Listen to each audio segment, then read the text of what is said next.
removing,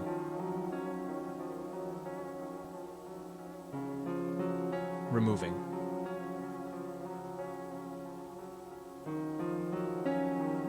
removing,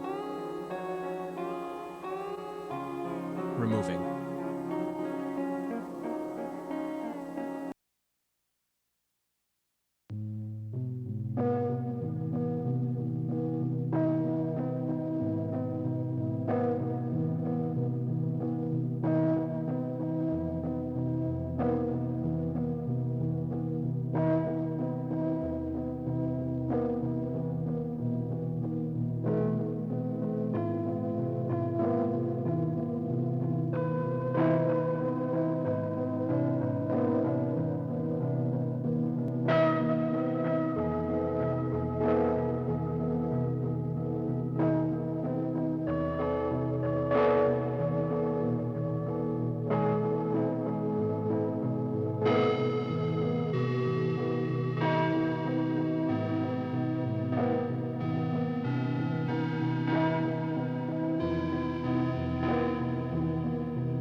You know, all we need is just sweet harmony.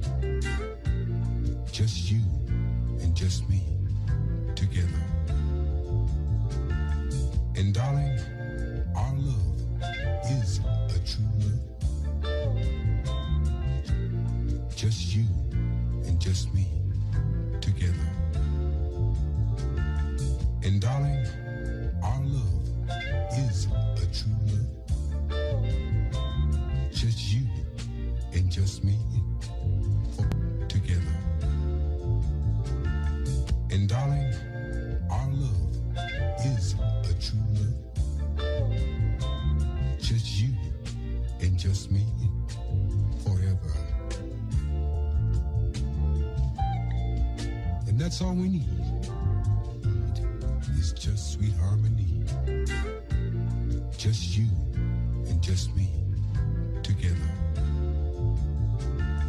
And darling, our love is a true love. Just you and just me forever. And that's all we need. Our love and sweet harmony.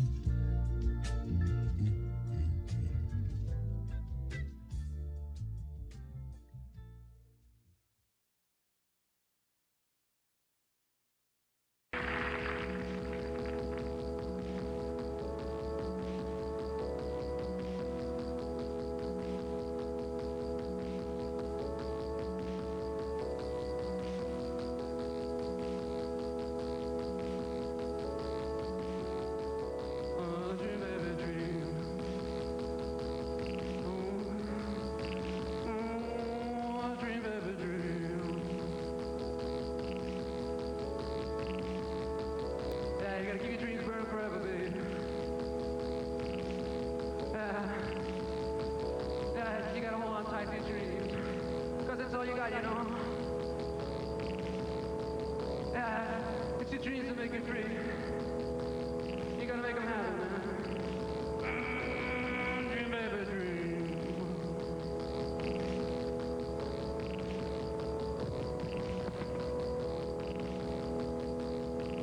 Yeah, you gotta get the dreams burning, baby. Dream, baby, dream.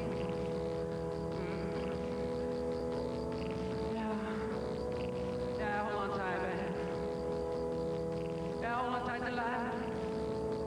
Light a fire to dream.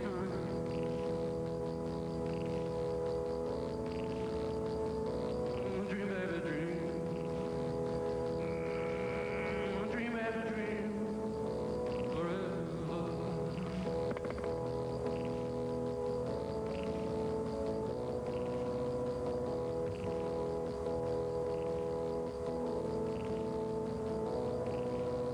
Hey, baby.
Chat, I have the love storms kind of whiteness Sag.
Tofu wiggle flute time.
Gastar dinheiro com sintetizador é besteira. Campeão, mas quando deixa em 7 não toca dentro da água, não. Ah, é.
Alô?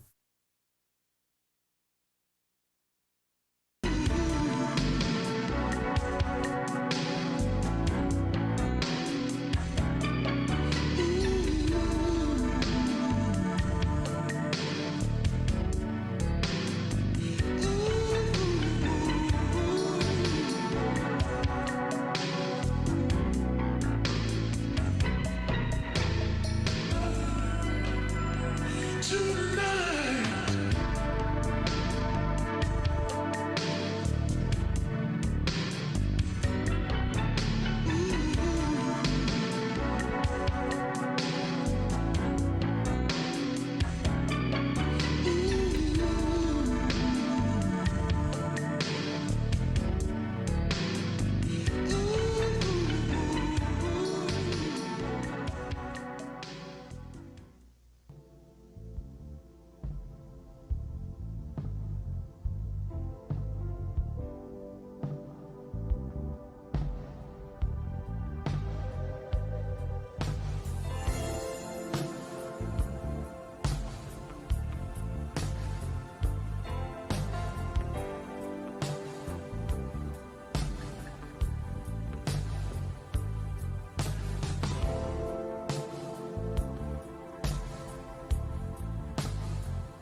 Hello?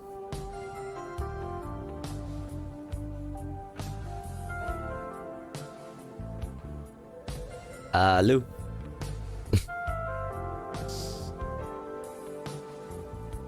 I'm gonna kiss myself. I'm gonna kiss myself right on the lips.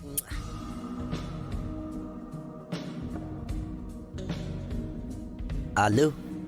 What's up, Game Gang? What's up, Durang Tank? What's up, Prickly Mo? What's up, Kugger? What is up, Moto Lemur? What's up, Big Secular? What is up, Durang Tank? Did I say what's up, Durang Tank? What's up, Game Gang? What's up, Bleak? What's up, Dusto? What's up, Bill? What is up, Joint Specialist? Call me Quinoa Club, Bill Boneless. Who else is in here? Manderbo Bander.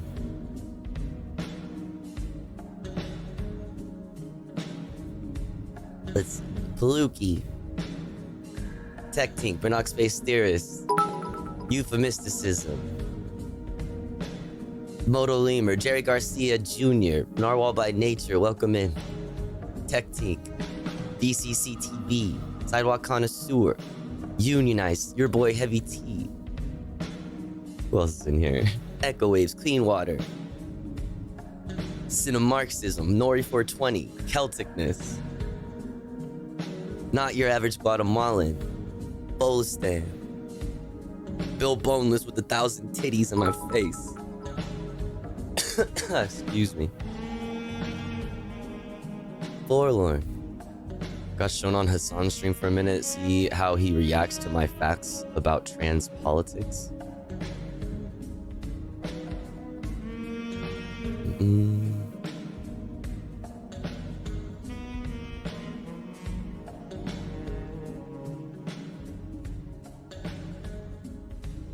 You just sent me his whole ass VOD. Oh, no wait, okay, you did, but how long am I supposed to be waiting? There are modest differences in the views on this issue across demographic groups. Women are more likely than men, 52%, to say there's a great deal or a fair amount of discrimination against trans people. College graduates are 62%, are more likely than those with less education, 55%, to say the same.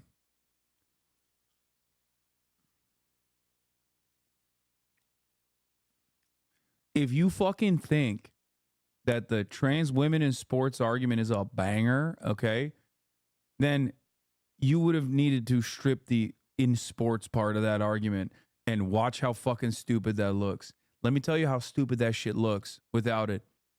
Donald Trump was pro-trans in the 2016 election. Donald Trump criticized the state of North Carolina. I need more context. For pushing an anti-trans bathroom bill in the 2016 election cycle. Americans don't give a fuck. They think trans people are weird, but they also agree that people are fucking incredibly disrespectful to trans people.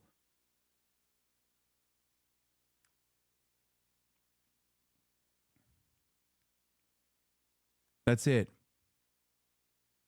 That's it? Is this every moment that the Democrats don't fucking every moment that is this it? Am I waiting for anything else? Is that what you did? You said hi tofu. Like, I wasn't even in the chat. Another fucking losing issue for them. What the fuck? Okay.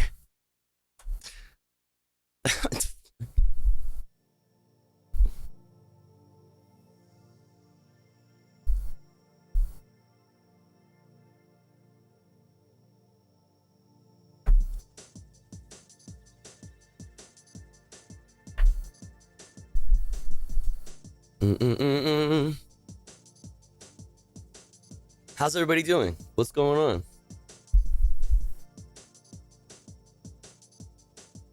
What's going on? How's everybody feeling? What's the vibe? Sorry I'm late. Although I need to just stop apologizing for being late because it's just kind of like what I do. It's just kind of like what I do, you know? Dun, dun, dun, dun. Tofu, did you see did you see Will watched our D&D? What? Will Neff watched our D&D campaign? In what context? Like he just pulled up like a VOD or something? That's random and awesome. What did he say? Well, now I want to fucking see what the fuck. Yo, Amy with the raid. Hello. Thank you so much. Housing has arrived. Poggers. Let's go. Thank you so much for the raid. I hope you had a lovely stream. What were y'all doing? Were y'all over there just getting housed and shit? Just over there getting housed? No way. What the fuck? This is so random. I instantly run directly towards the keys, and then I lay down on my back, and I start pawing at the keys. Okay, you are now prone. You're now prone. You'll have to take your turn to try and roll to get up from being prone. I'm not getting up. If the keys are dangling, I'm there. Okay. Well, now I okay. stand by looking amused and Okay. looking very pleased with myself. Okay. I've done it again. Now it. That's a good DM right there. Just Is, absolutely rolls with it. Just the unblinking. Like, all right, they might lose this engagement.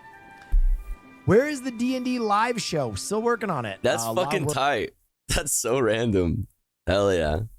Dude, we need episode fucking 2, dude. We need to get that shit cracking. That was fun as hell. Hell yeah. We were housing D's nuts. Hey, yo. Where? That's what's up. D&D is so fun. It was fun. That was my first time. First time ever. It was a lot of fun. But everybody go follow Amy. I hope you had a good stream. Welcome in Amy Raiders. If you've never been here before, I'm Tofu. We talk about the news. And a lot of news there is to go over today. There certainly fucking is. Let's get the playlist pulled up. Let's get this show on the road.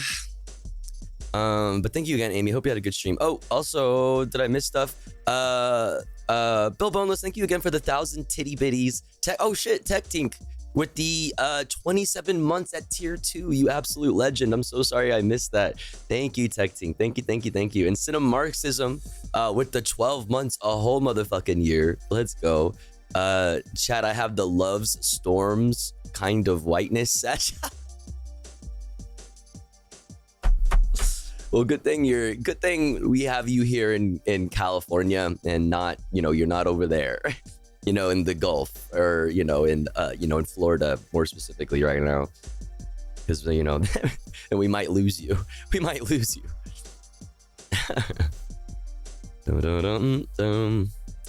My house has gotten fucked up by Milton. Are you still there?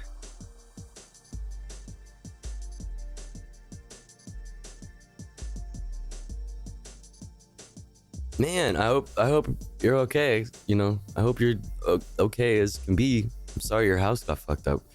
What do you not have the ability to get the fuck out? I'm waiting for Tofu to pop off and overtake Hassan. Yeah, well, I don't know about that. Yeah, I don't know about that. I don't see a trans person talking about politics getting that big 2 years sis Tofu ever. Maybe not ever, but anytime soon. Yo, 24 months. Thank you so much. I really appreciate it, James. What's good? Thank you.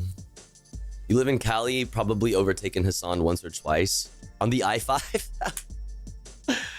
Not my fucking car. You think I'm gonna overtake a fucking Porsche?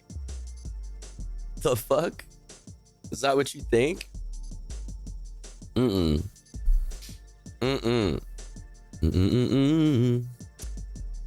man, my head hurts, chat. What the fuck? I should drink some more caffeine.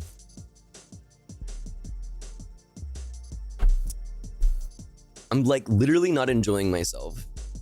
Like, what the fuck? Body bag Bob with the 11 months. Let's fucking go, baby. Let's Geeking off fucking the go. goop, excited to watch the stream. You geeking off the goop? You gooping? Yo. Chatter feeling goopy. So much goopy, he acting goofy. Damn. That's crazy. That's crazy. Thank you so much, Body Bag Bob. I hope you are doing good. Thank you for 11 months. Thank you, Boiled Peanuts. What's up, Shayna? Drink some pussy. Drink some pussy. Lil Wayne voice. Lil Wayne voice. Lil Wayne voice. All right. I'm glad everybody's like doing okay, I guess. To the chatters, I hope there are no chatters besides living off 2008. I hope everybody that lives in the area affected by Milton is no longer in the area affected by Milton. But if you are like living off 2008, I hope you're being safe as you can be. Hope you're being safe as can be. Please be careful. And you know, I don't know. It's kind of like late for me to be like, you should prepare. So we'll, you know, on that we're gonna look at updates there.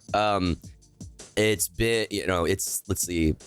I'll probably need more recent updates when we talk about Milton, because I have like general stuff about Milton on the playlist today for us so far. But like, obviously, I'd like to see like what's going on right now at 11:30 p.m. Well, like whatever time it is over there, 3 hours from now. So we'll take a look see at that once we get to that part of the stream. But let's just get cracking since I'm so goddamn late and it's already almost midnight. Let's get into it. As you know, if you're a regular here, we'll start off the stream with some like daily dose of internet, some light stuff generally, whether it's daily dose of internet or new music videos that have come out recently. We don't have any daily dose of internet, but I have a couple Onion videos that I haven't seen that are relatively recent, but I just thought they looked funny, so we'll check it out. But I want to check out some new music videos. Technically, I've already seen this first one. But I saw it earlier today, and I have no idea who this person is. Like I don't know who this rapper is. It just got suggested to me, and I was just like, I'll just check it out. And it goes crazy. It actually is hard as fuck. So we'll check it out. Lil Tay apparently dropped a new song, and apparently people are like, I didn't know. I don't like keep up with Lil Tay. Like I haven't been keeping up with Lil Tay. But apparently she like dropped a new song, and a bunch of people are like hating on her because like they're saying she is like dropping the song, or like she pretended to like have like health issues or something like that, like, and pretended to get surgery in order to like promote her song or something. I don't fucking know. I don't know. But it's just people being really fucking weird. I like watched her respond to it, and I don't know, she's just hating, or she's just like hating back on the haters. I don't know what the fucking deal is, okay? But she dropped a new song 5 days ago, and it's not like what I had expected. I heard a snippet, and I was like, that is not what I expected from Lil Tay, this kind of music. So we'll check it out. I only heard the snippet, so it'll be interesting to check out the whole thing. We have a new song by Cruelty, Japanese super fucking heavy like hardcore band called Profane Usurpation. And then we have a new song, new to me because I didn't know this came out 2 weeks ago, Maxo Cream and Tyler the Creator, Crack Era. So I like them both a lot. We'll check that out. And then, other shit. We have obviously the headlines that we're going to get into, Reuters, PBS, Democracy Now!, a number of other specific topics. Boeing halts talks with their machinists union. We're going to look at like just briefly at like election stuff, just very quickly. Then we're going to look at, I also have this from Carrie Blakinger at the Los Angeles Times that I'd like to check out. It's kind of long, but build or not build new jails. The question has beset LA since the 1700s. So basically just going over the history of jail, like prisons in LA. and policing. It's, you know, our dark, very fucked up history. So we'll check it out. We'll check that out. Obviously, we have Milton stuff. This from The Intercept, Advocates for Immigrants Cash. What FEMA Cash? Basically just talking about like conspiracy theories around like FEMA aid and all that fucking dumb shit. And then we have a bunch of other international news, floods in Bangladesh, Samsung workers rejecting settlement and their strike continues. Elon Musk, after talking all that shit like a total fucking bitch, he's such a pussy. And I bet you I don't know, maybe he has, but like I could see him not saying shit, or at least his fucking supporters haven't been chirping about Brazil. Like immediately when this initially happened, when Brazil was like, nah, fuck out of here, Twitter, people were talking so much shit, you know, on the internet, on Twitter, obviously, about Brazil. And now he's like complying with their court demands in order to bring back Twitter in Brazil. He's such a fucking loser. So we'll check that out. Dominican Republic escalates mass deportations of Haitians as gang violence worsens in Haiti. You know what I mean? Like, do you see how fucked up it is to be, you know, a refugee? You know, generally, but obviously specifically a Haitian refugee right now that is, you know, historically just faced so much bullshit from, you know, so many angles. Yeah, so we'll look at that. And then Israel, Palestine, Lebanon, broadly updates, obviously, of course, as well. I also have this from Mondo Weiss. Chevron fuels apartheid and environmental devastation. The BDS movement renews its campaign. And from The Nation, Israel invaded Lebanon because the United States let it. Okay, so we have a lot to go over today. I'm going to try to cover as much of it as we can. Exclamation point watching in the chat for a link to this playlist. Let's get into it. So this first song, I didn't know who this artist was before today, and I just like hovered over the song. You know how you can like hover over like in the YouTube suggested window or whatever, you can just like hover over stuff. I literally watched whole videos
That beat is crazy, fucking ominous.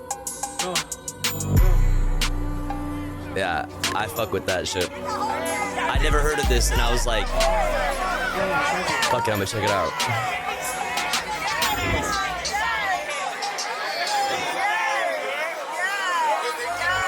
Yo, POV, Tofu Ghost haters come into the fucking Tofu Ghost chat.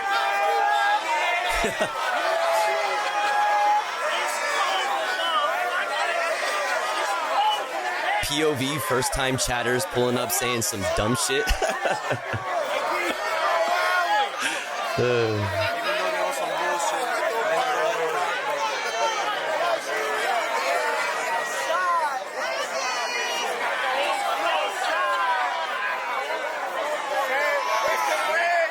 Hey, can I ask a question?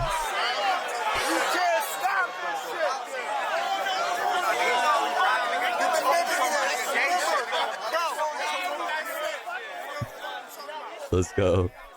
Let's go. Okay, now this is the Lil Tay song, so I don't really know what to expect from this. I really don't even know what to expect from this. Well, I heard a snippet, so like I was very surprised at the little piece of this that I heard. Is this the music video shoot? Yeah, that's just them at the music video. They're all just outside, just chilling, you know what I mean? And just like, you know, with the camera playing the song, and it's just Lil Tay's back. Lil Tay has been back, but I don't know, not been like putting out a bunch of stuff. Like she had a comeback like a few months ago. She released like a single that's like very poppy, and you know, it was just like, all right, whatever. It's just like a, you know, it's just like a pop song. But this isn't, at least the snippet that I heard, and I was very like, my interest was piqued. So let's check it out. I want to eternally thank my mom, Angela, who has raised and nurtured me on her own, protected me, supported me, and sacrificed everything to fight for my rights and dreams. To my brother, Jason, who's my best friend and teammate, thank you for always being there for me. To my Tion family, grandma, grandpa, uncle, thank you for your unwavering love and support. Oh. Thanks, Mike. I'm afraid of growing up. Song's called Growing Up. I'm afraid of growing up. I learned early that the ones you love can turn against you. Barely 12 before the lunch bell rang and sent me into empty bathroom stalls. I just want it all, shoot myself till I get out this place. Where's my camera? Cause I don't think that they get the picture. No one loves you unless you're dying rich or made of glitter. All I've left behind, was it ever mine? Close my eyes and watch it fade away. Time, so hard for me to trust. And time, will I ever have enough? I'm afraid of growing up. I'm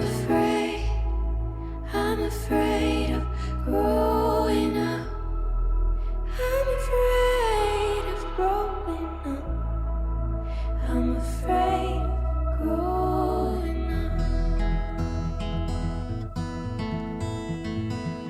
Fuck their expectations, I'll make my own reputation. A little older now, but that's no cause for celebration. I've been through way too much. This body's out of touch, and I lost myself somewhere in LA. Time is so hard for me to trust. And time, will I ever have enough?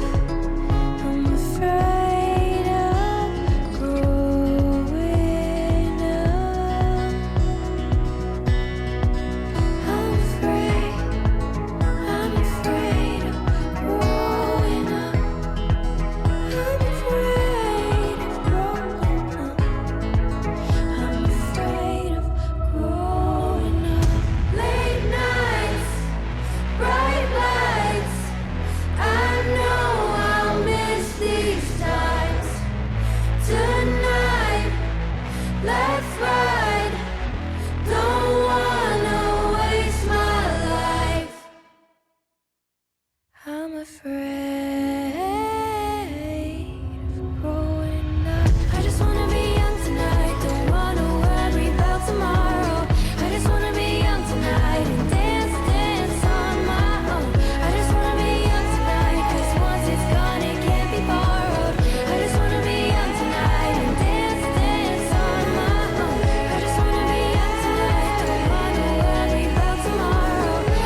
Oh. Oh my god, wait, I'm gonna cry. Wait, what the fuck? That was adorable. What the fuck?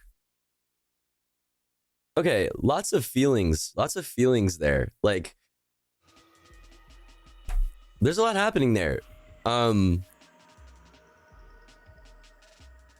Especially the content, like, knowing who Lil Tay is, you know? And, like, how we all know who Lil Tay is. It's, like, very interesting giving, like, knowing that. And, I'm loving this. That was a really, really good song.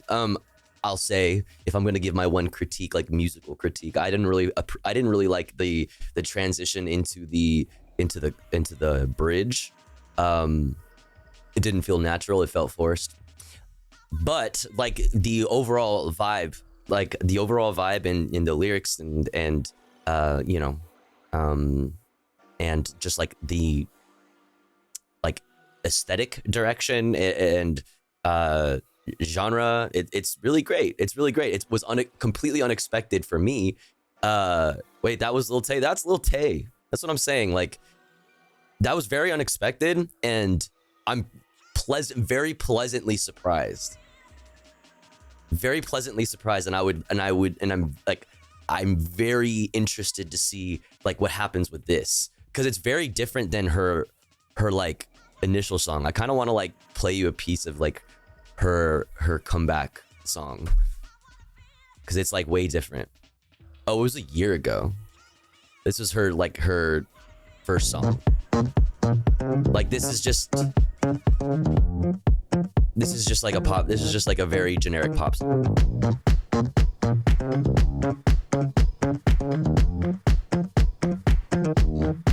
I walked in the party, no friends on my arm.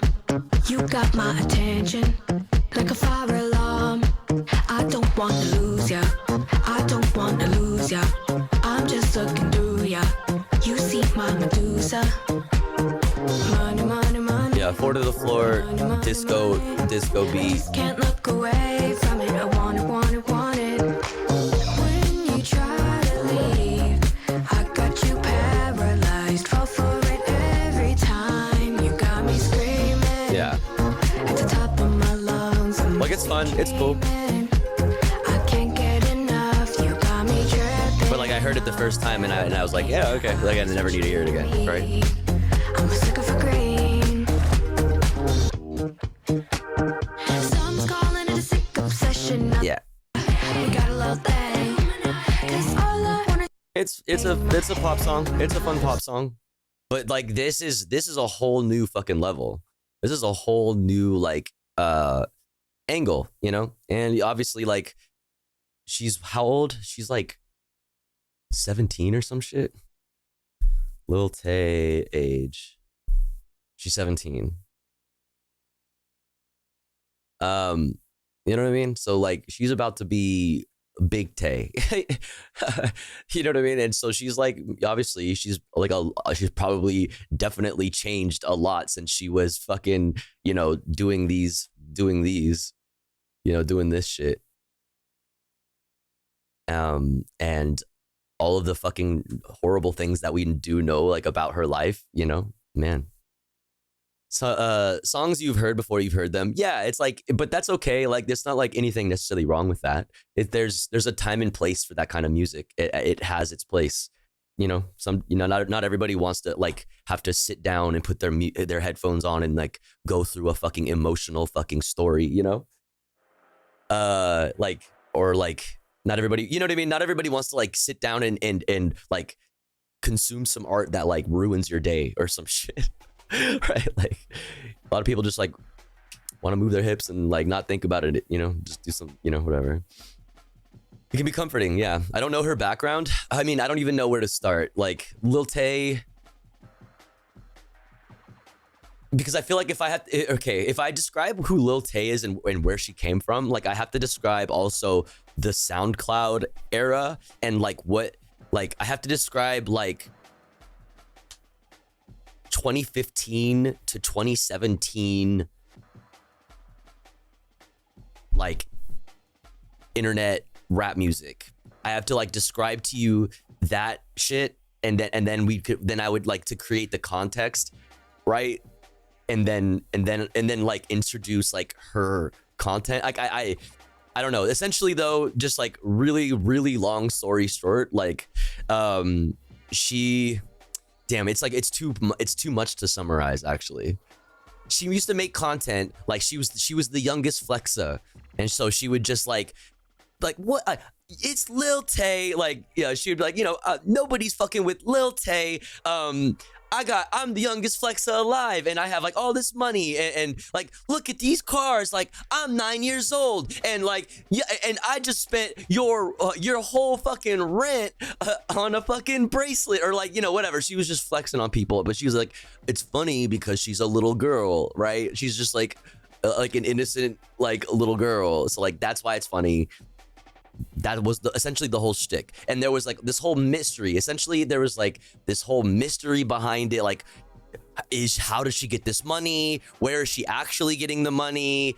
Blah, blah, blah. Then it kind of started becoming out that her brother was involved in it and was like kind of like telling her what to do and shooting the videos and posting and whatever. It's a whole thing. Like, there's so much to explain.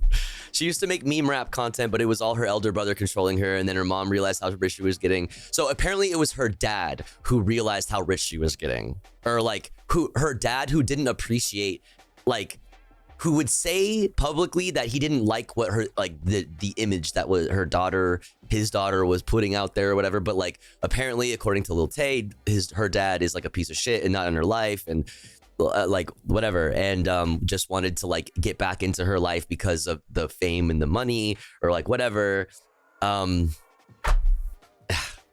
Says I can't explain it, proceeds to explain it. What am I supposed to do? Yeah.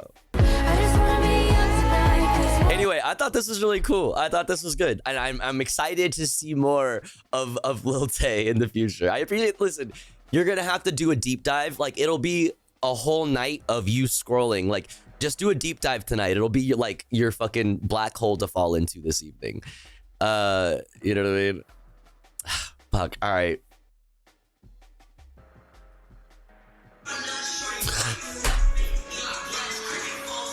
You already know what it is. Lil Tay, the youngest flex of the century. I'm only 9 years old, but I'm richer than all y'all broke ass haters. This female picture is bigger than your whole entire living room. So her mom is like a real estate agent. It's what it ended up being. So like these big ass houses are houses that like her mom was like selling and shit like that. Shut your mouth before I smack you, auntie. Lil Tay out here balling in the IA. I dropped 200 in the IA in this car, and I'm only 9 years old. I got the keys to this car. Dude, legend. These are so iconic. Even though it's like, even though like she describes a lot of like dark shit in her life around this time. Like, these videos are fucking iconic. Y'all haven't seen this car in your lives. I've been driving this around the Beverly Hills area, and I'm only 9 years old. I got no license. Like, girl, no, you were not. Like, shut the fuck up. I ain't ever gonna get no license. Lil Tay just got verified. Y'all hoes said I wouldn't make it, but bitch, look, I'm verified now. Lil Tay, the youngest flex of the century. Bitch, I just got verified. God damn it, what the hell? Oh, dang it.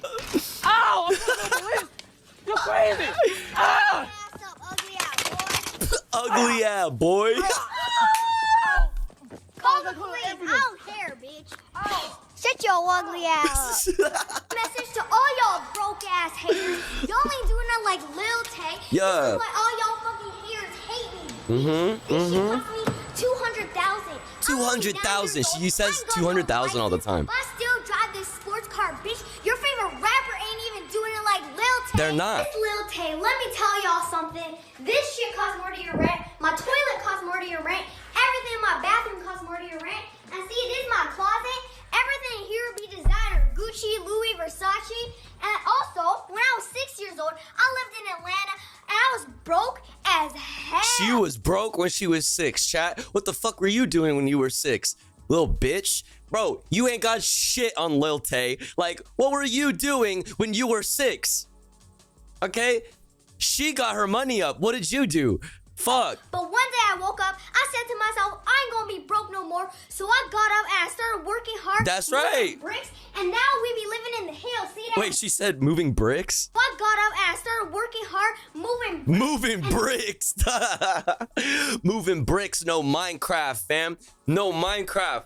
Yo, listen, bro. Now we be living in the hills. See Wait, that's a bar. Wait, nobody can steal that. That's fucking trademark Tofu Goes. that view? Y'all don't have that view, and I be holding your mama's rank. This bag cost me a Lamborghini, and I worked hard. So if y'all work hard, y'all can accomplish your dreams. You could just be like Lil Tay. Ooh, Lil Tay out here bullying in the trap house. Me and my Billy buzzing on a whole lot of gang shit, and we be moving bricks. I'm only 9 years old, but I be flexing your mama's rank. Fuck the Smith and Wesson. We keep a big chopper on us on the streets. Fuck us, Smith and Wesson. We keep the big chopper, bro. Beach, if y'all try to mess with us, I'ma shit it on your mama. She's gonna shit on your mom, bro. We had a whole lot of gang shit. Gang. Cool. Lil Tay be trapping out in 6-star hotels. And I got the iPhone X. Wait, y'all bro. And she got the iPhone X, bro. It's the iPhone 10, but go off. Gas bitches have. Y'all have iPhone 5. And I'll be drinking your college tuition, bitch. She's drinking your college tuition. What the fuck are you? You just gonna take that shit? Lil Tay be drinking good. I got this Gucci lint roller. This shit cost Wait, me they make Gucci lint rollers? Okay, that's a flex. 6,000, and I'll be using it to brush off all y'all raggedy ass hoes. This iPhone cost me $2,000. Wait, y'all know about that life. Dude, the iPhones are too expensive, bro. Imagine paying $2,000 for an iPhone 10. Like, we're cooked. It's Lil Tay, and I'm the youngest flexer of the century. With the sauce. Yeah. Very raw. Yeah. Merry Christmas, bitches. All my fans out there, I love y'all with all my heart. I hope y'all get whatever you want for Christmas. And to all the haters, I hope y'all get coal from Santa. Yeah. Yeah, to all the haters. Coal in your stockings, bro. Fuck y'all haters. Merry Christmas. Naughty list. Hey, I just dropped a video on that broke boy named Rice Gum. Link is in my bio. Give it a like. Show some love. I swear it's gonna be a banger. She said, bro, fuck Rice Gum. Who?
let that go, man, let that go, yo.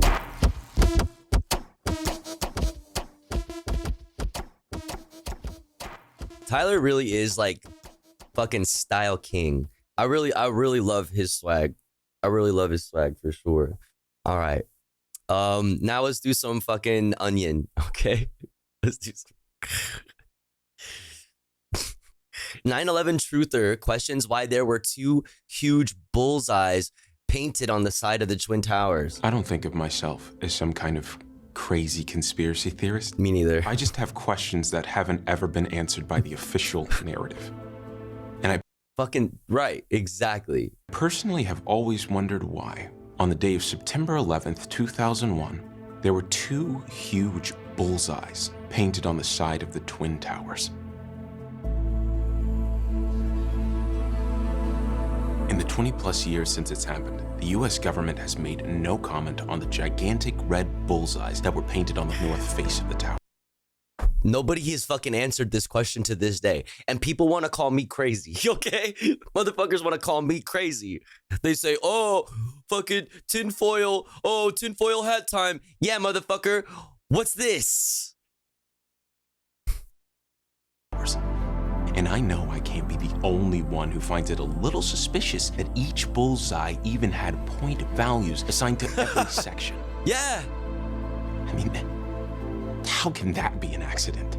Right. And I hate how this is all just dismissed as ramblings. Because if you go digging into President Bush's 2001 budget, there's actually a line item allocating funding for $15,000 of red paint and repelling gear. It just doesn't add up. And it's not just the Twin Towers either. Yeah. There are verified photographs. Building 7, like our new friend Auntie said. Yeah. Of bullseyes on the Pentagon, yeah, the White House, and that field in Shanksville, that Pennsylvania. Field too. All from September 11th. I am convinced that the wool is being pulled over the eyes of the American people. It might be in the interest of those in power to keep the truth hidden, but it's been hidden long enough. The Onion, man. The Onion, dude, coming through. Female competitive drowner explains why trans athletes should not compete in competitive drowning. And you know what? Let her cook. Let her cook. Every day I train to be the best and I deserve to win. But allowing trans and who would I be, right, to take that from her, right? Yeah. athletes to compete will make it impossible for women to win at any sport, including mine. Yeah. As a world champion competitive drowner, I believe that trans athletes have an unfair advantage in competitive drowning. Yes. We're like gods, all right? Imagine training your whole life, stepping up to the diving board, jumping into the pool, and beginning to sink, only to see a trans person who was born biologically male drowning right next to you. As someone born disgusting female with female anatomy, yeah, I already know I'll never drown faster than them. Right. My penis will drag me down. It's so big and so heavy.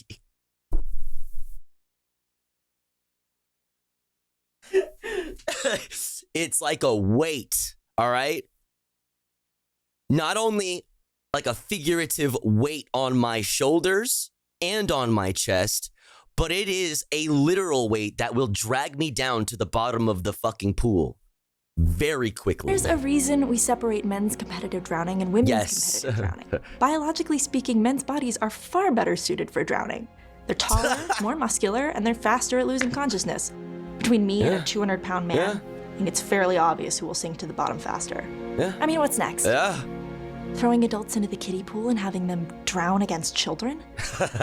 Last year, I had the disgusting honor of going to the World Championships for competitive drowning. During the finals, I hit my personal record for drowning, and when I gained consciousness, I swore I'd won. But then, I saw my trans competitor next to me, floating dead in the water.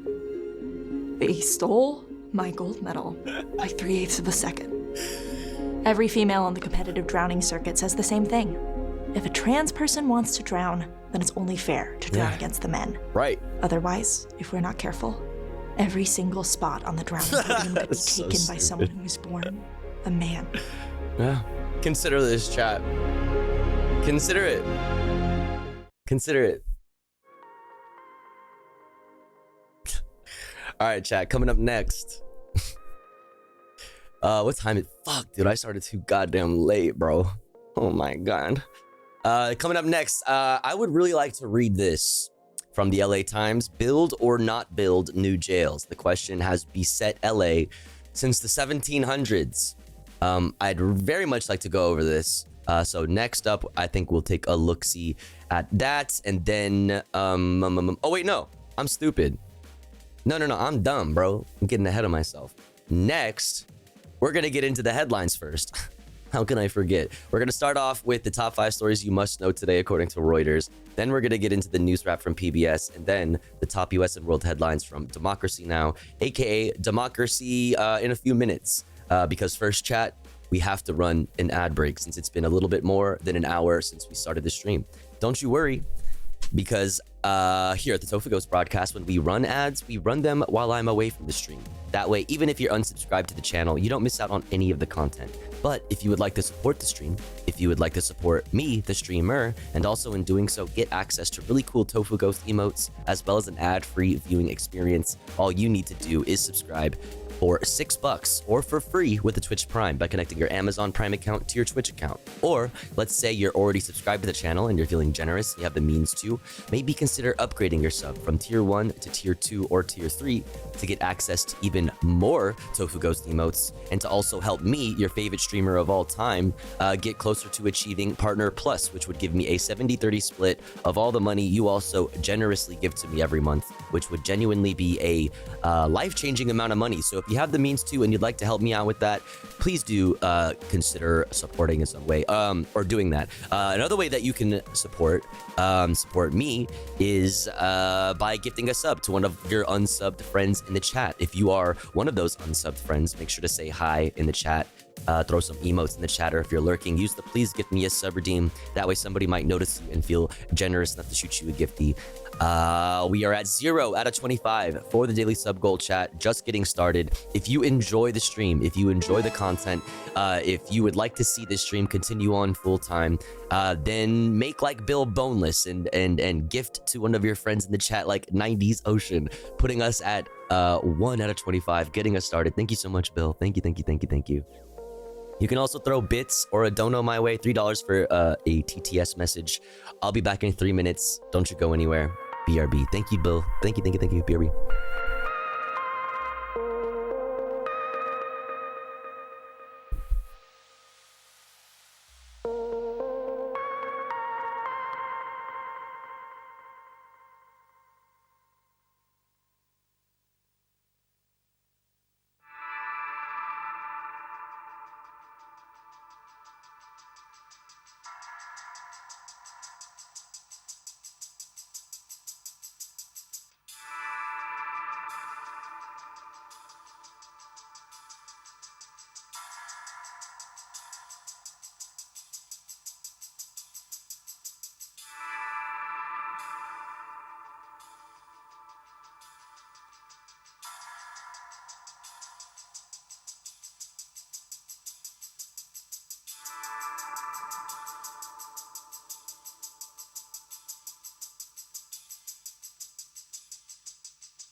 All right. We're back. Thanks for waiting. Thanks for sitting through the ads. Sitting through the ads is a good way to support the stream, even if you don't have any money to throw my way. But don't you worry, because we're back. Oh my god. Oh my gosh. Oh my gosh. Okay. Okay, where were we? The very beginning, of course. Let's get started. Exclamation point watching in the chat for a link to the playlist that contains all the YouTube videos we will be watching this evening and also have already watched this evening. But yeah, let's get into it. We're going to start it off as we always do with the top 5 stories you need to know today. Then we'll get into the PBS News Wrap and then top US and world headlines from Democracy in a sec. Hello, why is my thing not working? There it goes. Top 5 stories. Number 1, Hezbollah targets Israeli troops on Lebanon's border as sirens wail in northern Israel. Number 2, Floridians flee looming catastrophe as Hurricane Milton approaches. Number 3, election officials supporting Trump's big lie raise concerns in swing states. Number 4, at least 22 people die in devastating floods in Bosnia. There's more floods, chat. We covered the floods in Bosnia and the fires in Bolivia. And then yesterday, where was it? It was... Fuck, I don't remember what it was yesterday. But today, obviously, aside from Milton, there's floods in Bangladesh. It's just every day. I said this yesterday and the day before and the day before that. Like literally every single day, there's at least one climate catastrophe story for us to cover. Number 5. Oh, more on this in a bit as well. Boeing withdraws a pay offer as negotiations with the striking union collapse. We'll see how that turns out. Now, let's get into the We PBS begin the News day's Wrap. other headlines in Gaza, where Israeli strikes on the center and north of the territory have killed dozens of people. One of the attacks struck a hospital in Gaza's Jabalia refugee camp, where Palestinian officials say at least 9 people were killed, including women and children. Today, President Biden and Israeli Prime Minister Benjamin Netanyahu spoke by phone for the first time in 7 weeks. Vice President Harris also took 7 part. weeks, huh? The White House called that 30-minute call productive and direct and said the U.S. remains supportive of Israel as it weighs how to respond to a recent missile attack from Iran. Like no word on like, you know, any of the like, I don't know, like backstabbing that's been going on, any of the like, the disrespecting of your policy, nothing on that, nothing on like, you know, the, all of those red lines continuously being crossed, the most recent of which being the Lebanese border. Like no word on that. We're now just shifting full focus to Iran. And everybody's just so happy. Everybody was just like, listen, at best or at worst, depending on how you look at it, motherfuckers in the White House are just like, you know, consider it to be maybe an unfortunate you know, thing that this is what it took to finally get what everybody wants, which is war with Iran. You know, it's unfortunate that, you know, 42,000 Palestinians are confirmed dead, and now a couple thousand in Lebanon. You know what I mean? It's really, you know, it's really unfortunate, but listen, at the end of the day, the most important thing, more important than, you know, thousands and thousands of lives, is making sure that we go to war with Iran. What you have seen from this administration is the continued support for Israel's security. You saw that over the past couple of days, obviously, since. See, that's the thing is like, I really do respect the people in the White House press pool, and you know what I mean. That do like, cause I would get kicked out the first day. Like, I would go in being like, okay, we're gonna be professional. We're gonna do the thing. We're gonna do the dance so that we can like you know, sneak in the right questions strategically and like, you know what I mean?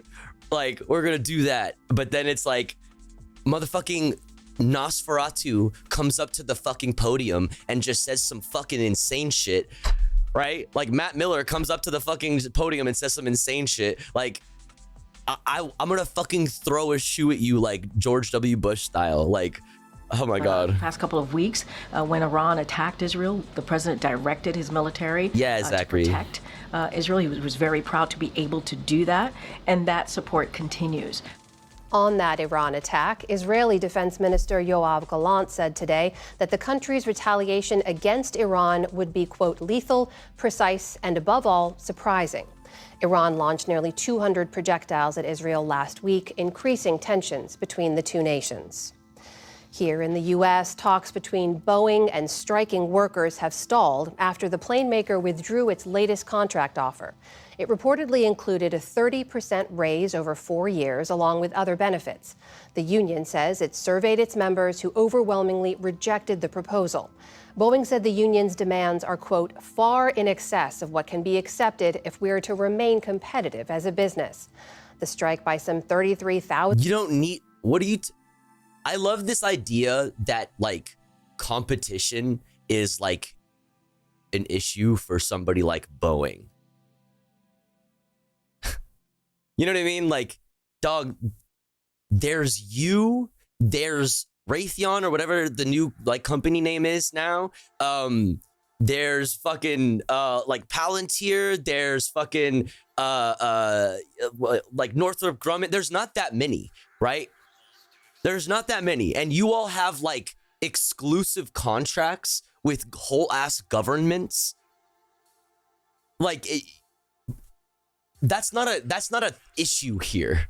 You know what I mean? Like, the military industrial complex in America has socialism. They have socialism. They have corporate socialism. Factory workers is nearing its fourth week. No new negotiations are planned.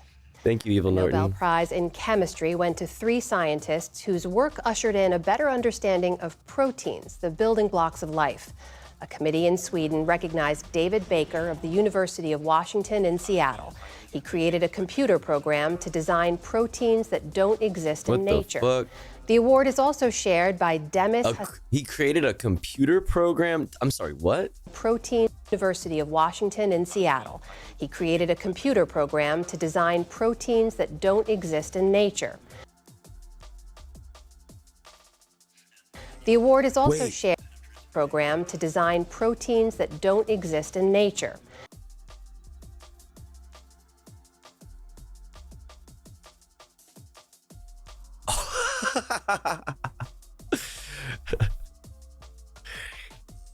It's a tinfoil. We're breaking out the tinfoil, chat. We're breaking the tinfoil back out. The award is also shared by Demis Hassabis and John Jumper of Google. Your name is Jumper? Artificial intelligence. And you work for Google DeepMind? Bro, these people are sus. Intelligence model can predict the structure of previously discovered proteins, all 200 million of them. At Google's AI lab in London, where the pair is based. Are those stairs? Oh my God. I was like, no shot motherfuckers are walking up that. I thought that was like an artsy ass staircase that, like, in order for you to go up and down, like, you have to risk your life.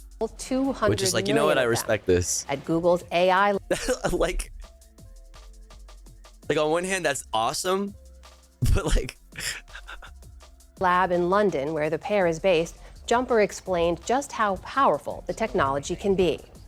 This is something done all the time by research biologists, and it takes them a year or more to get a single answer. And we have a program that gives an answer that's, you know, reasonably close in quality and does it in 5 or 10 minutes. Their work holds the potential to transform how medicine and vaccines are made. It's also the second Nobel this week, honoring advancements in AI. Tomorrow, the Nobel Prize in Literature. I don't know. I don't understand any of that. I don't understand any of that. Las I'm Vegas just like, said okay, goodbye I don't to know. the legendary Tropicana today in an early morning extravaganza.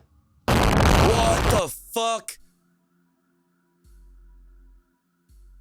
Excuse me? What? That was so loud? What just happened? Tropicana's booming farewell? A Tropicana today in an early morning extravaganza. Oh, Hotel shit. and casino went out with a boom in a Nice. controlled implosion. Its towers tumbled to the ground as drones lit up the sky. The farewell was just as flashy as the Tropicana's early days. It opened in 1957 and was the most expensive hotel built in Las Vegas at the time. The Tropicana was once known as the Tiffany of the Strip for its opulence and was a regular hangout for the fucking typeface. Once known as the Tiffany. This is fucking amazing. Whatever you got going on here. Le Foyer Bear. What is that? What's happening? And was a regular That's hangout sick. for the legendary Rat Pack. It was also known for its mob ties. The Tropicana Mob closed ties. in April to make way for a new baseball stadium for the relocating Oakland Athletics. On Wall Street, The Oakland Athletics are now the Las Vegas Athletics. That's so... I hate all that. That shit... and finally, we have a passing of I hate all that. Lily Ibert, a Holocaust survivor, author, and Yo, later Jack. in life, a prolific educator through Thank you so much for the raid. Welcome in. Hello. Oakland hates it more? I fucking bet. Oakland gets the shit end of the stick when it comes to all the sports things, right? Like all the fucking teams leave. Right? I don't know. I'm not a sports person, so I don't know, but it feels like that from the outside looking in. But Jack, thank you so much for the raid. I hope you had a lovely stream. Thank you, Kelzik.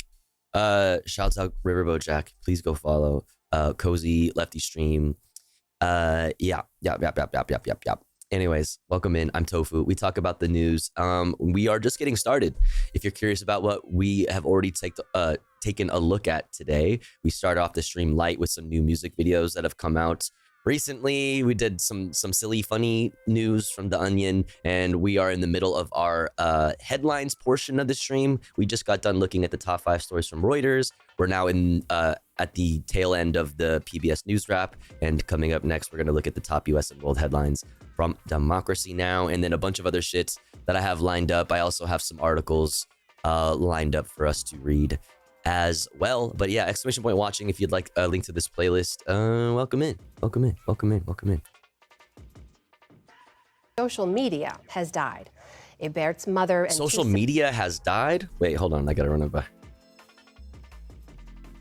200 closed at a new all-time high.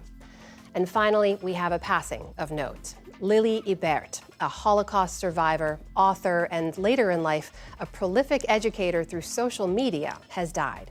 Ibert's mother and 2 siblings were killed at the Auschwitz Nazi concentration camp, and she vowed to make her tale of survival a lesson for millions. Her memoir, Lily's Promise, was a New York Times bestseller, and she took her message online through a TikTok account she shared with her great-grandson, reaching 2 million followers. For her contributions to Holocaust awareness, she was honored by Britain's then Prince Charles, and last year was made a member of the Order of the British Empire.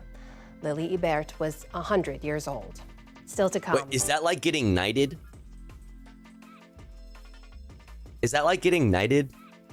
Becoming a member of the Order of the British Empire? What is it for when a whammon gets knighted?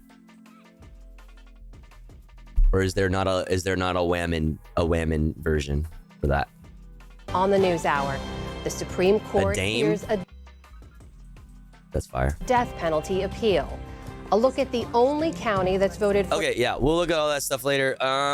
Democracy right now. Let's do democracy right now. Right now. This news is funded by viewers like you.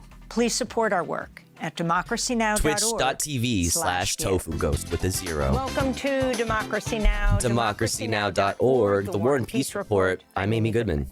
Israel's military has once again invaded the Jabalia refugee camp in northern Gaza, its 3rd such offensive in the last year. The Palestinian Red Crescent Society says the assault has left dozens of people dead or injured as soldiers, quote, fire at anyone who moves, unquote.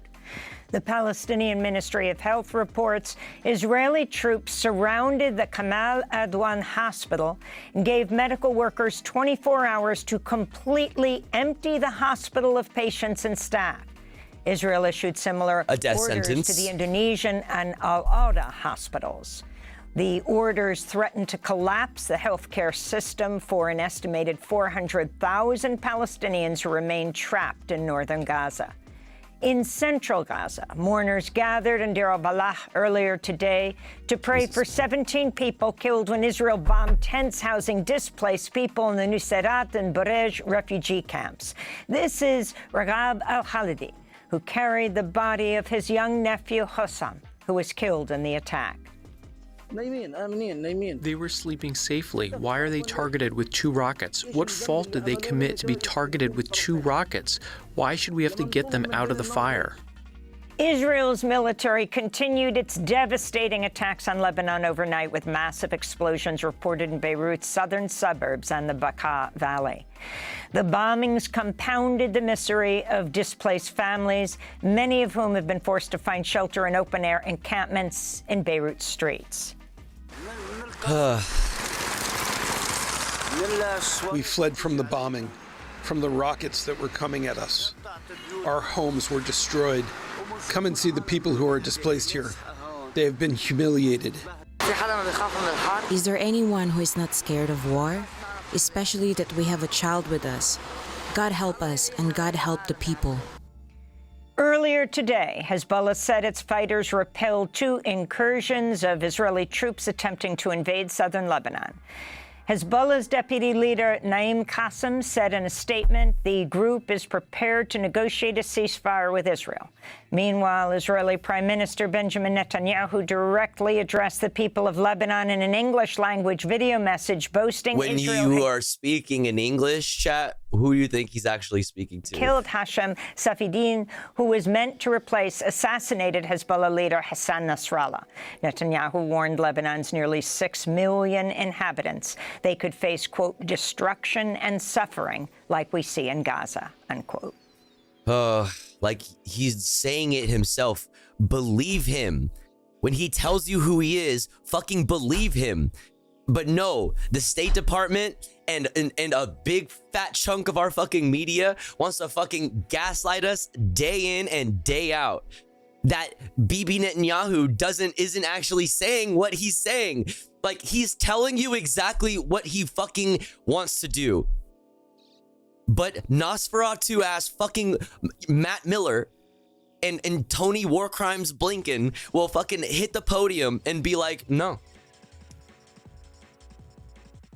We're working with very closely with our Israeli partners in the region and we're working day in and day out to ensure a ceasefire.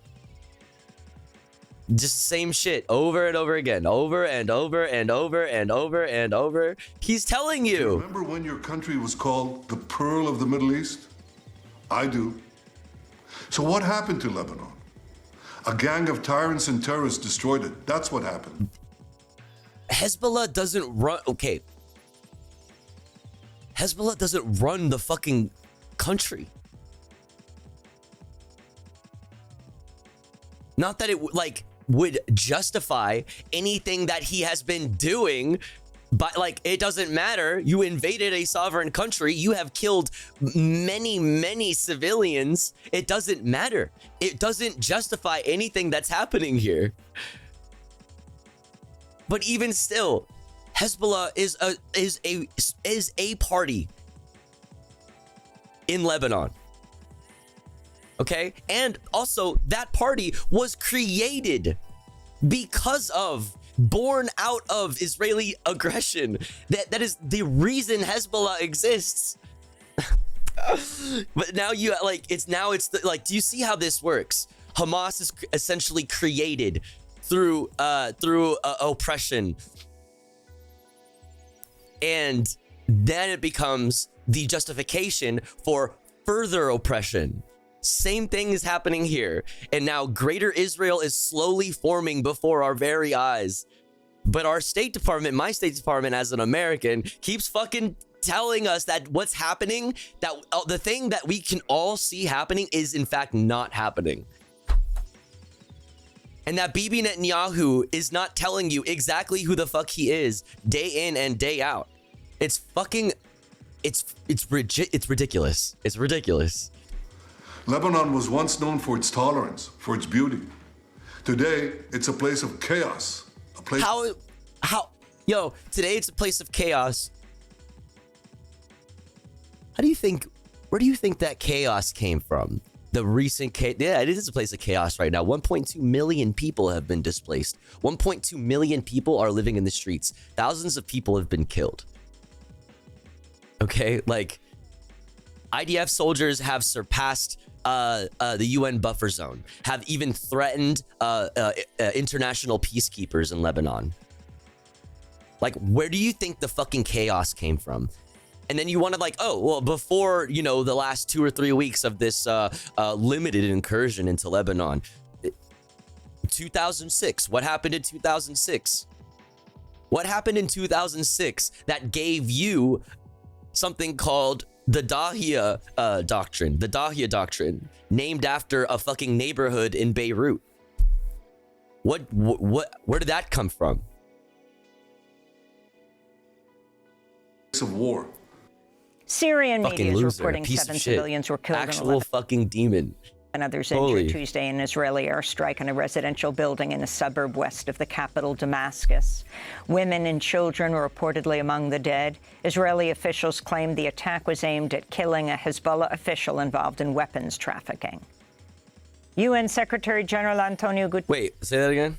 Reportedly among the dead. Israeli officials claimed the attack was aimed at killing a Hezbollah official involved in weapons trafficking. Yo, is Celtic here? For those who were in the stream yesterday, and Celtic shared with us that Israel had apparently been shipping weapons through Irish like aerospace and like, you know, through Irish sovereign territory, which is against like Irish laws. That's weapons trafficking. They trafficked weapons through a sovereign nation, the nation of Ireland.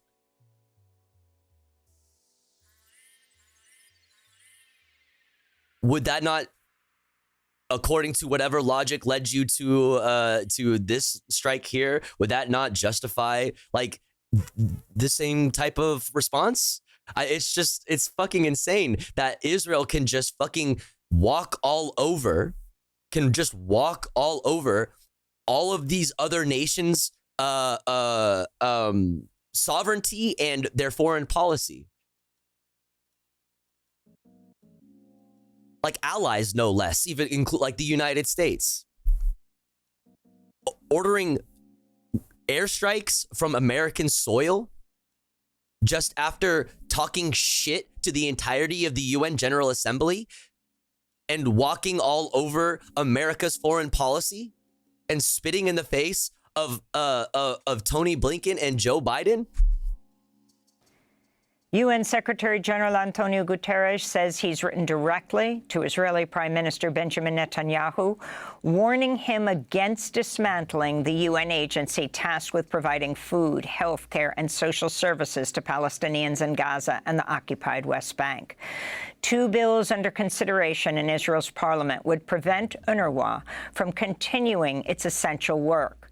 Like, imagine justifying that, right? Imagine justifying that. The fucking mental gymnastics and complete and utter lack of like humanity required to be like, yeah, that's cool actually. Guterres said passage of the legislation would, like, this is fine. be a catastrophe in what's already an unmitigated disaster. You know, like, oh, but how about Hamas though? Oh, but Hezbollah though? Like, this is cool. This is cool to you know, this is cool, right? You're okay with this? Without UNRWA, the delivery of food, shelter, and health care to most Gaza's population would grind to a halt. Without UNRWA, Gaza's 660,000 children would lose the only entity that is able to restart education, risking the fate of an entire generation. And without UNRWA, many health, education, and social services would also end in the occupied West Bank, including East Jerusalem. Israeli Defense Minister Yoav Gallant has canceled plans to travel to Washington, D.C. to meet with his U.S. counterpart, Defense Secretary Lloyd Austin. Israeli media is reporting Prime Minister Netanyahu blocked Gallant's visit because he first wants to speak with President Biden about Israel's plans to attack Iran in response to... Okay, Bibi, continue. Is he having his fucking, like spiral into fucking complete utter insanity moment? Is he having we invaded Poland and this shit went a little too far and now I'm fucking becoming super paranoid and doing meth and suspecting like those around me from trying to backstab me. I feel like Bibi's having his fucking Hitler moment big time. Holy shit. Iran's missile attack last week. One of the largest evacuations in Florida's history is underway after officials urged 5.5 million people along Florida's Gulf Coast to seek shelter ahead of Hurricane Milton's expected landfall near Sarasota this evening.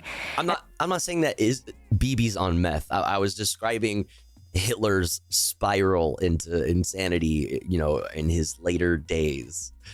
As it approached Florida, Milton once again strengthened into a catastrophic Category 5 storm. It's forecast to double in size as it crosses the Florida peninsula, triggering deadly storm surges, winds, and torrential downpours. The National Weather Service has warned Milton could be the most powerful hurricane to hit Tampa Bay in over 100 years. Mass evacuations across Tampa and other areas have clogged highways with reports of widespread price gouging as more than 1,000 gas stations run out of fuel. Republican Governor Ron DeSantis, a climate crisis denier, warned people to stock up on food and water and to prepare for power outages that could last weeks. Meanwhile, Florida's Department of Corrections says it evacuated at least 4,600 incarcerated people, including many prisoners who'd been tasked with cleaning up debris following Hurricane Helene. Oh, cool. Classic. Fucking slavery. Just like slavery. No big deal. Many prisoners who'd been tasked with cleaning up debris following Hurricane Helene. The Manatee County Jail, however, has refused to evacuate the approximately... Also... That's a good point. Like, it's going to be hard to use your prison labor to get some prison labor, to throw some prison labor at the recovery efforts or whatever. If they're all trapped in their fucking cells during a fucking hurricane, a historic hurricane, just left behind to die. 1,200 people in its custody despite the life-threatening risks. Early Wednesday, Hurricane Milton churned over the northeast of Mexico's Yucatan Peninsula with maximum wind speeds of about 160 miles per hour. Residents are calling on the Mexican government to help with recovery and to spray against mosquitoes carrying disease. This is a fisherman from Celestún, Yucatan. We demand support for the most vulnerable people, and above all, to fumigate, because now there will be a lot of illness. Dengue, Zika, a lot of illnesses. I would demand authorities not to abandon the Celestún port. In Bolivia, new data show wildfires have burned a record 25 million acres this year, driven by hot and dry conditions due to the climate crisis. On Tuesday, officials in Bolivia's hard-hit city of Santa Cruz advised residents to stay indoors and wear face masks in open areas as wildfire smoke blanketed the region, triggering air quality alerts. And also, I'll take this moment to at everybody who is, tag everybody who is, supporting mask bans across the United States right now. Like, you really want to start doing that when shit like this is starting to pop off everywhere, where we have things like that regularly happening in the United States, here in California, New York, everywhere. Air quality is fucking terrible because shit is fucking on fire, and more reasons than that. Also, not even to obviously COVID is still a fucking thing, there's just, it's endless. It's endless, the reach of the damage of climate change. You know? Flights were delayed due to poor The world is visibility. on demon time, baby. On God. What's up, Cho Rage? Thank you for the 5 The world is months. on demand time, baby. Demon time. Yeah. True. Welcome in. Thank you so much. While school district officials Still canceled stood up at the same exact time. Universe, man. We're like all connected, man. That shit's crazy. classes. We have many breathing problems. This makes learning more difficult because the students have coughs, sore throats, headaches, and itchy eyes. Then it's impossible to hold in-person lessons now. Bolivia's record wildfires come as a scientific study by the organization Forest Declaration Assessment found deforestation soared last year with nearly 16 million acres of forest chopped down or burned, an area roughly the size of Ireland. That puts the world behind a target for eliminating deforestation by 2030 agreed to by 140 countries at the UN Climate Conference in Glasgow 3 years ago. In Ukraine, 2 people were killed and more than 30 injured Tuesday as Russian warplanes bombed Kharkiv, Ukraine's second-largest city. Survivors say the attack came almost without warning.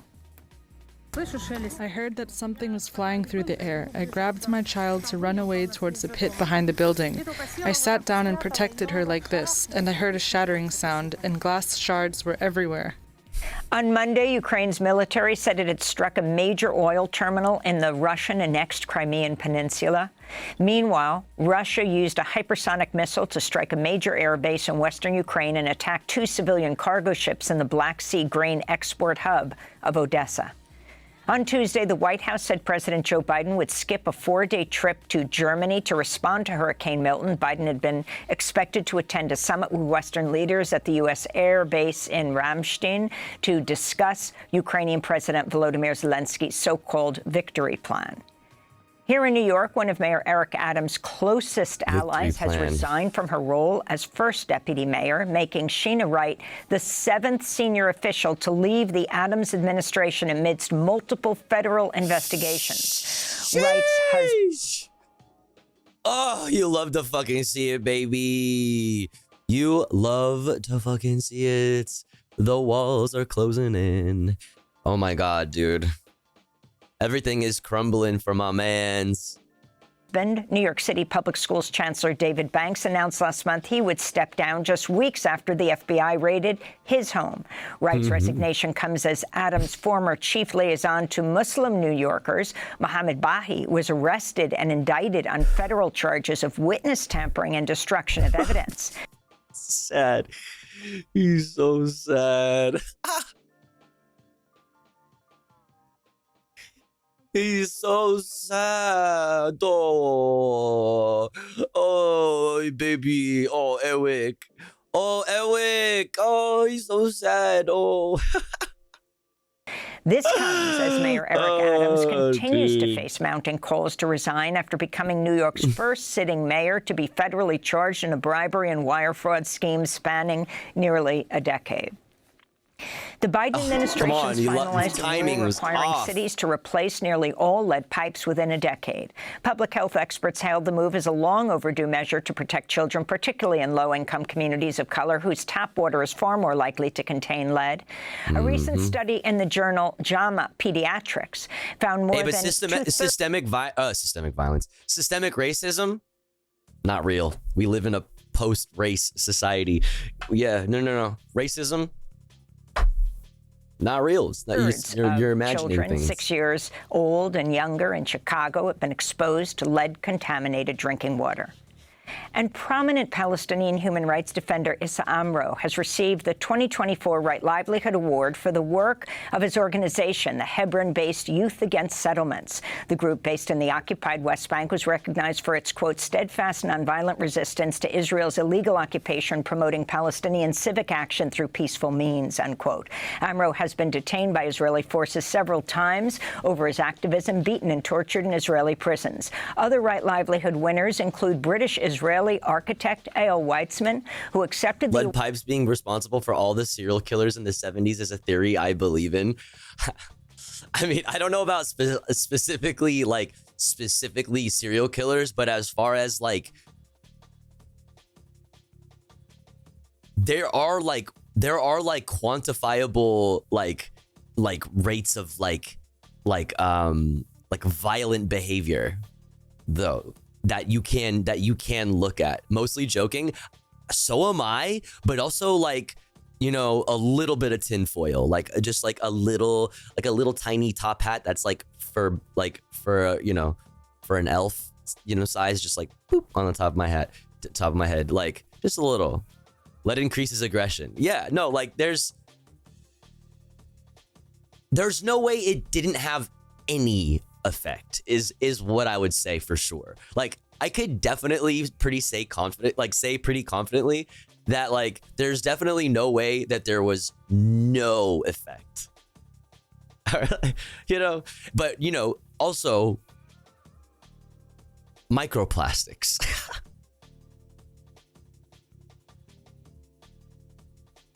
How do they work? Award on behalf of Forensic Architecture, which has mapped out possible war crimes committed by the Israeli occupation in the Gaza Strip and Palestinian territories. To see our interviews with Eyal Weitzman and Issa Amro, visit our website, democracynow.org. The other Right Livelihood Award laureates are Indigenous human rights and environmental activist Joan Carling of the Philippines and Annabella Lemos, a Mozambican environmental activist. And those are some of the headlines. This is Democracy Now!, democracynow.org, the War and Peace Report. I'm Amy Goodman. Democracy Now! Is funded by viewers like you. Please give... Yo. Bill Boneless donated $10. Tofu, your tip jar looks lonely. It does. Is Radio Night coming back? Pipashi. Pipashi. Oh, that sounds cute. I wanted to. I really, really, really wanted to. It's just been like a number. It's either been... there's always been something that has happened, like come time or like come Sunday, that something like has gotten in like the way, or something came up, or like I wasn't feeling well, or you know, there's always something happening. But the intention is to, yes. And the first time it does happen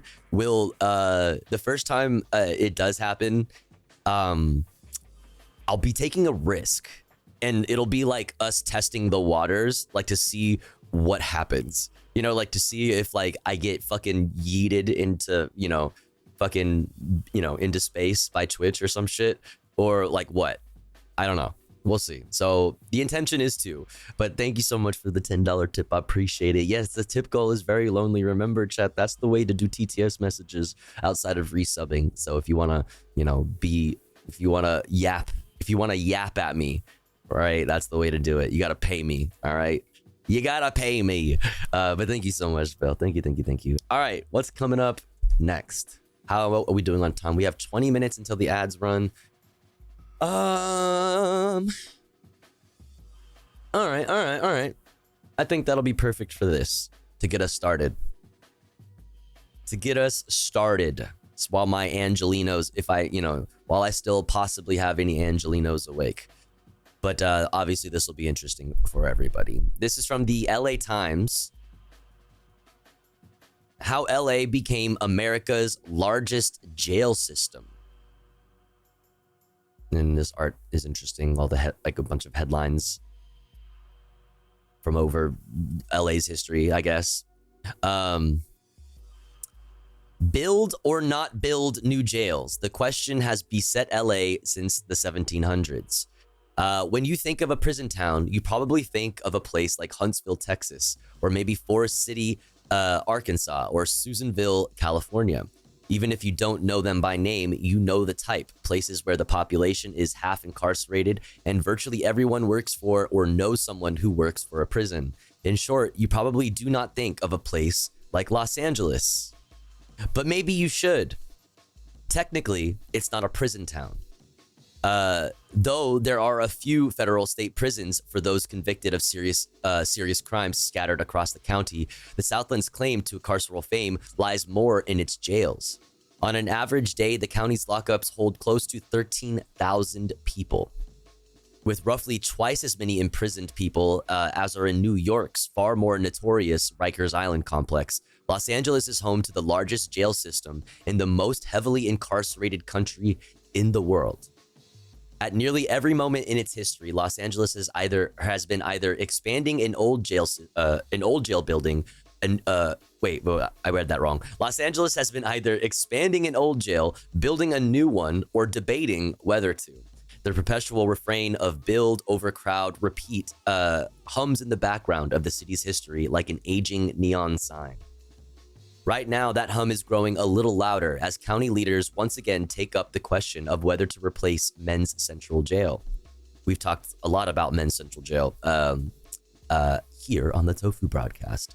The crumbling downtown lockup mostly houses men awaiting trial or convicted of minor offenses. Virtually everyone with any say agrees it is overdue for demolition. It's so similar to the freeway issue, said William DeVerrell, director of the Huntington USC Institute on California and the West and professor of history at USC. If we have a freeway that's too overcrowded, we say, well, let's build another one. How do we alleviate the problems in one prison? Well, we build another one. The region's first jail was built on the edge of what is now downtown Los Angeles in 1786, when California was claimed by the Spanish Empire. At the time, it was used as a guardhouse for Spanish soldiers known as the Cartel Viejo. But not long after it began to house prisoners, the place became overcrowded, or rather it had a, quote, bounteous patronage, as the Times later described it. Once it became too dilapidated to use anymore, local leaders turned a cleric's house into a make-do jail. So in 1841, still nearly a decade before California became a state, Los Angeles built what was technically at least its third jail, though probably the first one constructed for that purpose. But the simple structure at the corner of New High and Temple Streets wasn't intended for everyone. The white inmates stayed indoors. Their native and Mexican counterparts were chained to logs outside. The next jail was a one-story adobe structure on the corner of Spring and Franklin Streets. It opened in 1853 during a period when Los Angeles, according to the Times, was said to be the, quote, toughest town of the entire nation.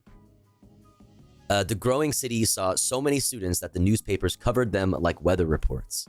One cheekily described the evening as a, quote, brisk night for killing after 4 men were shot to death in a town of just 3,500. With the tougher town came a fuller jail. And in 1881, the city opened a lockup on West 2nd Street with room for about 40 prisoners. The county followed suit and 5 years later opened the, quote, modern New High Street Jail, a 3-story brick and stone Gothic structure. By the spring of 1887, the place was already overcrowded. Good night, Bill. Thanks for the 10. The city jail didn't fare any better, and by the 1890s, even the police chief had begun complaining about the cramped quarters in the West 2nd Street building, which now held several hundred men, women, and children in a space designed for a few dozen. The atmosphere in there becomes so foul that it is cruelty to keep any human being in it, the Times wrote in 1894. The authorities cannot escape the fact that the jail is much too small for the size of the city. So 2 years earlier, the city yet again opened a new jail, this time in a massive Richardson Romanesque building on 1st Street with room for twice as many prisoners as the old one. Within a year, it too was overcrowded. The police chief reported in 1903 that some prisoners had begun sleeping in hammocks and temporary cots, while others were forced to sleep standing up. What? Wait, how do you even do that? Like, legit, I don't think I could. I mean, I guess if you're forced to, you do it. Yeah, I've never been in that situation, so how would I, yeah. That same year, county supervisors green-lighted a 228-bed jail at the corner of Temple and Buena Vista. It was full by Christmas. There wasn't enough money to keep building jails by that point, so local leaders enlisted inmates on the city's chain gang to build a stockade near Elysian Park to supplement the existing lockups. The Los Angeles County Jail under construction in the 1920s. Pog. Pog. I've done it before in the middle of a meeting. Do not recommend. Damn. Yeah, we got room for that dirty jaywalker. Yeah, sleep standing up is definitely possible. I mean, I'm sure it's possible. I'm just like, that's rough, That's rough. That is rough. By 1910, Los Angeles already operated one of the largest jail systems in the country. UCLA professor Kyle Little Hernandez wrote in City of Inmates, her definitive history of Los Angeles jails. Within a few short years, the local lockups were again beyond capacity. When Times reporters paid a visit to the city Clink, is that what the fuck they called it? The Clink? It feels like a slur.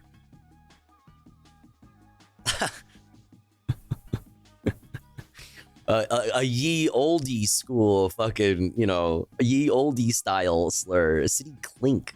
In 1916, they were horrified, describing the place as ice-ridden and hopelessly unsanitary, building the unthinkably deplorable conditions to which the wealthy and prosperous city could no longer be ignorant.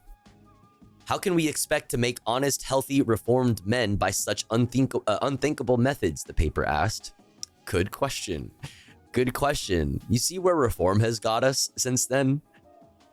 It's a really good question. We have moved like a foot since then, If they come to jail sick, they leave it worse. If they come in healthy and whole, they leave it sick and dejected.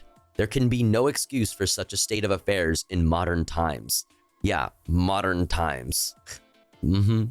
That's right, modern times. Yep. The solution, according to the paper, was to build a new jail. Oh, just like another lane. One more lane will fix the 405, chat. One more lane will fix the 10 freeway. Like, this time it's gonna work. The plan was for a, quote, first-class, modern, airy, hygienic, and merciful city jail. Wow, that sounds great and ethical. It would have sunlight and windows. Oh, reform. And here I was talking shit about reform. Upgrade, damn, and would allow its prisoners to access to towels. Dude, you know what? I'm starting to come around on this whole jail thing. I think it can be saved. I think we can save it. You know what I mean? Toothbrushes and the like, amazing. But those seemingly achievable goals turned out to be mostly aspirational for several years. Oh, dang. Well, listen, guys, reform and change, it takes time. You got to just be patient, okay? Like, we're working around the clock, okay? In the meantime, the city put up barracks for a prison farm in Griffith Park, which offered a little more freedom and sunlight for a couple hundred arrestees. But inmates housed in the main jail continued to rot away in increasingly inhumane conditions, and the inmates weren't any better off. In March 1921, men locked up at the Buena Vista County Jail rioted. Let's fucking go. By that point, the place was so overcrowded, nearly 450 people lived in quarters intended for 200. That the Times took the side of the rioting inmates. Base Los Angeles Times, dude. Damn. Take me back to when the Los Angeles Times was fucking based in abolitionist. You know what I mean? What the hell? The spark for the unrest, let's look at this picture though. My man is up to some shit. This dude is devious, bro. This is the type of dude to sneak up and take your fucking dinner roll without you realizing it. You know what I mean? Also, what the fuck is that? Is that just a branch from a tree? Is that like some celery or some shit? Oh yeah, that's definitely celery. But you don't even, can you eat the leaves? Like, they just give you the whole stalk? Look at this big ass piece of bread too. Probably like 50% wood chips. And an apple. An apple, a stalk of celery, whatever the fuck that chunk is, like a chunk of cheese or some shit, and an apple. Wait, this guy looks like he has meat or something. I can't fucking make it out. Oh wait, they have like meat or something on these plates. It just looks like sludge. Fruit filled with sawdust. In the agricultural wonderland of SoCal, the driest celery you ever seen. Ew, a vegetable.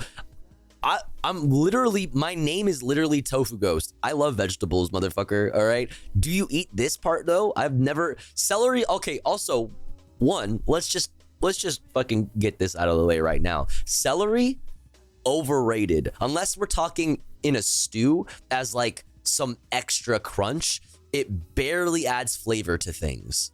Like when peanut, like before you say, oh, peanut butter on that shit, like bro, the peanut butter is what's good about it. The peanut butter is what's good. The crunch is cool, but like it's just like weird planty water. Like it's not that good. If it's in a stew, like fine, because it tastes like the fucking stew. And it gives you a little texture or whatever in there, like fine. But other than that, celery is fucking lame, bro. Celery salt? I don't know. I mean, I might have eaten something that was cooked with celery salt, but I have no idea. Love me some celery and chicken soup. There you go. Yeah. Celery salt in my cabinet wants to argue. But see, celery salt is not celery. Are you straight up? Okay, how many of you motherfuckers in the chat are fucking straight up walking up to this like a tree and ripping off a branch of it and eating it? Like, I know we're in prison, but like, come on. You're not. I mean, if you are and you're using a burner phone, don't tell me, because like, you know what I mean? Don't snitch on yourself, but like but like, you know. Anyway. Prisoners at the city jail sat down to a sumptuous, that sounds like so sexual, Christmas dinner in 1935. Is it not even sexual though? The banquet was a sumptuous, luxurious meal. But that's an adjective. I don't want an adjective.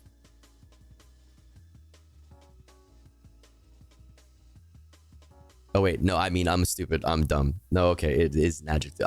I literally am dumb. My brain is broken. I don't want an adjective. I was thinking like a thesaurus. That's what it means though. Yeah, I'm just stupid. Don't listen to me. Nothing more sexual than Christmas dinner. I mean, stuffing. One word. Stuffing. I love the crunchy water. I'll stand on this. All right, you know, do you? Can you imagine chasing some crunchy water with some thick water? Or whatever it's called. What is it called? It's called thick water, no? Oh, it freaks me out. Ugh. Anyway. Thick water. Yeah, thick water. Yeah, for people with this... bro, you're gonna make me say that and just say a slur. The way I was about to pronounce that. How do you pronounce that? Dysphagia. Okay. Thank you. See? It's all about having fucking self-control, right? And preventing yourself from doing a thing. The spark for the unrest at Spring was a literal flame. One man had been tossed in solitary confinement because he kept burning newspapers to heat his coffee. While in the jail dungeon, Jesus, he allegedly conspired with some of the other men incarcerated there. Bro, that's a movie. Bro, they should make a movie about this. What the fuck? Fed up with sleeping in vermin-infested hallways, men pounded on cell doors, broke everything breakable, and then threw pieces of the debris at anyone who passed by the cell bars. Fuck yeah. The result was, as usual, redoubled calls for a new jail. How do we... They had a riot in the jail. How do we fix this? New jail, more. It's One Piece is the movie. They made a movie about that, and it's just called It's called One Piece. They already did that. Super jail, okay. This really good video about Palestinian med student in Cuba came up on my feed, and I thought this community would really appreciate it. It's fully in Arabic, but with subtitles, so it might not be the best for stream. I think it's great in general. Watch for people. For sure, yeah, I'm down to check it out sometime. But let me get back to this article though, so we can get to so we can actually get through everything and get to this section of the stream. I'll put it on watch later though.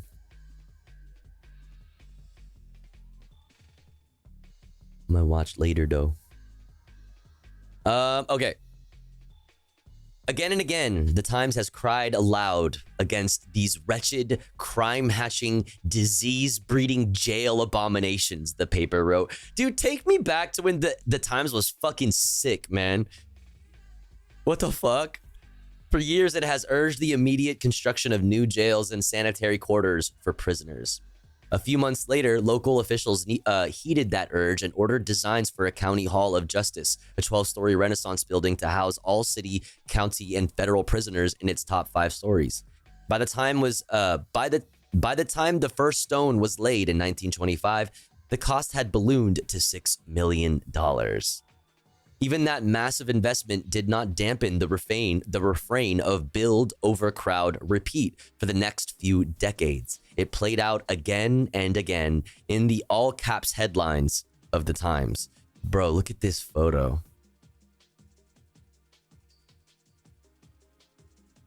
There's a foot right there.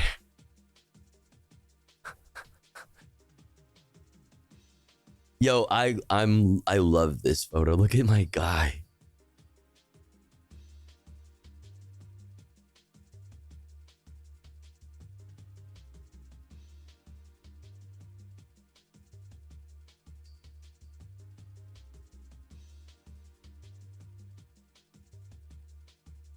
What does this tat say?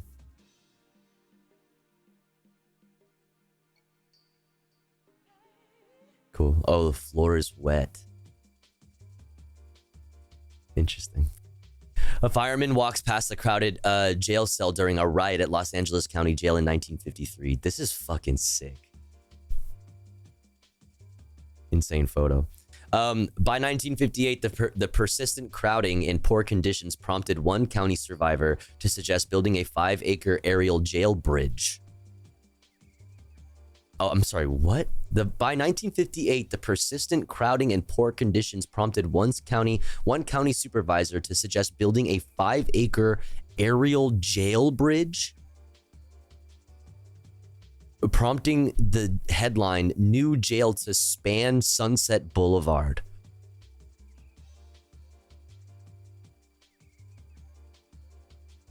Aw, man. Does it show it?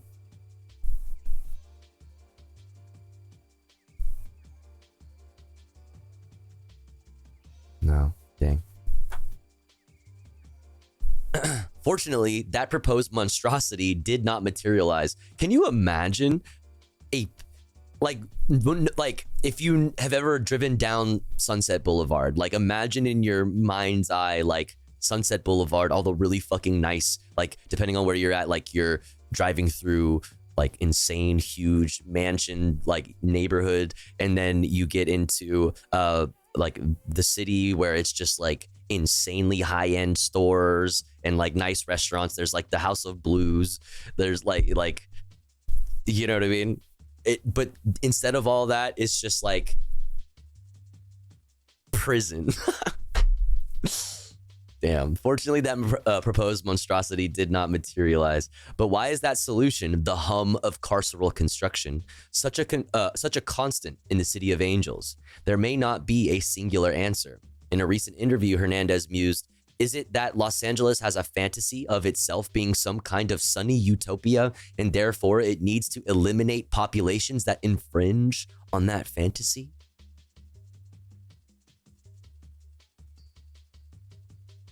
Olympics LA 2028 has just entered the chat. The area has long been home to some of the nation's largest native, Black, Mexican, and houseless populations, she said.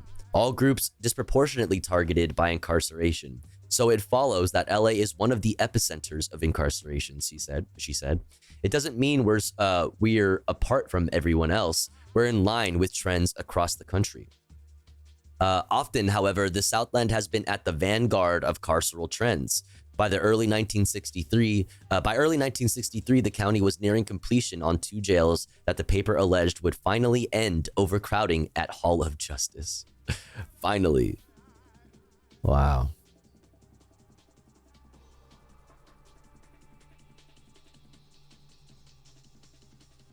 Inmates bed down and watch television at a chapel, in a chapel at Men's Central Jail in 1987.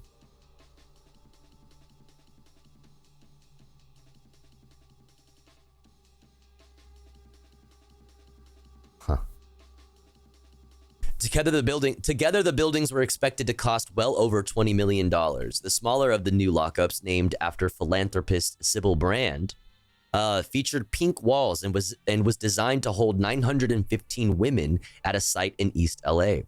The larger one was Men's Central Jail. Sitting on a 17-acre site downtown, it would hold 3,323 men. The Times described it then as, quote, looking like a modernistic manufacturing plant. Starting in the mid-1970s, the jail's deteriorating conditions ended up in the crosshairs of a series of federal lawsuits. By the way, I'm sure she's probably about to go into it, but like some of those lawsuits are still open to this day from the 70s in regards to like providing adequate bedding. Still has not like officially been done. Adequate bedding is still not really being provided to people who are incarcerated.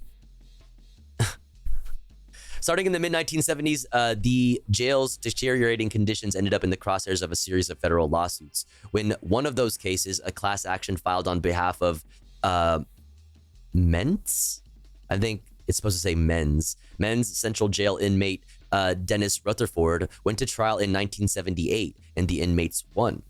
Judge William P. Gray declared the jail conditions unconstitutional and ordered a series of changes. The county jail needed to start giving everyone a bunk instead of making people sleep on the floor. They needed to let prisoners outside for an hour a day instead of 2.5 hours a week. Jesus, bro.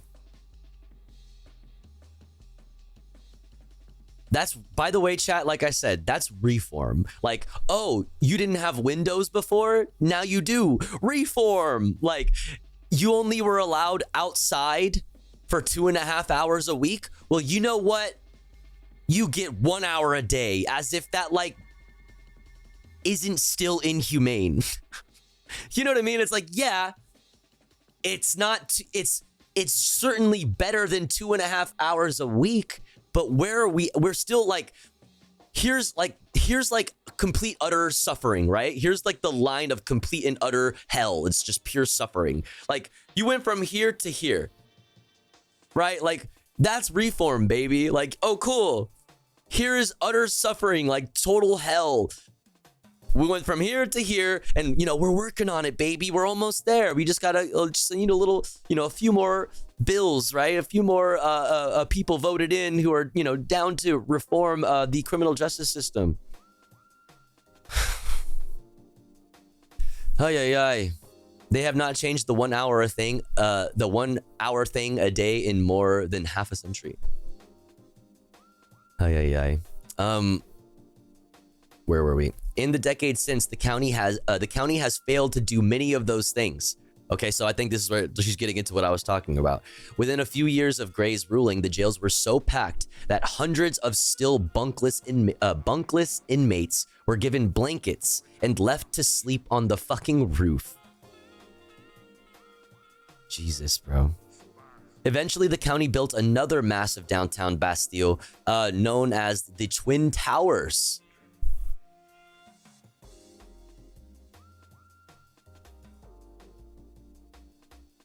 No relation.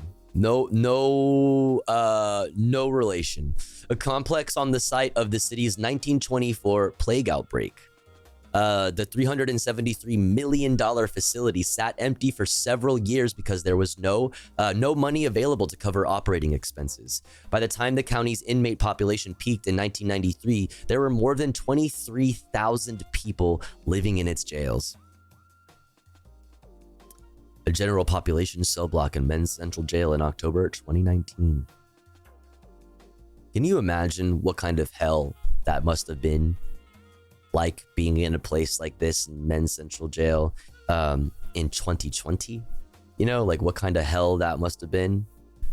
I'm sure there's numbers on it, and that numbers available on it, but I mean, I would also not doubt that they're probably woefully undercounted as far as like what the real effect of COVID-19 was on incarcerated people in jails generally in the United States, but like obviously in this case specifically a fucking horrible place like Men's Central Jail. But even as the number of people in custody began a halting downward slide, the debates about when and how to expand LA's jail facilities continued. With needs of its own, the city in 2006 began erecting a $74 million lockup, and the county's facilities were still so far beyond capacity, and some, notably Men's Central Jail, in such disrepair that conditions behind bars remained persistently abysmal, earning repeated rebukes from increasingly fed-up federal judges. In Men's Central Jail, cells designed for 3 inmates are filled with 6, the Times wrote in 2010. Last week, U.S. District Judge Dean D. Pregerson. What's up with the names lately? I feel like the names that we've been coming across in articles that we've been reading lately are just not real. Like, what was it yesterday? Oh, we were reading an article yesterday that was like straight up fucking softcore smut. Like, we were reading straight up smut yesterday. And some dude's name was he was Mr. D's. Okay, and now like my guy is Judge Pregerson. Like, I don't know. All right, whatever. I guess. Whatever. Last week, U.S. District Judge Dean D. Pregerson described the practice as, quote, simply not consistent with basic values. I mean, listen. Agreed with Mr. Pregerson, noting that inmates did not have the space to stand up and take a step or two. By that point, Gray was no longer on the bench, so it was Pregerson who had taken over the Rutherford case and decided that the situation behind bars, quote, should not be permitted to exist in the future. Hello from the future. More than a decade later, it remains. Pregerson is still overseeing that case, as well as a second one focused on violence meted out by deputies, and a third centered on problems with care for mentally ill prisoners. Like I said, here's your reform. Here's what reform looks like, chat. Like, you know, this is what reform looks like. These cases have been open since the 1970s. It is 2024, and they are still open. Prisoners in Los Angeles still do not have adequate bedding. It has been more than 50 years. Like, I don't know how else to explain this to you, but it is not in the interest of capital to like adequately reform prison into a ethical version of itself. That is not something that exists so long as the profit motive exists. It is not real. Even the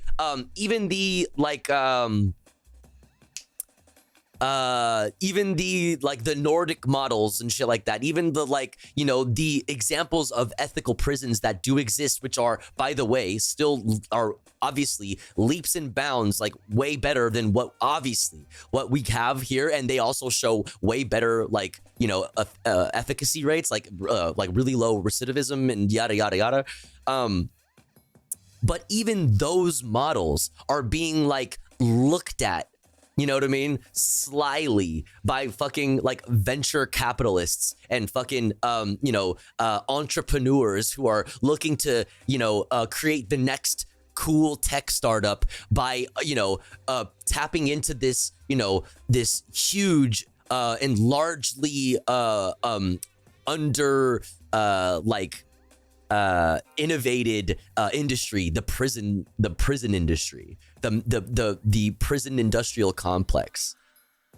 Like they're eager to create like the next best like prison that is like super ethical and also like, you know, provides, I don't know, I'm just making shit up on the top of my head, provides like, you know, VR glasses that are screwed into your fucking face so that like even though you're kept in inhumane conditions, you'll never know. Or I'm just making shit up, but like you know, eager to create the next best prison that has like an app integrated into it and has like AI caretaker systems so that you can pay less corrections officers to like actually do their rounds and patrol and make sure that people are like I'm not giving people ideas, chat. Like this shit is like, you know, they are a million fucking years ahead of me on this. Like, I'm not giving people ideas. They're already thinking of shit that I couldn't even fucking fathom.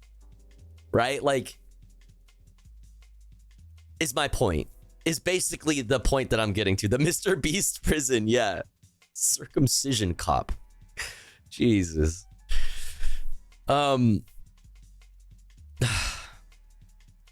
So yeah, I don't know. I say all of that. I digress to say that like this is what reform looks like. This is what reform looks like. This is the history of jail of the prison system in just Los Angeles. You know, one of the younger major cities, you know, in the United States. One of the youngest, obviously. Or well, depending on how you look at it. My you know, colonial, you know, that's my, you know, that's me needing to decolonize my brain, you know what I mean? But like, you know what I'm saying.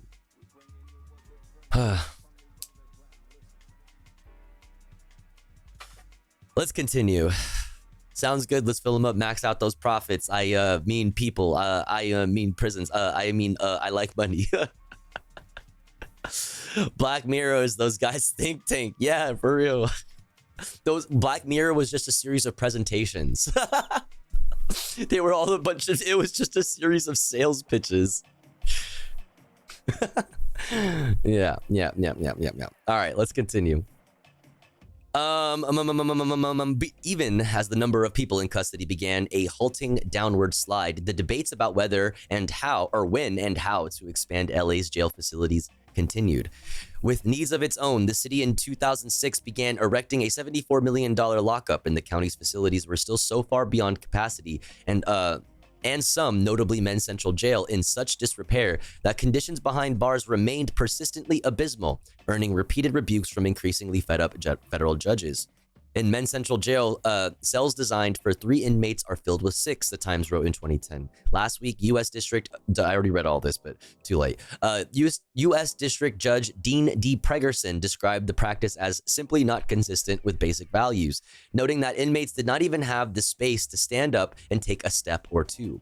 By that point, Gray was no longer on the bench, so it was Pregerson who'd taken over the Rutherford case and decided that the situation behind bars, quote, should not be permitted to exist in the future.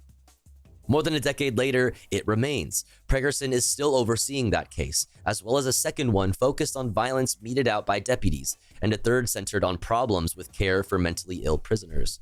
Everyone is on edge because it's overcrowded, one inmate wrote in an affidavit filed in the Rutherford case 2 years ago. The place smells of urine and excrement because some toilets don't work, and people who are chained to chairs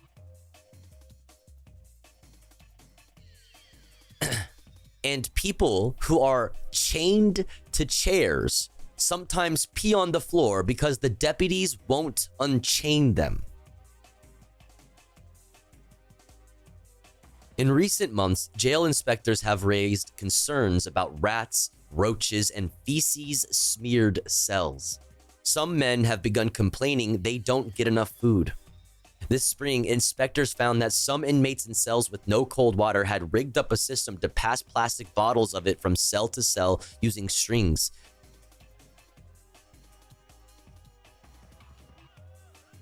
When we say, like, we take care of each other, you know what I mean? We take care of ourselves. We keep us safe. Like, that's like, this includes this.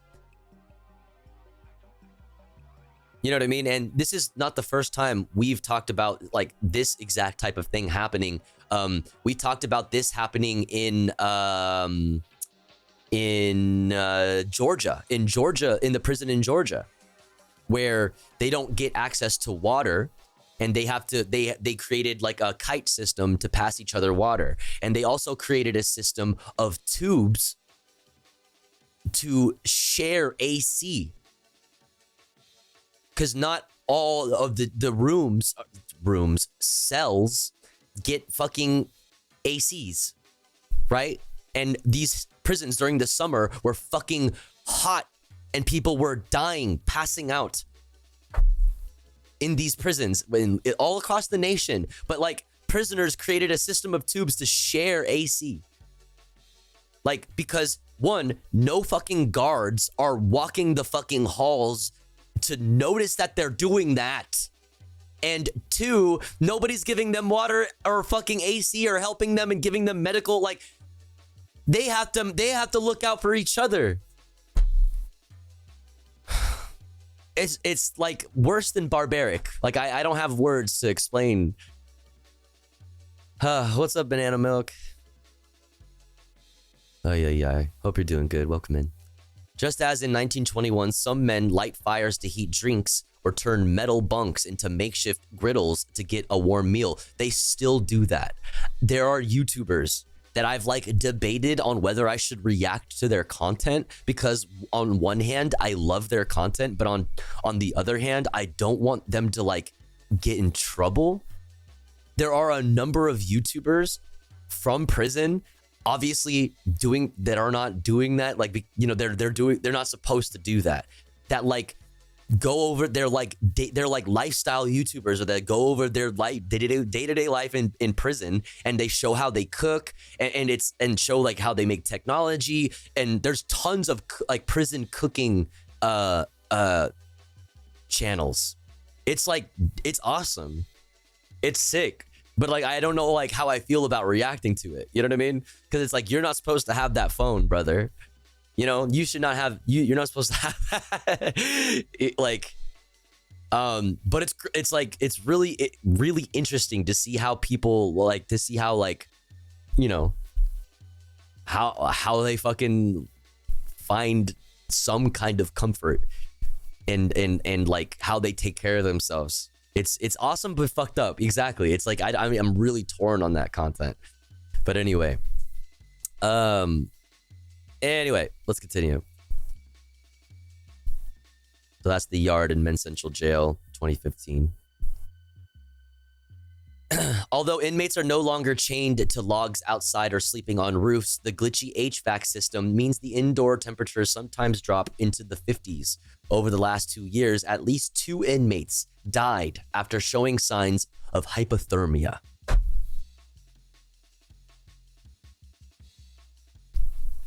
They fucking froze to death. It was so cold. It was so cold. It's like getting stuck in a fucking walk-in fridge, you know, or like getting stuck in the walk-in freezer at your fucking restaurant or some shit that you work at. And just sitting there and nobody knowing you're there and just dying in cold silence. The jails still struggle to provide adequate sleeping quarters to this day. That's what I'm saying. Like, I talk about this all the time. I bring this up specifically all the time, that these cases that were opened up because of the inhumane conditions in these same prisons in the 1970s, those same cases are still open and still being overseen by the same judges. They're old as fuck. Same judges. That's what reform looks like. 50 years, nothing has changed, and people are dying. Like, sounds cruel and unusual to me. Yeah. The jails still struggle to provide adequate sleeping quarters, and in recent years, they've been caught leaving people to sleep on urine-soaked floors, using trash bags for blankets. In 2019, the LA County Board of Supervisors scrapped its $1.7 billion plan to replace a decaying central jail with a jail-like with a jail-like mental health facility. What is and for 5 years tried to pursue a no new jails strategy, focusing instead on lowering the jail population. That's that shit I like. For the first time in years, the number of people in local lockups dipped below 13,000. But this year, with crime rates and political pressure rising, Los Angeles leaders, Jesus Christ, changed course, raising questions about how many people they can really divert from the jails and whether looming legal changes once again could cause the county's carceral population to balloon. And so, after a pause, it resumes. Build, overcrowd, repeat. This takes me back to if you were here for the early stream yesterday at like, I don't remember what time it was, like 6 in the afternoon, in the evening that I went live yesterday for like a couple hours to go over and watch the district attorney debate in Los Angeles. That's why elections like that are fucking important, right? Kamala Harris surely and Donald Trump, neither of them are surely not going to do anything about these issues like this, right? Where you do have like more sway and more power and a greater effect is in your local politics. And when it comes to voting for people like, you know, in that DA debate, like one guy is like pro death penalty, the other guy isn't, even though he's not perfect, but like he's not pro death penalty. And he ran initially on, you know, like decriminalization, like not decriminalization, but like lowering charges for nonviolent crimes, like not putting people in these exact jails that we're talking about for nonviolent crimes, right? Like drug offenses, like fucking petty crimes. You know, greatest country in the world. True. That's true. That's true. I wonder if that jail-like mental health facility is where I got sent on a 5150. Felt like it. I mean, yeah. Yeah, I mean, 5150 type things are about to hit a whole, are entering a whole new era. Okay, with things like the care courts in California and Yep. Anyways, we have to keep it moving. Oh, fuck, we have to run an ad break is what we have to do. There's the article for you that we just read from the LA Times in the chat. Coming up next on the Tofu Ghost broadcast, we are going to speed run some national news. Boeing halts talks, withdraws pay offer to striking union. We'll take a quick look at that, and we'll take a quick look at I don't know. We might take a quick look at this from PBS. Only one county has voted for the winner of every presidential election since 1980. It sounds interesting. I actually don't know what county they're referring to, so I'd be curious to see, you know, if there's any polling on on who they're voting for, just for fun skis. And then we obviously have Milton stuff, and if there's any, like, you know, fresh updates, you know, feel free to hit me with them in the chat when we start going over Milton. Exclamation point watching in the chat for a link to the playlist. But first, chat, before we continue on, we must run an ad break since it's been much more than an hour since our last ad break. Don't you worry though, because here at the Tofu Ghost broadcast, when I run ads, I run them while I'm away from the stream. That way, even if you're unsubscribed to the channel, you don't miss out on any of the content. But if you would like to support the stream, if you would like to support me, the streamer, and also in doing so, get access to really cool Tofu Ghost emotes, as well as an ad-free viewing experience, all you need to do is subscribe for $6 or for free with a Twitch Prime.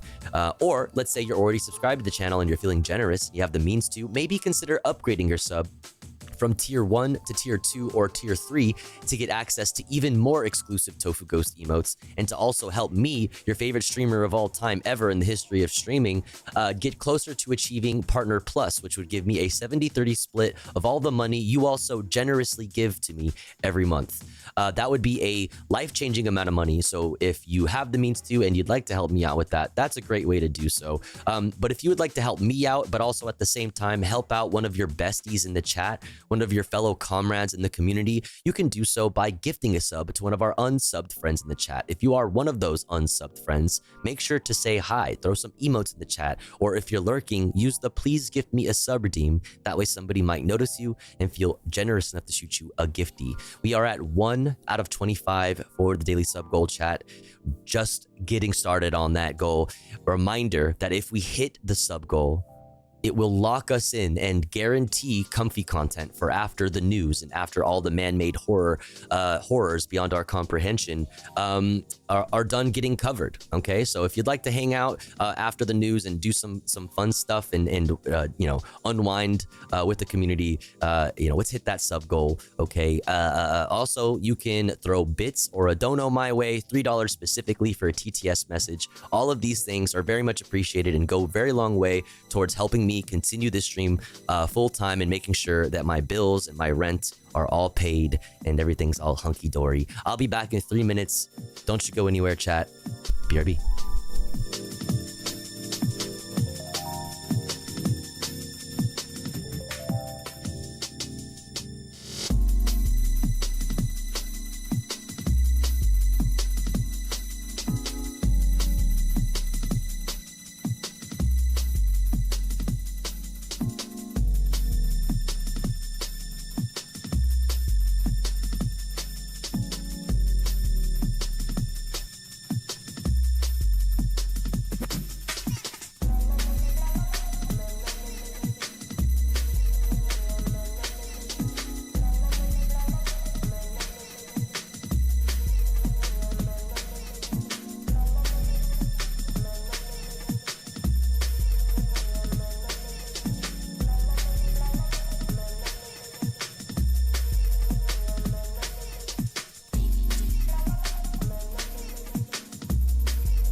Thanks for waiting. Thanks for sitting through the ads.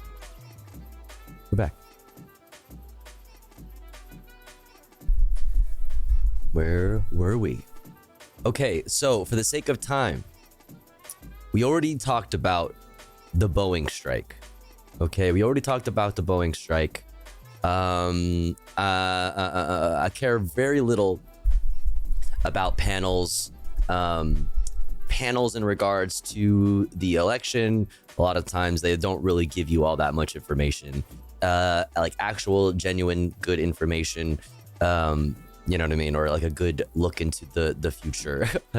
It's more just for the content and how to have like a jumping off point to like to have takes or whatever. But for the sake of time, so that we can get to everything that I'd like to cover today, the most important things, we're gonna hop straight into Milton. Okay, hop right up in that. See what's going on with Milton, and I'm gonna try to look up if there are. I guess we could. Let me know like if there are any good like recent current right now updates on the ground while we're covering this. Category 3. Biden warns Hurricane Milton will carry incredible destructiveness. But no one should be confused. It's still expected to be one of the most and worst destructive hurricanes to hit Florida in over a century. Milton still carries incredible destructiveness, can wipe out communities, can cause loss of life. Storm surge is still expected to be up to 13 feet. So Flip my pedal. Everyone in Hurricane Milton's path to listen to local officials and follow all the safety instructions they give. At this point, evacuation is probably difficult. So I encourage people to look for safer shelter. Sometimes moving just a few miles can mean the difference between life and death. All right, NASA captures video of her. Over the last few weeks, there's been... Okay, never mind. I thought I was going to go to this video first, but it was Brandon screaming at me. Jesus. Brandon blasts Trump and Marjorie Taylor Greene for, quote, onslaught of lies. Yo, that's my new record coming out. My new fucking... My new fucking, like, metalcore fucking doom fucking record. Metalcore doom. Onslaught of lies after Hurricane Helene. Reckless and irresponsible and so relentless loud. promotion of disinformation and outright lies about what's going on. It's undermining confidence in the people in Florida. An incredible rescue and recovery work that has been undertaken. Literally, there are thousands of fellow Americans who are putting their lives at stake and putting on the line to do the dangerous work that needs to be done now. And it's harmful to those who most need the help. Quite frankly, these lies are un-American, and there is simply no place for them. Not now, not ever. Former President Trump has led this onslaught of lies. Assertions have been made that property is being confiscated. That's simply not true. Yeah, and we're gonna look at this impacted by these storms will receive $750 in cash and no more. That is simply not true either. They're saying that money needed for these crises are being diverted to migrants. What the heck are they talking about? What the hell? And that money needed for these crises are being diverted to migrants. What the heck are they talking about? What the hell? Stop it. It's outrageous. It's just not true. True. Now the claims are getting even more bizarre. What the hell? Marjorie Taylor Greene, the congresswoman from Georgia, is now saying the federal government is literally controlling the weather. We're controlling the weather. She's right. It's beyond ridiculous. She's right. It's Joe Brandon, you did this. so stupid.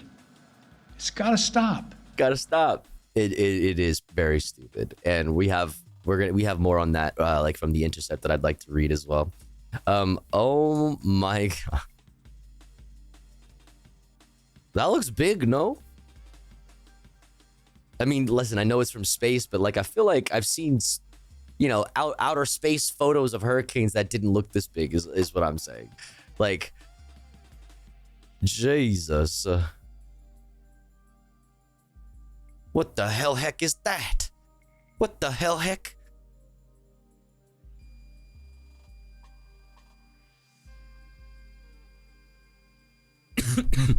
Excuse me.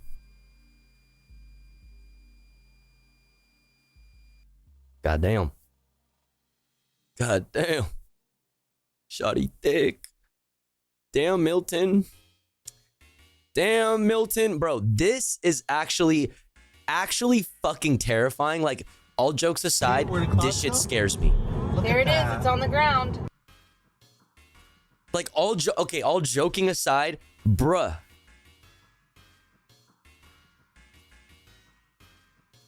You know what I mean?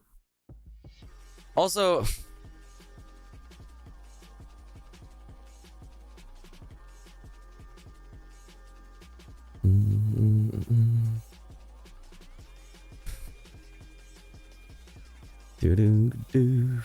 I had some other stuff. Let's see. I saw this shit.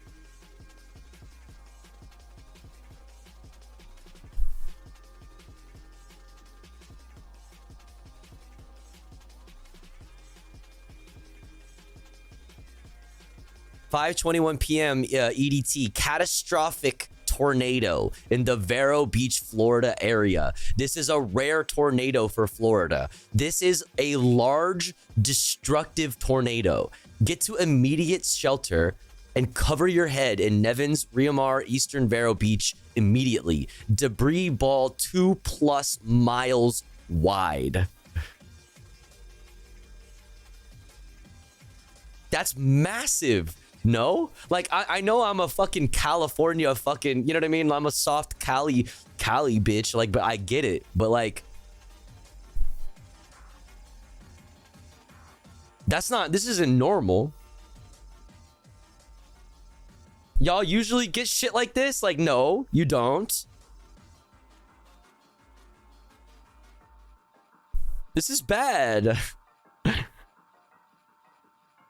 Oh, fuck, I forgot about this. Oh, I forgot to pull up this article. Oh, God, I forgot to look through my fucking Twitter bookmarks. Dude.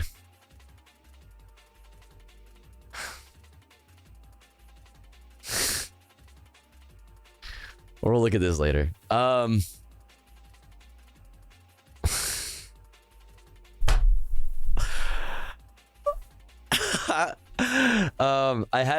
feel like I had other storm shit. Okay, maybe I didn't. Maybe that was it. But goddamn, man. This is terrifying, bro. I'm scared of this shit. Genuinely, I'm scared of this shit. Bro, that's a fucking tornado, bro. Bro, you know that movie Sharknado? Like, there was like a non-zero chance, chat, that this ended up being Gatornado. Is like all I need to posit this to you. I just need to, like, you've heard of the movie Sharknado? Like, Gatornado.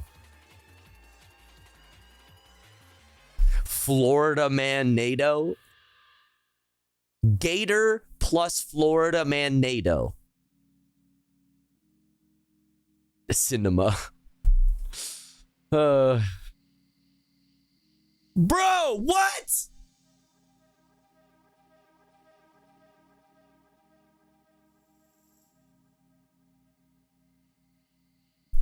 Hello? What the fuck, dude?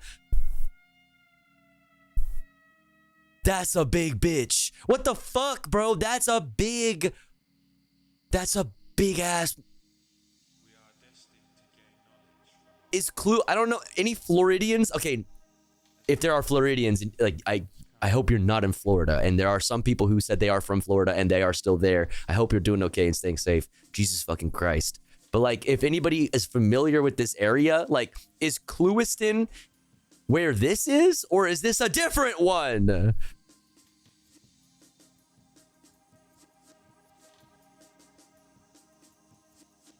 And is this a different one? This one's in Miramar. Nevins, Riomar, Eastern Vero Beach, Florida area. This is in Miramar, Florida. And this is in fucking... Like, are these all different fucking tornadoes? There's motherfucking gators in this I'm sick of all these motherfucking gators in this motherfucking tornado. Dude, is that like I'm genuine question though, like are these 3 different tornadoes? There was a lot of tornadoes, I heard. I mean, yeah, I'm seeing 3 so far. What is this one is the size of like 6 though. Bro, there's no more Clewiston, Florida, right? Like Clewiston, Florida is gone. Like Clewiston is not. Like Clewiston is Thruiston at this point. What is that? What is that? Bro, get the fuck out of there. Like I'm like want to like grab all these people that I see in these videos and I want to like take them, like bring them to safety through the computer. That's fucking insane. Oh no, this dude's why does he kind of look like Michael Pillow? Why does it kind of look like Michael Pillow if he like chilled out a bit and like, you know what I mean? Became like nicer or something. Like he has friendlier eyes, you know? Why Hurricane Milton is an unusually fierce storm. We're, you know, chat, if you have any like recent updates and shit, like the you know, from Milton while we're covering Milton, you know, hit me. Check the last link I sent. Milton isn't just a life-threatening monster for Florida. It's an unusual but not unheard of freak of nature storm. Are you for real, man?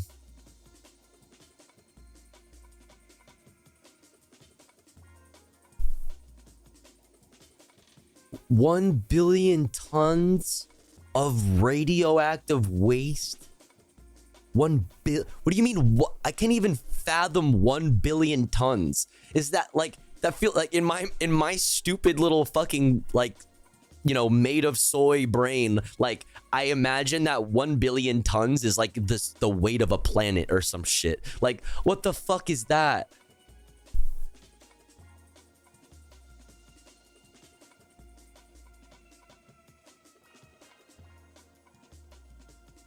Wait.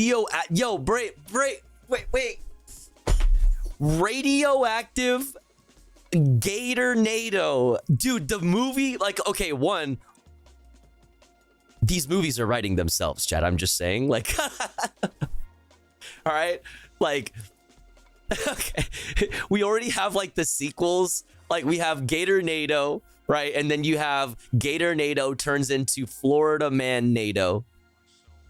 And then turns into radioactive Gator Florida Man NATO. Like there's 3 movies right there. What's up, Zach?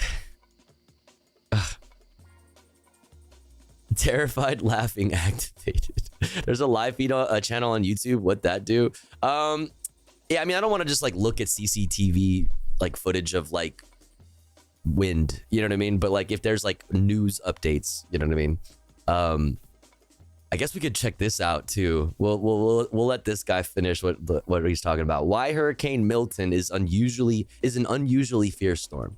Hurricane Milton isn't just a life-threatening monster for Florida. It's an unusual but not unheard of. Dude's eyebrows are phenomenal, by the way. He has 3 mustaches on his face. Freak of nature storm. It was born in the Bay of Campeche in far southwestern Gulf of Mexico. Most Gulf of Mexico storms go north or north and west. Milton is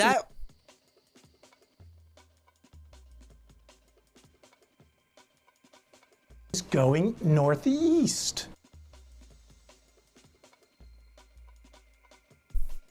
Which is unusual, but it's not unheard of. Like the witch of the night, dude, is this like, who the fuck is that? Like a fucking, it's like a ghost. Milton is going northeast. Bro, are we just gonna brush over? What the fuck was that, dude? North is that a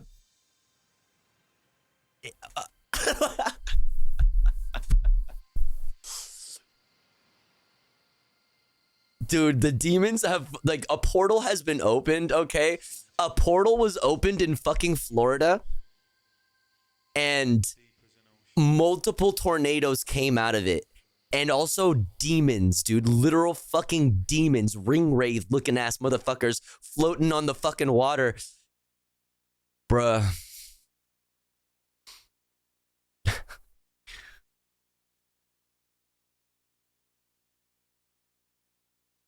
Oh my god, dog. Wait, no, for real though. What is this? What is this? This is so random. Run in water funny one part. What is this video? This is so random. What the fuck is this? Why is that literally the person though? Wait, why is it actually? Most Gulf of Mexico storms go north. Why is that literally north and west? No, but for real though, that's actually what we're looking at, right? Oh my god. Dude, I told you, dude. A portal to hell was opened in Florida, chat. We need to nuke Florida. Petition to nuke Florida. All in favor? Aye. Say aye. All in favor. Petition to nuke Florida. Aye. In the chat. Like, what? Dude. No. No, dude, it's done, dude. Whatever the fuck this is, we need to seal it off, dude. Like I said, I repeat, a portal to hell has been opened in Florida. We need to do everything we can just to prevent the fucking hell spawn from invading the rest of the country. Okay, like, I am willing to do whatever it takes to prevent this motherfucker from pulling up at my house. So random. What? Oh, did I click something? I was like, what happened? Why does this video exist? What even is this?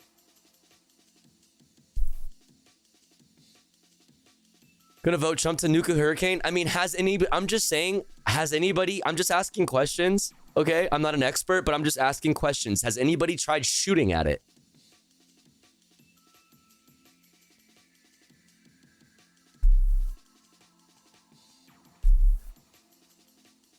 West. Milton is going northeast, which is unusual, but it's not unheard of. Other storms have done this in the past, but it is an unusual path.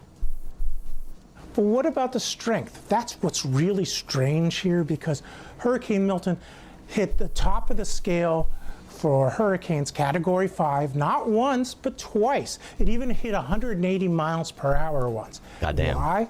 That's actually fast as fuck though, right? Like, that's fast as fuck. Like 180 miles per hour. Like, bro, that's like picking shit up and throw it. Like, bro, pick up a brick and throw it through walls. Like,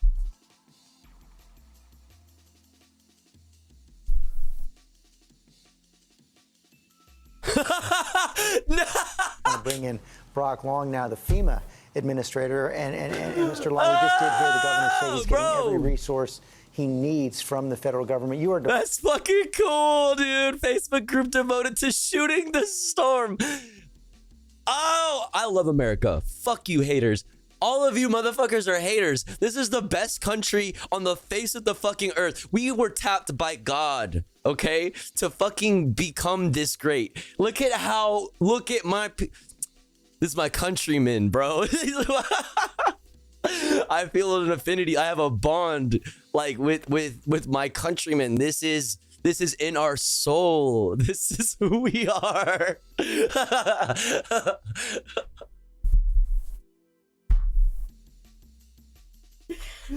Dude, this is so, like, life isn't real. None of this is, bro, literally, this is, let's show,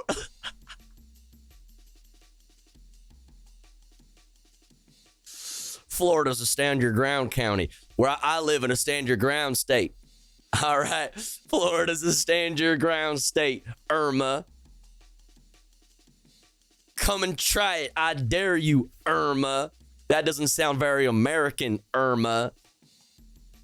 That's so sick. To clarify, do not. To clarify, do not. I repeat, do not shoot weapons at hashtag Irma. You won't make it turn around. Don't get it twisted. You won't make it turn around. Don't get it twisted. It will have a very dangerous side effect. Wait, bullets come back? Don't...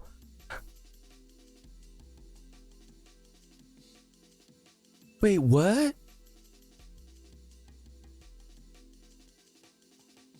Wait, what is this image? Are they suggesting that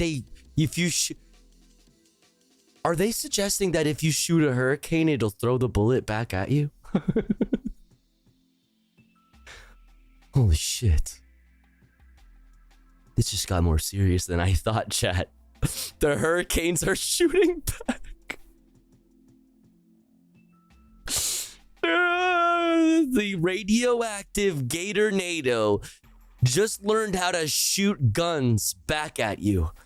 We're cooked. It's over. It's true. It is truly over.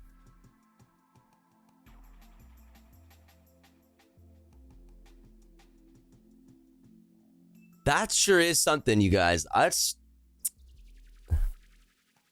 Damn. Cooled by this extreme warm water in the Gulf of Mexico. So why is the water so warm? One of the main reasons here is climate change. Human-caused climate change has warmed up the waters everywhere, but the waters of the Gulf, the Caribbean, and the Atlantic have been at near record levels for a year and a half. Milton is dangerous for another reason, because of where it's going or might go. I love this guy. If it hits Tampa Bay, Milton is sometimes one of the worst case scenarios the scientists have worried about. That's because Tampa Bay has not had a major hurricane directly hitting it in more than 100 years. 100 years. So rapid intensification. 100 years, dude. You know, it's an uptick. Climate change is fake as fuck, dude. 100 years? Oh my god.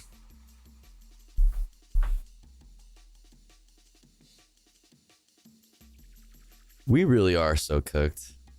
Fake and gay. Yeah, climate change, I don't swing that way, fella. Whoa, whoa, whoa. Pause.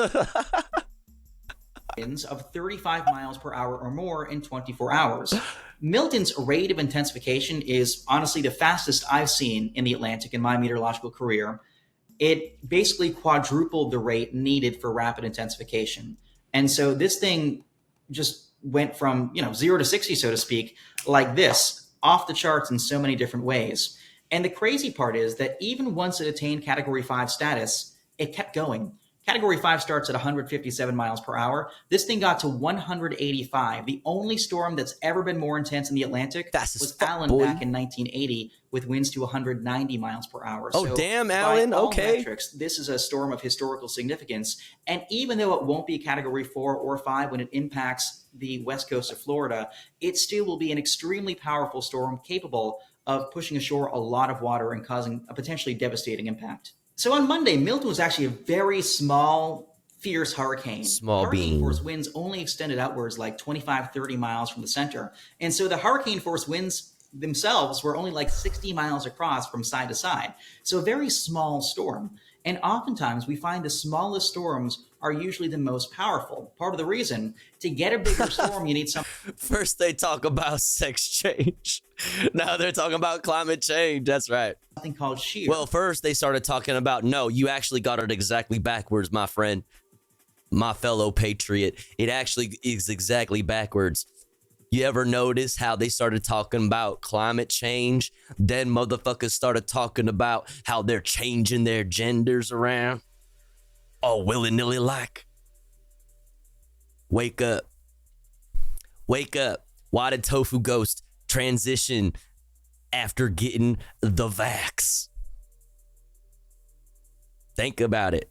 Think about it. Or disruptive changing winds with height. So a hurricane is like a spinning top, and I want you to think of wind shear as the table beneath it. And if you kind of jiggle the table, the spinning top will start to wobble and eventually its spin will decrease and it might collapse. Same thing with the hurricane. If you shear it, if you kind of jiggle it too much, if you force different levels of it in different directions, it'll be knocked off kilter. It will kind of fall apart in terms of its balance, its perfect spin.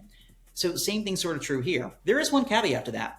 As Milton gets closer to the Florida coastline, it will begin feeling the jet stream. The jet stream is that river winds in the upper atmosphere over the southeastern U.S. Now, at first, the jet stream will actually help Milton to hold on to strength and maybe intensify a little bit more. Why? Those strong upper level winds are pulling exhaust air away from Milton, and the more exhaust you fan away, the more moisture and warmth you can suck in from the bottom. It's like suck it in from the bottom. A fan over the top of a chimney. The more air that goes out, the more you can fuel that fire from below. And that will likely be the case through, I'd say, midday Wednesday. And then eventually, that same jet stream, that same shear, the disruptive upper level winds will start to kind of work against Milton, which is why we do think it will be gradually weakening as it goes to make landfall. That's not to say it will be weak. Coming from a Category 5, even if you half that, that's still a Cat 2, Cat 3. So Milton will still be very strong, and I think that's what folks really need to remember here. Remember. How to talk to your kids about hurricanes is the funniest thing. Dystopian future that's important too is for now. Folks who have kids. This can be a very scary situation for them, and if the parents are scared, the kids are going to be scared. How to talk to your kids about the end times. I always think that education is empowering. So in the past, I've done specific forecast videos for kids saying, have you had the talk with them? About sex? No, about how late stage capitalism is slowly killing us all. No, not yet. Haven't really figured out how to, start that convo yet. Here's what sounds you'll hear. Here's what you'll see. Here's what you'll experience. And I think for everybody, that sort of advanced mental preparation can at least get us in the mindset that we need to be in. Dinosaurs. To be safe throughout this, but also to be in the best mental place we can be. In 2022, senior meteorologist at MyRadar, Matthew Capucci, created a video for children during Hurricane Ian. In his interview with PBS News, he says the educational video for kids can be applied to current and future hurricanes as well. You can find the full on his X profile, formerly known as Twitter. Take a look. Hi guys, we have a big storm coming. You're probably a little bit nervous. That's all right. We're scientists and we are too. But let's talk about it so we know what to expect. Hurricanes are very, very windy. This might be the windiest weather you've ever seen. Sometimes the wind gets so strong it knocks over trees or breaks people's houses. Yeah, and it might pick you up and take you away forever. That's why we have to be careful. The strongest winds are found near the center of the storm. Think about the sink or the whirlpool you see when you flush the toilet. It's kind of like that, and you might sink into the abyss forever. Water gets faster and faster and faster towards the middle. Same thing here. This is a whirlpool of air. During the storm, kind of like the pit in your stomach that you feel. You'll probably hear some weird noises. It might sound like a roar, a little bit scary, but that's normal. It might sound a little bit scary.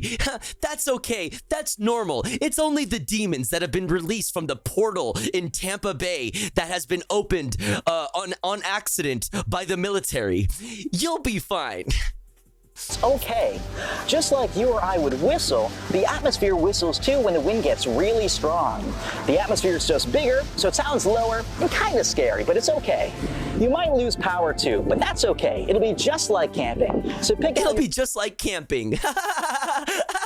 It'll be so dark you can pretend like you're in space, alone and cold.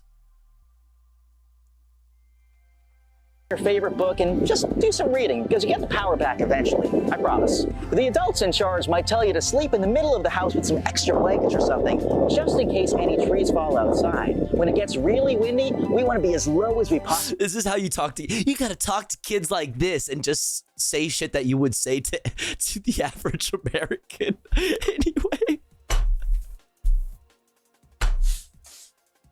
You see, kids. You see, kids, Los Angeles has a deep and rich history of prisons. That's right. Did you know that since the 70s, there have been open cases against these prisons that say that there is not adequate bedding provided to the incarcerated persons? That's over 50 years ago, and they're still open. That's crazy. can be. The street might look like a swimming pool. The inside of your house might even get wet too. If that happens, stay out of the water. It's really dirty. It might even contain animals or electricity. That's right. If you have a boo-boo, in the meantime, you could get some of that dirty water in your cut and get sepsis and have to have your legs cut off. Stay safe. This is fucking ridiculous. We are so cooked, you guys. We are absolutely cooked. When did this come out? At 2:19 p.m. today? Yesterday now? All right, I'll bite.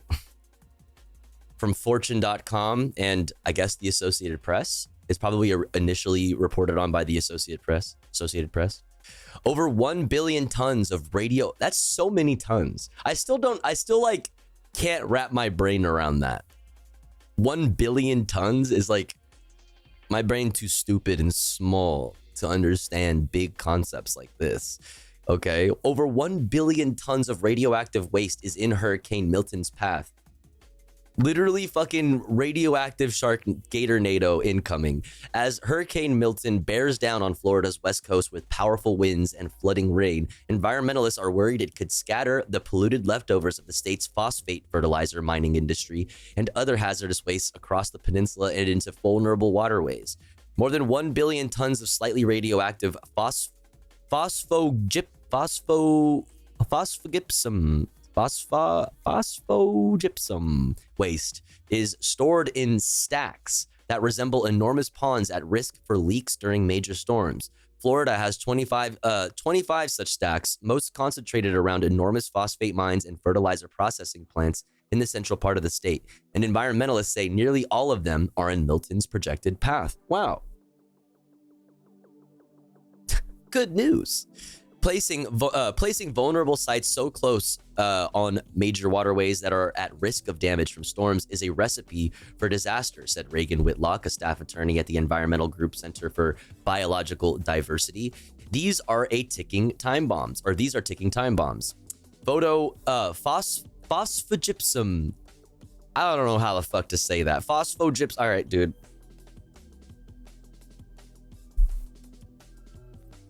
No, it doesn't have the thing. Pronouns.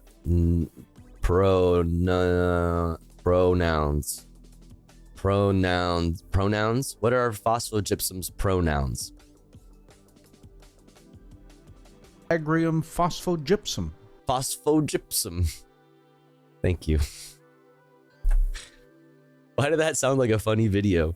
Phosphogypsum, a solid waste byproduct from processing phosphate or to make chemical fertilizer, contains radium, which decays to form radon gas. Both radium and radon are radioactive and can cause cancer. POG. Phosphogypsum may also contain toxic heavy metals and other carcinogens. I love heavy metal, such as arsenic, cadmium, chromium, lead, POG, mercury, and nickel. Awesome. That waste is even more troublesome because there is no easy way to dispose of it, leaving it to pile up and become an ever-growing target for such storms as the monster Milton, which is expected to slam into central Florida late Wednesday as at least a Category 3, with sustained winds approaching 130 miles per hour, a possible 8 to 12, 2 to 3.5 meters storm surge, and 18 inches, 46 centimeters of rain.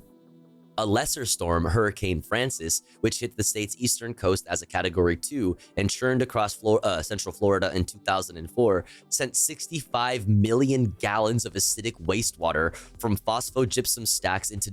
Okay, so basically this is just set to happen then. Like, this is something that has been known, like, is a huge risk given how often hurricanes happen in this area generally, and plus obviously the increase in fucking, hurricanes and storms because of fucking climate change. Like, so basically expect radioactive waste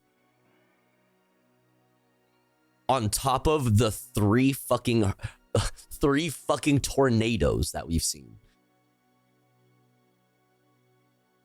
Like this shit just keeps getting more fucked up, dude.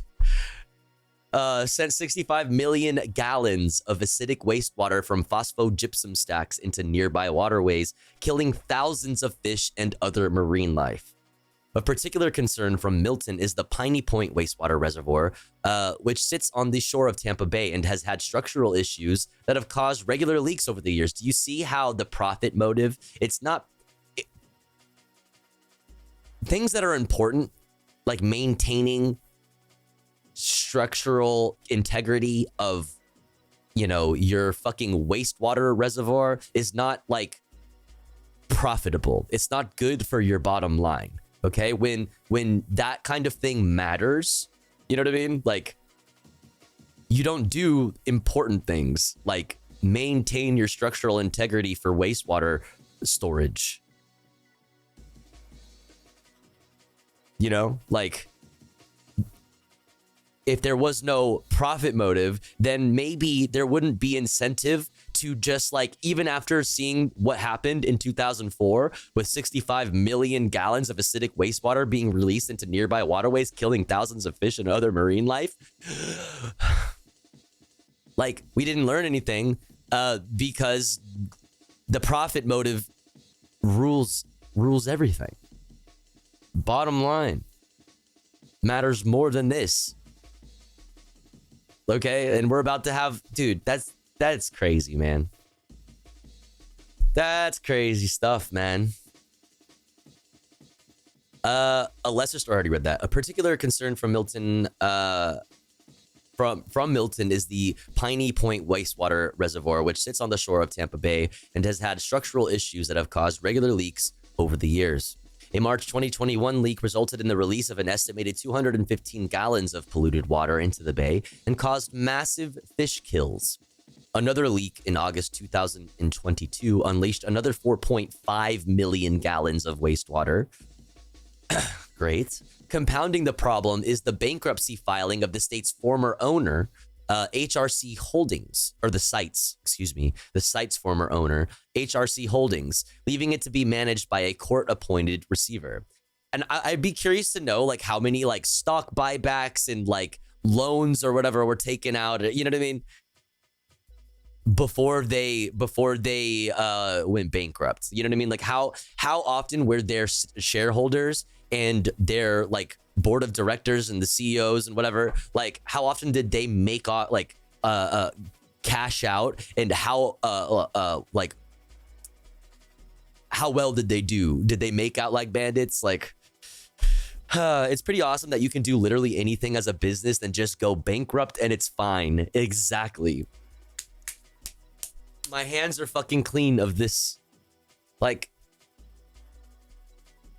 you can cope all you want and be like, well, we just need, it's not that capitalism is bad itself. It's just that we need, better regulation. And that's why you should vote or fucking some stupid shit. The profit motive, no matter what, no matter how it exists, so long as it does exist, it will always seek to further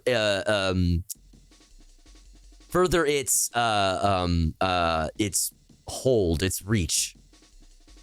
It will always advocate for itself. The profit motive, as long as it exists, will continue to try to expand its reach and its existence, and shrink any sort of like regulatory body that exists.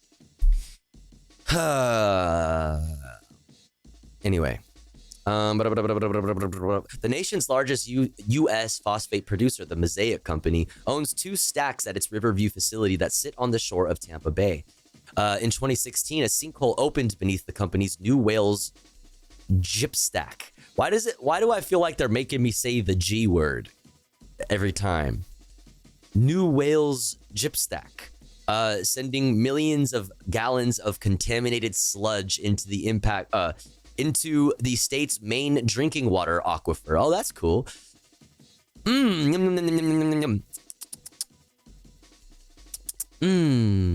Something tells me that probably disproportionately affects the poor. Those who may not be able to afford buying their own filtered water or filtering their own water themselves. You know, maybe those who live in buildings that are old and decrepit and not fucking up, you know, haven't been renovated in years and years because of the profit motive, you know, in their landlord's fucking bottom line. You know what I mean? Like, you see how fucking you know, capitalism is slowly killing us all, and it has its fucking dirty little fingers and everything. You know what I mean? You know? A sinkhole opened beneath the company's new Wales. I already read that. The company said tests showed there was no off-site impacts from the incident, but the site is at risk of further damage from a storm as powerful as Milton. Asked about its preparations for the coming storm, Mosaic pointed to a statement on its website, quote, "Preparations for hurricane season include reviewing lessons learned from the previous year, updating our preparedness and response plans, and completing inspections to ensure all test pumps, generators, and other equipment needed in the event of severe weather are on site and in proper working order." Florida and North Carolina are responsible for mining 80% of the U.S. supply of phosphorus. And North Carolina too, place who was also just fucking obliterated by a different fucking hurricane that just fucking happened 2 weeks before this one. Holy.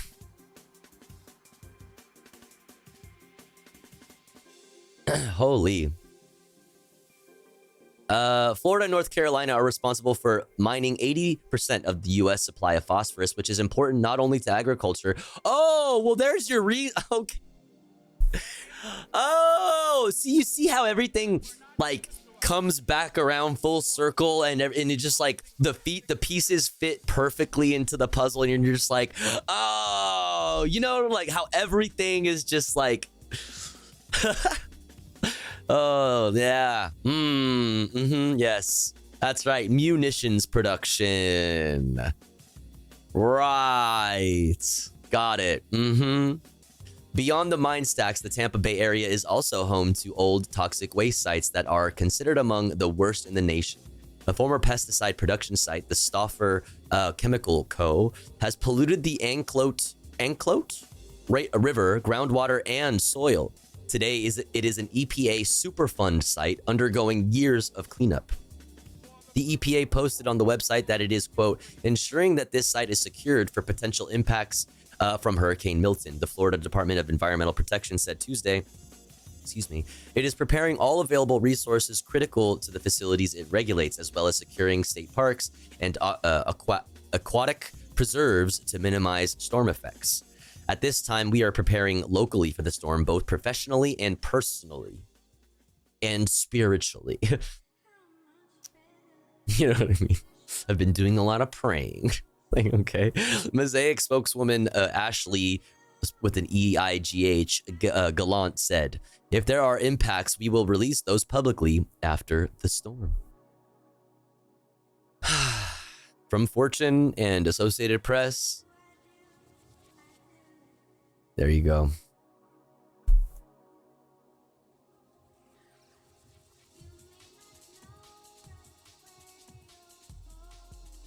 How are we doing on time? 14 minutes till the ads run. I can work with that. And I think I could fit this in AO in between now and those ads in 14 minutes. This is from The Intercept. Advocates for immigrants ask, what FEMA cash? Question mark. Exclamation point. Question mark. Where's the FEMA cash? As President Donald Trump blasted out lies about the Federal Emergency Management Agency giving money to undocumented immigrants after Hurricane Helene, advocates for immigrants shook their heads, SMH'd, in disbelief. The truth is that the federal government has long gone out of its way, which is like the issue that we really need to be looking at. But since the Overton window is, you know, just hard right now, and Democrats are literally fucking neocons on the border, on border policy. this is an issue. But the truth is that the federal government has long gone out of its way to block undocumented people from receiving help. Federal agencies are barred by law from giving them in-cash disaster aid. Time after time, when a hurricane or wildfire hits, immigrants are left to fend for themselves. Mutual aid groups have stepped in to fill the gap, and increasingly, they are pioneering a model where state governments distribute aid money through nonprofits. With Hurricane Milton bearing down on Florida, which has 1.2 million undocumented immigrants, activists are questioning why the feds do so little to help the same immigrant communities that help to rebuild after storms. Government at all levels should do more, said Democratic New York Assembly member Catalina Cruz, who helped create a state-level fund for Hurricane Ida victims in her state. We are very well and okay as a society, having people work for us in our farms, feeding us, making sure that we're okay, Cruz said. But the minute a natural disaster destroys their lives, all of a sudden, we're going to turn around and say, do you have papers? Trump's latest lie. North Carolina residents were still searching for lost loved ones after Helene when Trump rolled out his latest lie at an October 3rd rally. The Brandon administration, quote, stole the FEMA money just like they stole it from a bank. Brandon stole the FEMA money just like they stole it from a bank so they could give it to their illegal immigrants that they want to have vote for them this season. That's right. That's right. They're voting in droves, folks. They call them dumps. Big fat dumps. There was not a sliver of truth to the claim, which Vice President Kamala Harris called, quote, the height of irresponsibility and frankly callousness. Damn, you fucking told his ass. Former top FEMA officials were quick to dismiss Trump's remarks.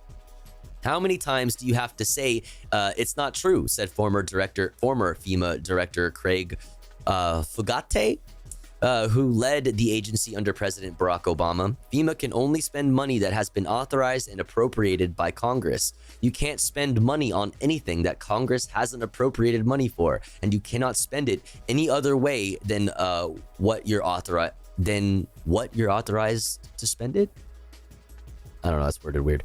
Federal law expressly forbids FEMA from giving cash aid to undocumented immigrants. That means they are not eligible for either the $750 the agency offers to cover immediate needs such as clothing and food, or the much larger sums it distributes later on to help rebuild homes. Is prohibited by law, and that's a huge issue in trying to help people that have been impacted. Fugate said, "You can't help some folks." Filling a gap. There are some avenues for undocumented people to pursue short-term, non-cash assistance. In addition, they can apply for cash aid on behalf of children born in the U.S. or other qualifying household members. While the agency, which is housed under the Department of Homeland Security, says it will not proactively provide information to law enforcement and immigration agencies.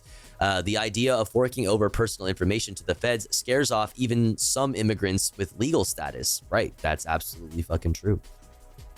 I see barriers, not just for undocumented immigrants, but also for persons who are near to them, for family members, for folks who are concerned that their own interactions with federal assistance might harm or endanger loved ones, said Alejandra Gerelman, the director of research for the Center on Environment, Land, and Law at Loyola University New Orleans College of Law. God, what a fucking mouthful. There's a lot of misinformation and fear. In response, immigrant aid groups have taken to collecting donations through PayPal, GoFundMe, and other channels for distribution to community members in need. In 2017, after a wildfire ravaged Sonoma County, California, where many undocumented workers pick grapes, community groups set up the first UndocuFund, which distributed $7.5 million to nearly 3,000 households. Nice. Another fund aided immigrants in California's Ventura and Santa Barbara counties, which were hit hard by the 2017-2018 Thomas Fire. Both funds also took active roles responding to the COVID pandemic. Beatrice Camacho, the director of the UndocuFund in Sonoma County, said her ad hoc group morphed into a permanent presence due to repeated disasters. We are filling a gap. Our government should be the ones that are providing this aid to folks, she said. What we saw with Helene, we're seeing with Milton. once in a 100-year hurricane that has strengthened in a matter of hours. It's only going to continue to happen. Back on their feet. During the pandemic, the UndocuFund served as a template for California to set up the nation's first state-level pandemic relief fund for undocumented immigrants and ineligible for stimulus checks and unemployment, said Michael Mendez, an assistant professor at the University of California, Irvine, who has studied disaster relief. There was a little skeleton network or infrastructure that was developed 3 years prior from those fires and flooding. Mendez said they were able to put out pressure to the governor's office with support from legislators in Sacramento. In 2021, when Hurricane Ida swamped basement apartments housing immigrants in New York City, Governor Kathy Hochul created a $17 million fund meant to help the undocumented immigrants ineligible for federal aid. Because the New York Assembly member said she conceived of the idea after hearing from a senior citizen who had lost everything in her basement apartment in the storm. The governor, to her credit, knew that people who were New Yorkers, who were taxpayers, who were supporting our economy, needed a humanitarian hand, Cruz said. As if that's like the requirement for, what should just be basic humanity, right? Like, you shouldn't have to be a taxpayer, right? Like, in order to receive empathy and help in time of need, especially in a mass a large catastrophic event. It helps everyone. It helps even those that do pay the taxes or whatever the fuck. But also, she's saying in this that these immigrants are taxpayers also, but people who are documented citizens or whatever, aren't they deserving of a society that doesn't have to deal with the burden that comes after not giving human beings help in a disastrous time like this? You know what I mean? This helps you, even if you don't want your tax dollars going to them damn immigrants. You know what I mean? This literally helps you out in the long run to make sure that people who are here are not forced into the streets and, not spreading sickness or putting strain on the systems that you rely on, or the systems and that the government provides that you rely on. It helps everybody. We need to make sure that everybody who is here is good and healthy and cared for, so that it doesn't create a strain on the rest of society. It's just really basic. But your tax bracket isn't directly correlated to the value of your soul. I remember the day someone told me, due to becoming disabled, since I didn't pay taxes, that I was no longer a contributing member of society. Disgusting. That's disgusting. And this is a great example. I'm so sorry that you had that experience. That's fucking horrible. I'm so sorry that you had that experience. But this is a perfect example. Orion Send here has just as much value as anybody else, purely on the basis that they are a human being, not on the basis of whether or not you are a contributing and what does define contributing, right? Because here I see Orion Send contributing in the chat, contributing to our little community here, contributing to the these big conversations that we have. Define contributing. Is it purely financial? The answer is yes. But that's obviously wrong. You have value. Everybody has value. Very hot take. Based on the fact that you are alive. You are a living thing, and we should take care of you. You feel pain and I feel pain. And since I know what pain feels like and I don't like feeling pain, I should also care about the pain that others experience. Very fucking basic, humanity shit. Very basic humanity shit. What's up, Narwhal? Okay, where were we?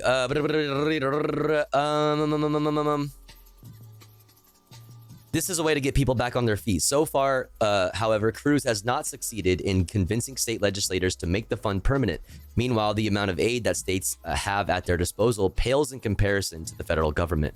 Programs like this aren't the end solution, said Becca Telzak, deputy director of Make the Road New York.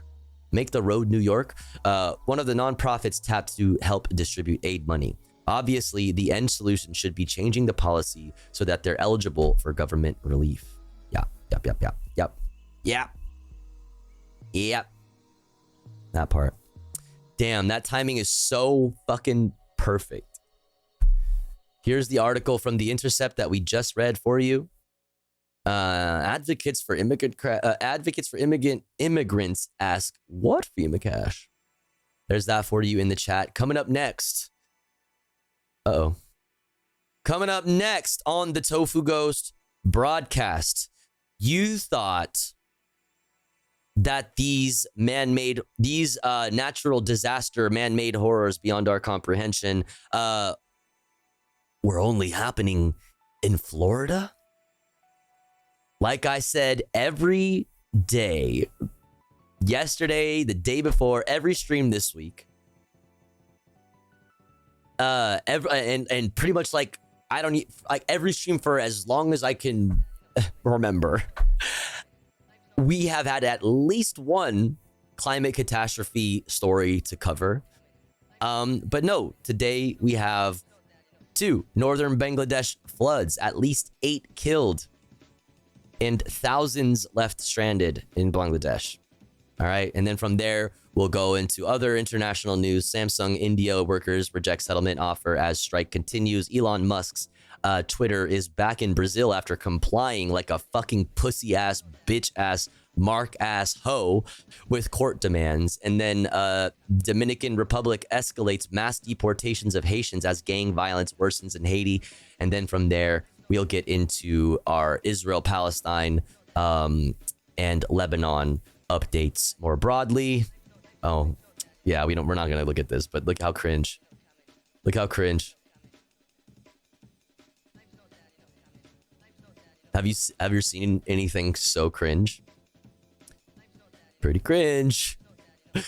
Yeah, there's that. But yeah, that's what we're getting into next. We also have, obviously, oh my god, excuse me, a series of videos that we're gonna watch on the subject, as well, of course. Exclamation point watching in the chat for a link to this playlist that contains all the videos that we have watched this evening and will watch for the rest of the evening. But first, chat, before we continue on, we must run an ad break because it's been pretty much exactly an hour since our last ad break. But don't you worry, because here at the Tofu Ghost broadcast, when I run ads, I run them while I'm away from the stream. That way, even if you're unsubscribed to the channel, you don't miss out on any of the content. But if you would like to support the stream, if you would like to support me, the streamer, and also in doing so, get access to really cool Tofu Ghost emotes, as well as an ad-free viewing experience, all you need to do is subscribe for $6 or for free with a Twitch Prime by connecting your Amazon Prime account to your Twitch account. Or let's say you're already subscribed to the channel and you're feeling generous, you have the means to, maybe consider upgrading your sub from tier 1 to tier 2 or tier 3 to get access to even more super top secret, super exclusive Tofu Ghost emotes, and to also help me, your favorite streamer ever, get closer to achieving Partner Plus, which would give me a 70-30 split of all the money you also generously give to me every month. That would be a life-changing amount of money, so if you have the means to and you'd like to help me with that, that's a great way to do so. But on top of that, if you'd like to help me out, but also at the same time help out one of your friends in the chat, you can do that by gifting a sub to one of our unsub chatters. If you are one of those unsub chatters in need of a sub, make sure to say hi in the chat, throw some emotes in the chat, or if you're lurking, use the please gift me a sub redeem. That way somebody might notice you and feel generous enough to shoot you a gifty. We are at 1 out of 25 for the daily sub goal, unfortunately. Okay, we are 3 hours and 54 minutes into this stream. If you enjoy the content, if you enjoy this stream, if you find some kind of value in how in the way that I curate the news for us every day. If you find some value in my analysis, along the way, if you find some value in, this comfy, awesome little wholesome community that we've created for ourselves, please do consider supporting in some way. That way we can continue to do this full time and make sure that my bills and my rent are paid while I make this stream continue on full time. You can also throw bits or a dono my way to support $3 specifically for a TTS message if you'd like to yap at me. All of these things are very much appreciated and go a very long way. If we hit the daily sub goal, reminder chat, it will lock us in for comfy content, and after the news, we can watch some fun stuff. Okay, if we hit that sub goal, we'll do some fun reacts after all of the man-made horrors beyond our comprehension. I'll be back in 3 minutes, chat. Don't you go anywhere. BRB. Yo, Maxilla, for real. Thank you so much for 13 months. I really appreciate it. Thank you, thank you. Tofu woo. Tofu woo. Thank you so much. Thank you, thank you. Yo, Akai with the Gifty to Chaotic Lord. Thank you so much, Akai. Thank you.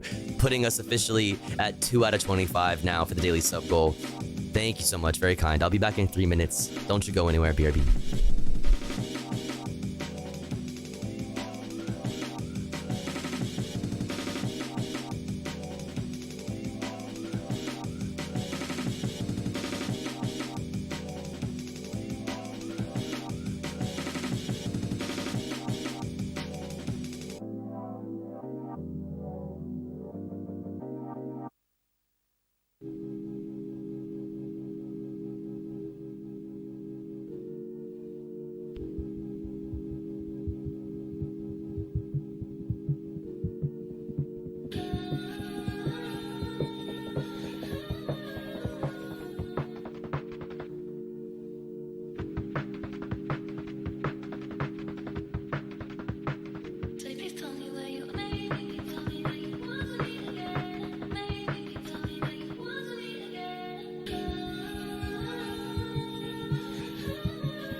right, we're back.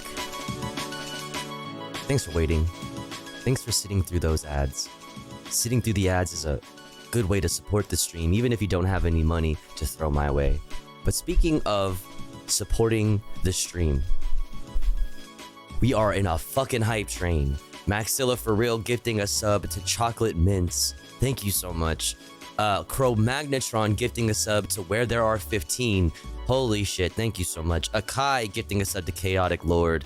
Let's fucking go. Thank you so much, chat. Putting us officially finally at 4 out of 25 at the daily sub goal. Chat, thank you for the support. Chat, now if you were thinking about supporting today, now's the time. That's called, what we call that, chat? What we call it? Praxis. Thank you so much. Promise. Promises made, promises kept. You get the jams.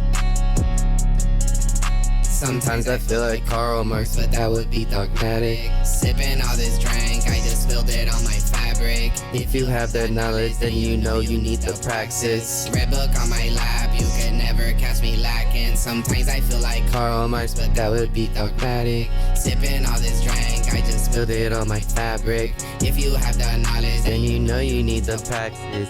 Red book on my lap, you can never catch me lacking. I don't worship idols, man, that shit just be so corny. I be with the masses cause the rich kids be so boring. I be on the internet whenever I feel lonely, and I'd rather feel like Che Guevara than ever be Tony. Tell my mama when I grow up, sorry I'm a communist. Take a flight to Cuba, roll a blunt right in that bitch. All up in Jamaica, swear you need to see this shit. She don't wear no makeup, wanna give me all of it. We should take like all of it. We should take like all of it. Careful who you talk to, cause they fed and they be counterfeit. I switched out the AR for the AK like a Soviet. Said I get her high like some opiates. Sometimes I feel like Karl. Thank you so much, chat. Be dogmatic. Can we get to the sub goal, chat? Can we? 300 biddies from Private Pile. Thank you so much for the 300 itty bitty titties. Never catch me lacking. Sometimes I feel like Karl Marx, but that would be dogmatic. Reminder that if we hit the sub goal, we can lock in some comfy content for after the news, okay?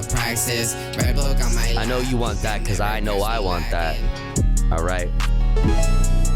Yo, Wyoming Comrade with the 5 bomb. Holy. Thank you, comrade. If you got a gifty from Wyoming Comrade, you better make sure to thank them. That's so kind. Officially putting us at 9 out of 25 at the daily sub goal. Can we keep this fucking hype train going, chat? What do you guys think? Can we? I'm seeing high def without a sub. What the fuck? Is it possible? Is it? Your cheeks must breathe? No. Your cheeks must be covered up, you whore. You absolute slut. No sluttery in my chat. You too, Orion Send. Cover up. And you wonder why we hate the cops, cause we're forced to watch this shit a lot. Yeah.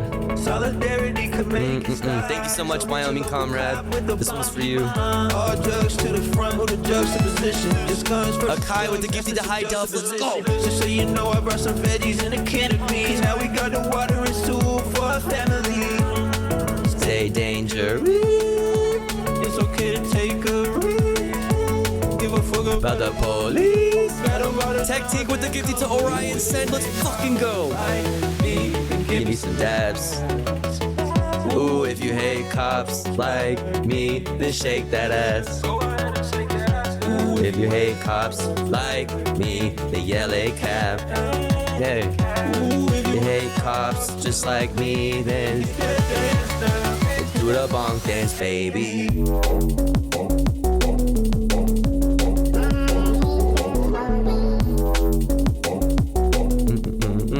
This is such a banger, dude. No business being this hard. That's how you should treat the cop. Make them take more than 5 L's. That's how you beat the cop. Do you want this juggernaut? Comrade, go hard with the juggernaut. We call him Juggernaut.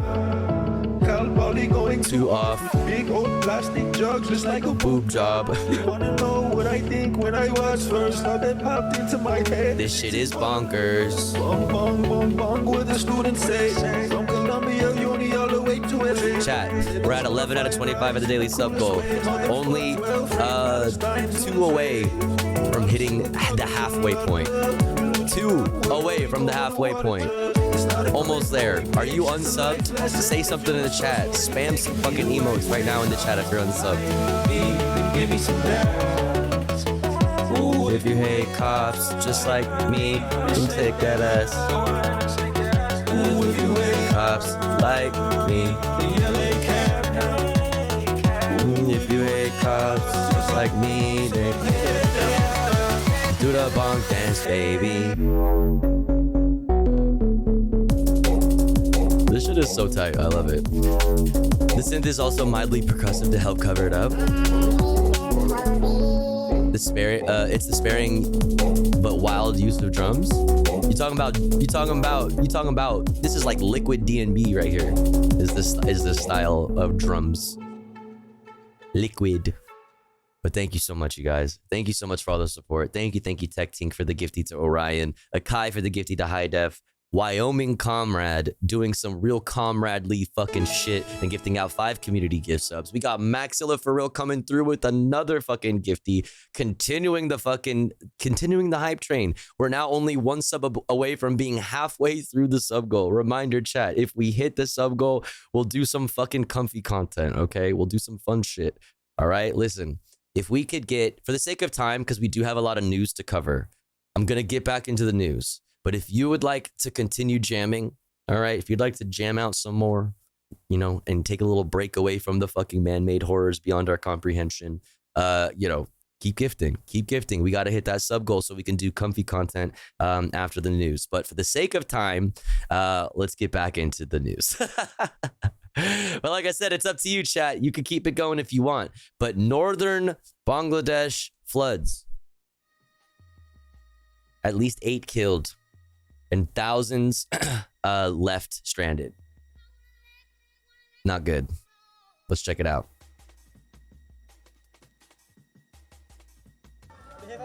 Just as the water began to recede in the country's southeast, a new severe flood hit the country's north, displacing tens of thousands across several districts. Many are reluctant to leave their homes, and help is slow to come. We don't have any fresh water for drinking, nor can we cook food under this condition. We are just barely living on dry food. It is tough for us. The region is familiar with flash floods, but this is one of the worst in over 30 years. Turbulent. Like, you see how like records just keep getting broken everywhere, like all the time, constantly, always. Swollen by heavy rain and water from upstream India have breached several flood protection embankments, causing widespread flooding in northern Bangladesh. Thousands of people have forced to move, homes and farmlands severely damaged. Members of the armed forces with the help... Oh shit, chat. I just hit 6,900 followers. Nice. ...of volunteers are leading rescue and relief efforts in flood-damaged areas. I'm pretty sure I was like... I thought I would have been high. I thought I was higher, but no, looks like I just hit 6,900. Nice. Yes. We faced real difficulty in rescuing people as there was too much water and undercurrent. Most of us are local people here, distributing relief, and there is not much help coming from other sources. Recovery for many rural farmers could take months or even years. Our home got badly damaged. Chat. And thank you so much for the hype train. Really appreciate all the support, chat. Thank you. Reminder, hit the sub goal. We'll do fun content after the news. Crops that I planted got washed away. It's a total loss. There is nothing left for us. Climate experts warn that changing rainfall patterns in the Himalayan region could lead to even more devastating natural disasters in Bangladesh. Tanvi Chaudhary, Al Jazeera, Sherpur, northern Bangladesh. Make sure to subscribe. Not good, chat. Latest news from Al Jazeera. All right, let's continue our international news. Let's look at this story out of India. Samsung India workers reject settlement offer as strike continues. Solidarity with the working class across the fucking planet. A strike by Samsung workers in India showed no sign of ending on Wednesday. So also, I don't know if this is the Communist Party that I'm thinking of, but from what I know about the Communist Party, the Marxist, like there's like the Marxist president, for example, who was, or just Marx. There was a Marxist that was recently elected in Sri Lanka, I believe. Arun will come out and will be summoned and and let me know. But that Communist Party is not a good Communist Party. Just because you are Marxist doesn't necessarily mean that you're good. There are Marxists who are quite fascist. You know what I mean? Quite fascist. And the communists that I've heard a lot about from Arun are very bad. So before you see a hammer and sickle and start pogging, consider that they might also be pretty much Nazis. Wednesday, the group of more than 1,000 employees from a factory in southern India has rejected a settlement offer. The strike is the biggest such labour dispute in recent years in the country and has entered a second month. The strikers have disrupted production and protested in a makeshift tent close to the Samsung factory near the city. Red fascism is a term I've heard. I mean, that's like the / derogatory. Like, that's what you say to somebody who is like a Natsock, or like, you know, because somebody will like self-identify as like a Natsock, or like a, you know, there's like the new fun, yeah, Lux, like, you know, there's like the American Communist Party and stuff like that. Like those guys who are, you know, they're MAGA communists, they're MLs, but they're fascists.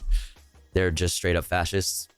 You know, there's all kinds of like versions of that. I wouldn't like say it's like a 1-to-1 comparison to the Communist Party that I'm thinking of in India. Like I said, Arun obviously is somebody who you should go follow, who is so knowledgeable of all of this, about all, you know, everything going on over there. You should go follow. Did I just shout myself out? Oh, I spelt it wrong. I'm so stupid. There you go. I was like, why did I just get a shout out? What the fuck? Yo, you guys should go check out Tofu Ghost. They're all right. They have demanded higher wages and union recognition. The plant is critical to Samsung's ambitions and made up roughly a fifth. But before I let it continue, I will also say, like, for example, a recent, like the ILA union, the union representing the dock workers, on the East Coast in the United States, who were just recently on strike.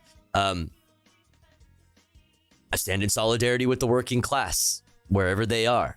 You know what I mean? The workers, you know, withholding their labor and using their power as workers and laborers who create value in our society to you know, like collectively bargain and, you know, essentially effectively wield that power over your corporate overlords. Like I support that wherever it's happening all over the planet.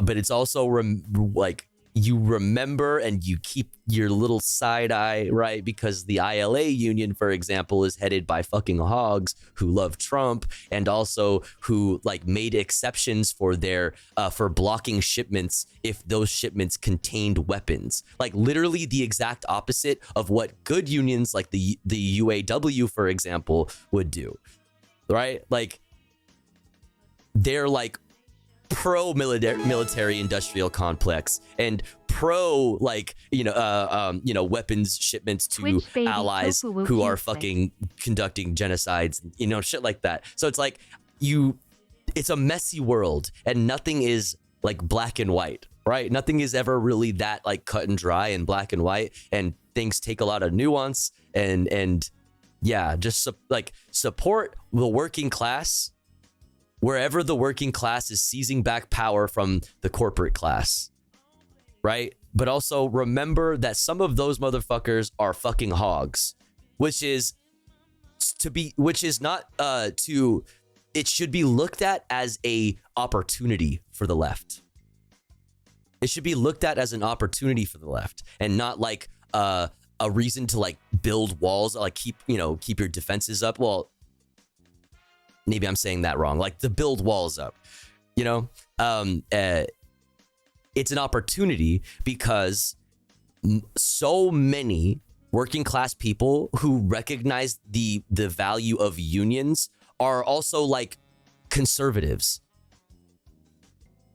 They're Republicans, but they don't realize that deep down inside, and they just need a little help, a little nudge in the right direction, a little friendly nudge in the right direction, that they're fucking communists.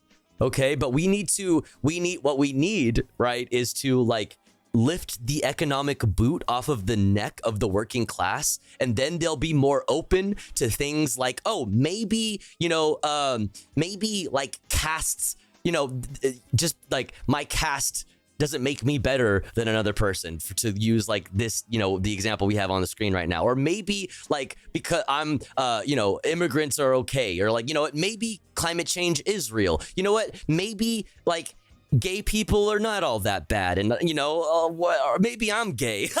You know what I mean? Like maybe trans people are fine by me. You know what I mean? Like if we can lift the economic boot off of people's necks, they'll be able to fucking lift their fucking stupid heads up and look around and fucking see that like we're all chilling here together, like, and it's cool, we can vibe and be good or whatever. But yeah, so like I'm yapping now, but like hogs are everywhere. All of these hogs just don't realize they're communists, and some of them are starting to realize they're communists but are still hogs. You know what I mean? So it's like all I'm saying is look at it as an opportunity to hopefully bring people to the left, and whatever. Let me shut the fuck up. Strikers have disrupted production and protested in a makeshift tent close to the Samsung factory near the city of Chennai. They have demanded higher wages and union recognition.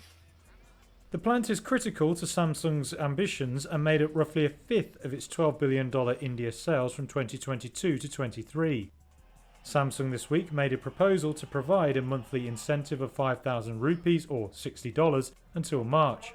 Documents also showed the South Korean firm offered more air-conditioned buses, a diversified cafeteria menu, and a gift card of 20 more air-conditioned buses. Is that Carl up in the right corner? A diversified cafeteria menu, and a gift card of $24 in case of the birth of a child. The Centre of Indian Trade Union... A gift card of $24, conditioned buses, a diversified cafeteria menu, and a gift card of $24 in case of the birth of a child. The Centre of Indian Trade Unions, or Is $24 enough for that? I don't... CITU is the labour group supporting the protests. Its state president said... Is that like my Amera brain thinking that like giving birth everywhere costs thousands of dollars and puts people in debt? Had rejected the latest offer as Samsung didn't recognise their union. Samsung said in a statement it signed an agreement and will engage with workers to address their concerns, but it didn't comment on the strike. Bro, $24 won't get you fucking avocado toast. You know what I mean? Still continuing. The union said Samsung workers earn $300 on average each month and wants a raise of around $428 spread over 3 years. Samsung argues the average monthly salary of full-time manufacturing workers at the plant is nearly double that. A decent meal at Taco Bell? Yeah, it'll get you a fuckload of food. $24 will get you a fuckload of food at Taco Bell, but it'll also give you the night of your life. In the region. After or morning, whatever. It'll fuck your shit, all right? It's gonna fuck you hard. Okay? Yes, technically you can eat a lot of food for $24 at Taco Bell, but like, are you really? You know what I mean? Think about it. Are you really though? Elon Musk's Twitter is back in Brazil after being a pussy bitch and complying and bending the knee to the court. Everybody point and laugh. Everybody point and laugh. Keck you, haha, you bitch, haha, you suck. Mó tempão. Mundo Notícia, só tem isso. Mundo Notícia, não, meu só tem isso. Okay, is it gonna... Acabei de saber. Minha namorada falou comigo ontem. Here, let me just turn this off. I just found out. My girlfriend told me yesterday, but I still had no access. Sag. Só que ontem eu ainda não tava conseguindo entrar. Aí consegui entrar agora. I just managed to access it. Thank God. Thank God. Thank you, God, for giving me access to Twitter today. See, that's how I know that God's real, right? Right here. Checkmate, atheists. Checkmate, motherfuckers. I was missing it a lot, bro. Pô, tava fazendo bastante falta. Quando saiu a notícia... When I saw that on the news that Twitter was banned, I thought, banir o Twitter. What a blunder. Pô, mó esculacho. What a blunder. Acho que foi uma das sensações I think it was one of the most desperate feelings. Dude, okay, listen, I'm a fucking freak, okay? Like, I'm a freak, and like, yeah, like, if I couldn't have access to Twitter and Twitter exists, right? Like, Twitter still exists, but I'm just not allowed to access it. Yeah, that would be frustrating for me because I like peering into the fucking gates of hell. I like opening the gates of hell and sticking my stupid fucking face into it. You know what I mean? I like fucking peering into the darkness, right? And hoping to God that something looks back, and then I'll grab its face and kiss it. Hey, Rennie. Welcome in. Thank you for the raid. What were we talking about? We're talking about Twitter. Thank you for the raid. I hope you had a good stream. Shouts out, Rennie. Go follow. What were you guys doing? Kiss the void. Yeah, that's right. With your mouth. With your mouth.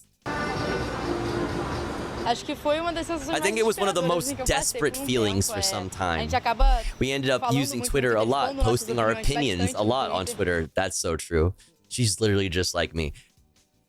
Me and her were the same. Então, ficar sem esse meio de expressão foi pouco desesperado. To stay without this medium of expression was a bit desperate. Like I said, I'm a fucking freak, okay? Like, I'm not like other people, okay? I'm not like other girls, okay? I like peering into the darkness until it looks back at me. Like, I like,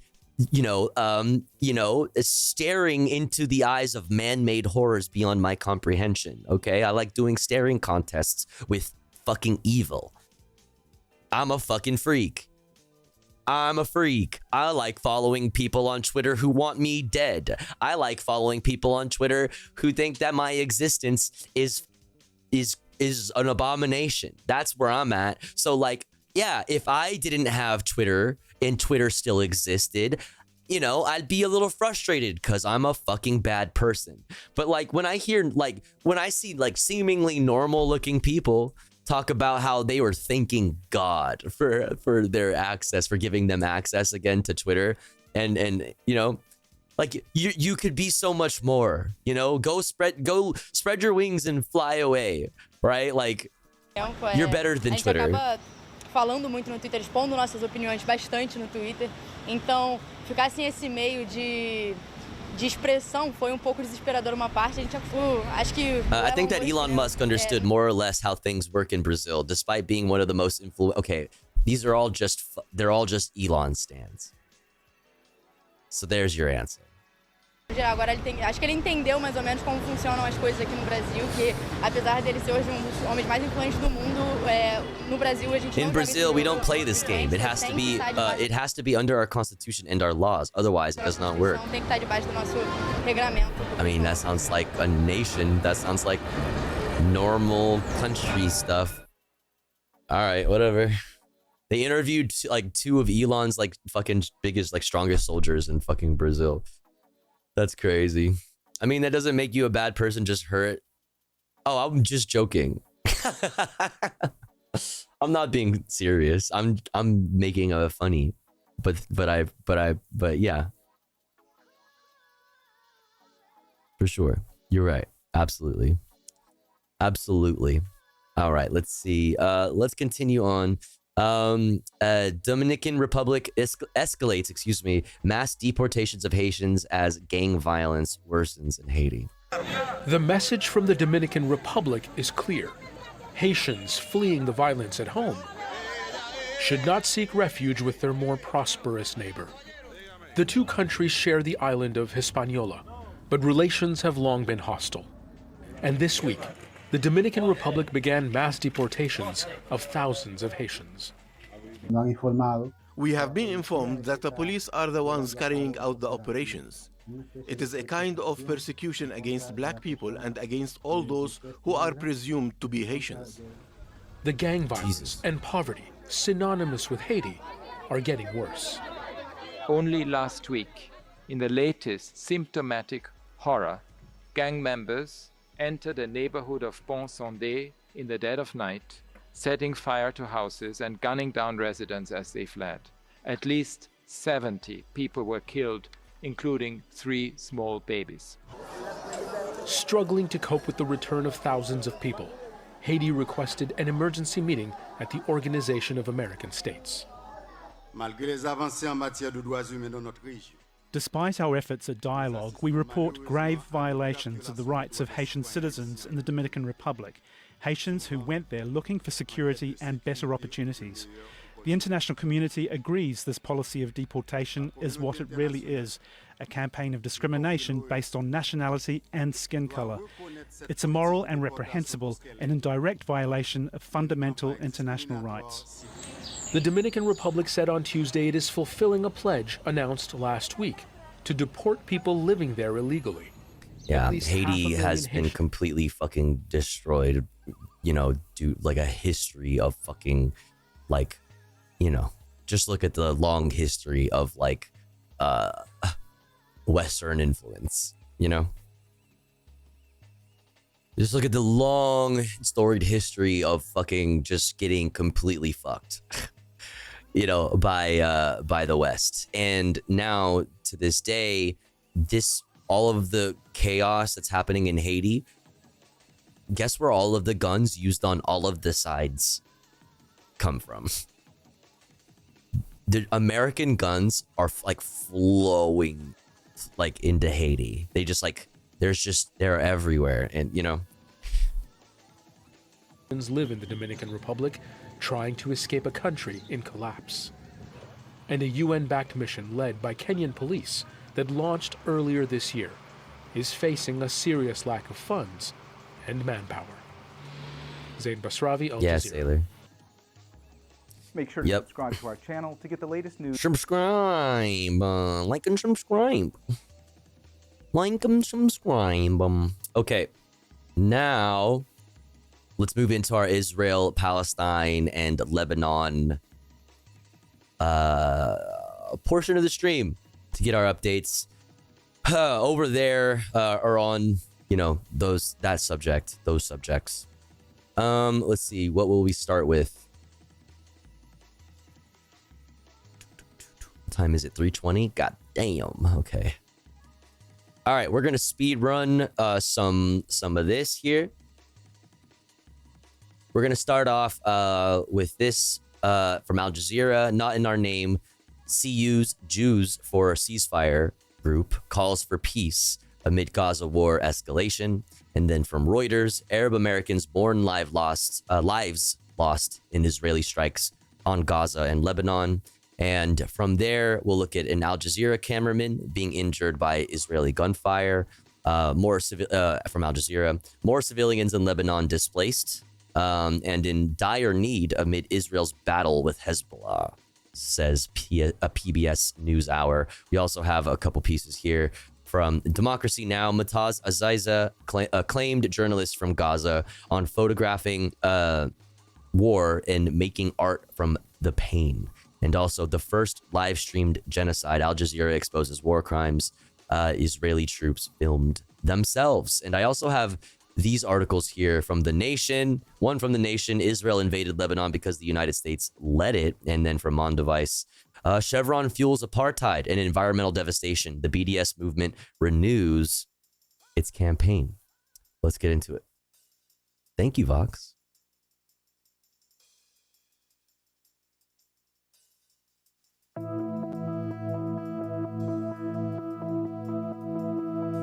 My name is Aharon Dardik, and I'm a student activist at Columbia University. My family moved to the West Bank when I was 13 years old. It was a very different environment from California.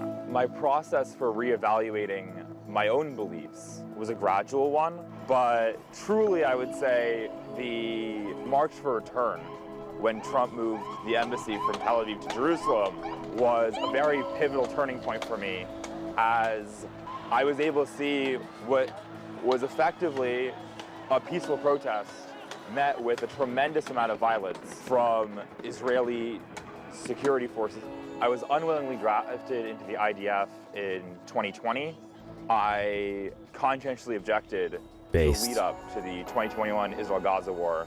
I spent 4 months over the course of 8 court-martials and 6 imprisonments in military detention. In the wake of October 7th, Good for you. honestly remember very little. I was calling my family every day. I was crying a lot.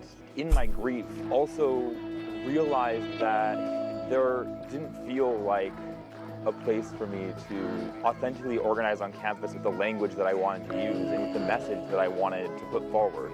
I participated in the encampment last spring, despite not aligning with the views of many of the people who were in it, because I believe that those were goals that were worth fighting for. I saw that when things were quiet, nothing changed. I'm a founder and lead organizer in Columbia University's Jews for Ceasefire. We are an organization that is fighting for a collective liberation of all people, especially Israelis and Palestinians, who are suffering under the current Israeli government and under Israeli occupation of the West Bank and Gaza. And I believe in the Jewish community's ability to recognize that this is an authentically better way forward for everyone, because peace and a strong moral fiber are things that are better than war. Make sure to subscribe to our channel to get the latest news from Al Jazeera. That was Columbia University's Jews for Ceasefire group calling for peace amid Gaza war escalation. Arab Americans mourn lives lost in Israeli strikes on Gaza and Lebanon, from Reuters. Mohammed Anaya says he's lost nearly 100 friends and family members in the last year, killed in the conflict in Gaza. They weigh heavily on him, half a world away where the 60-year-old automotive engineer lives in Detroit suburbs. It took me hours. Detroit suburbs. Michigan.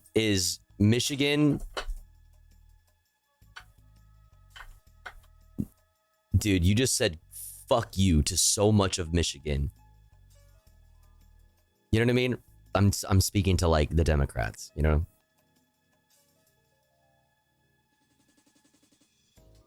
And you have like, you know, Kamala right now and Trump like trying to like battle it out in Arizona, trying to out conservative each other. And then you also have in New York, Donald Trump is going to be having a fucking rally at Madison Square Garden. Like New York has the possibility of going red because of the fucking capitulation to right-wing narratives. And then you just lose. It doesn't gain you any ground. You just lose. And that's what New York is looking like right now. Courage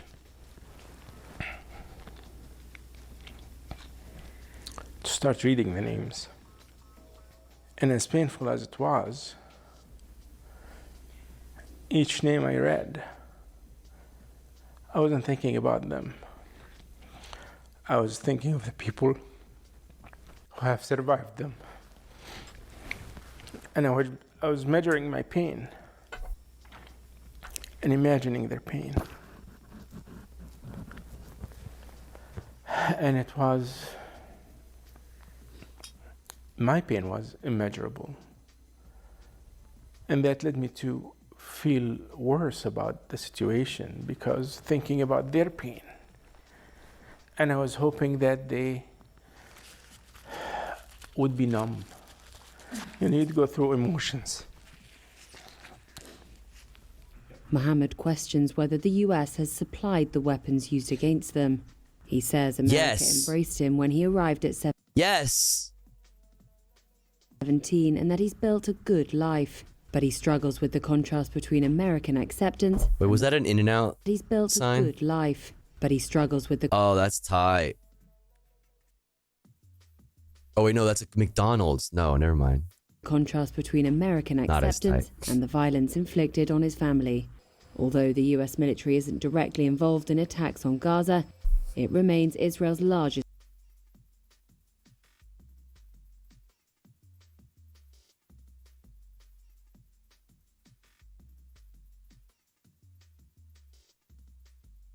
Define directly involved, right? Like, define directly involved.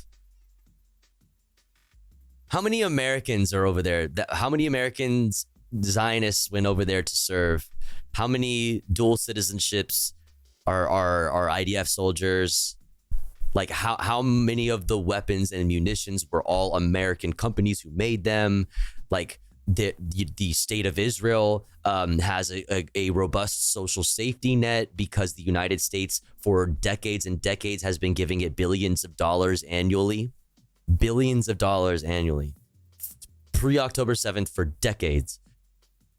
Specifically $4 billion every year, around $4 billion. They have universal health care. You do not. If you're an American.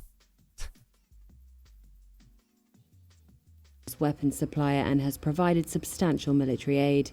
He's one of several 100,000 Arab Americans and Muslims in Michigan, many of whom have family in Gaza. Oh, he painted that. Oh. This year, it is also one of a handful of battleground states that will decide the November election. Wait, that's actually great. Those are, I'm sorry, I know this is like off subject, but I just, you know me, I'm always noticing shit in the videos, but like, this is actually great. I'm realizing now that these are all his and it's very like, it's nice. It's a very nice style. I wouldn't really know how to classify it or what's like really directly related to. It feels a bit more, it's like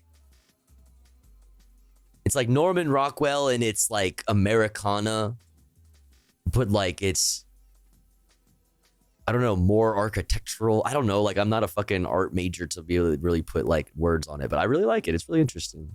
Of battleground states that will decide the November election. I am so patriotic that I wanna change this country. Anaya says events in Gaza have swayed his vote. He plans to choose Green Party candidate Jill Stein for president in November, rather than Democratic Vice President Kamala Harris or Republican Donald Trump. Polls show Stein garnering just 1% of the vote, but she has seen growing support among Arab Americans and Muslims in battleground states that helped propel Biden to victory in 2020.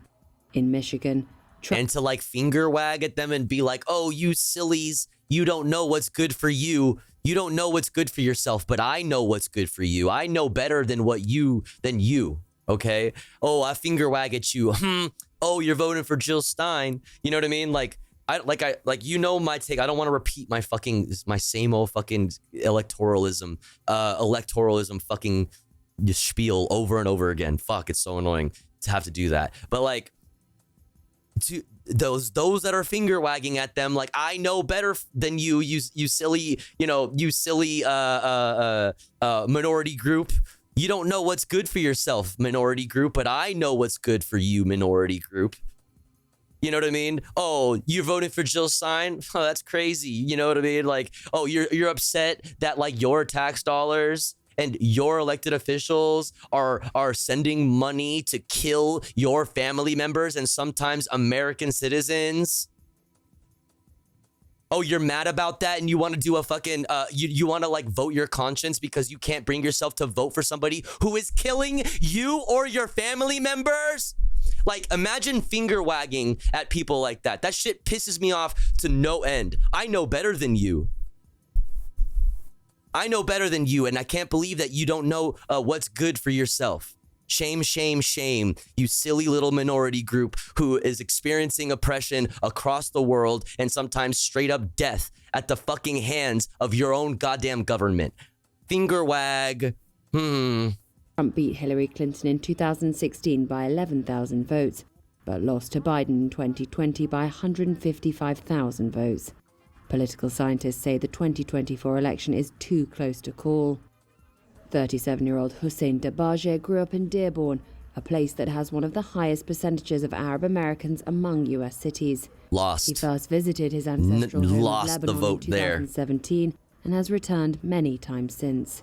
2 weeks ago today, I lost 6 family members in 2 different attacks on the same day in Bint Jbal, which is the village my family is from.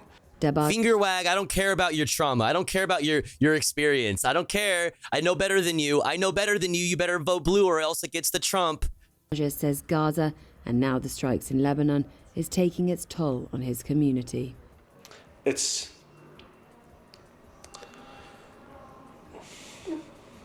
Yeah, it's not easy. Finger wag at that. Finger wag in the face of a person expressing pain like that.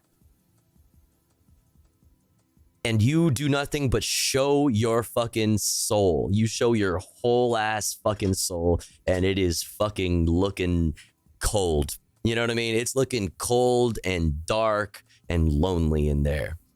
Al Jazeera cameraman injured by Israeli gunfire. The Israeli military is not leaving any opportunity to target journalists and people reporting about the ongoing crimes, deliberately targeting journalists across the Gaza Strip. But for the past couple of days, including today's incident, Al Jazeera Arabic cameraman, our colleague in northern part of the Strip, was shot at by the quadcopters. His injuries are quite severe. He's in the hospital right now. The reports that we heard from the hospital. Yesterday,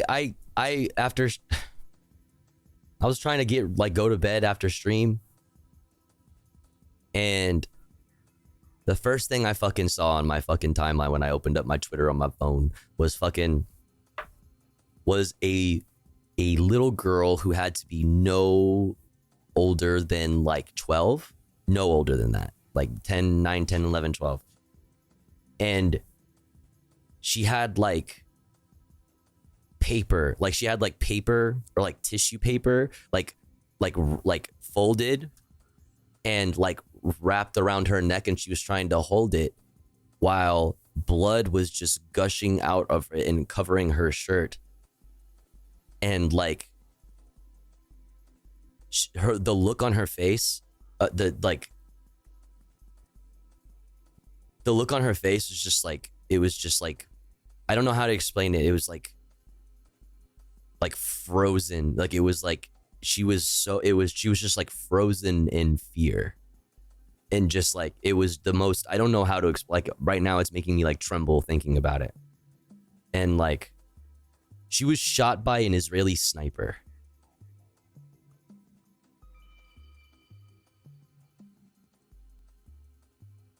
She was shot by a sniper. They shot her in the neck. They probably tried to kill her, but they shot her in the fucking neck, and she's sitting there, and I don't know if she survived. Like, but like just seeing her, and just like, I can't even fucking begin to fathom that. Just like, what am I looking at right now? Like, this is like, every day I'm just like peering through a portal in my phone into like the worst, like just peering straight into the depths of fucking hell, like straight up. Like I was making that joke about Twitter earlier, but like straight up, it's like I'm looking straight into like the worst moment of someone's life, right? Or maybe even the end, like the final horrible, terrifying moment of their life. And I'm just like peering through this portal into that moment, frozen forever on the internet. And it's just like, I don't fucking know what to do with this. You know what I mean? With those feelings. The severe bleeding that he's experiencing. Well, I do. And I'm doing it right now. But like, fuck, man. And this is not the first time we're seeing this happening. Just 2 days ago, another colleague from Al Jazeera was also hit by 2 sharp shrapnels that pierced into his skull. He is in critical conditions. He's still bleeding. He's experiencing severe hemorrhage right now that is affecting his brain tissues. He's in the European Gaza hospital. He was transferred from this hospital behind me because there's simply no medical care inside this hospital. And this is the case everywhere across the Gaza Strip. There's no medical care available for anyone, particularly for critical cases like what Ali Al-Attar, Al Jazeera, a cameraman who was hit 2 days ago, and he's now in the European Gaza hospital waiting for proper medical intervention. Now, thousands upon thousands. How are we doing on time? We have 12 minutes. Okay, what we'll do. Oh, no, those are a little hefty. 12 minutes until the ads run. So what we'll do.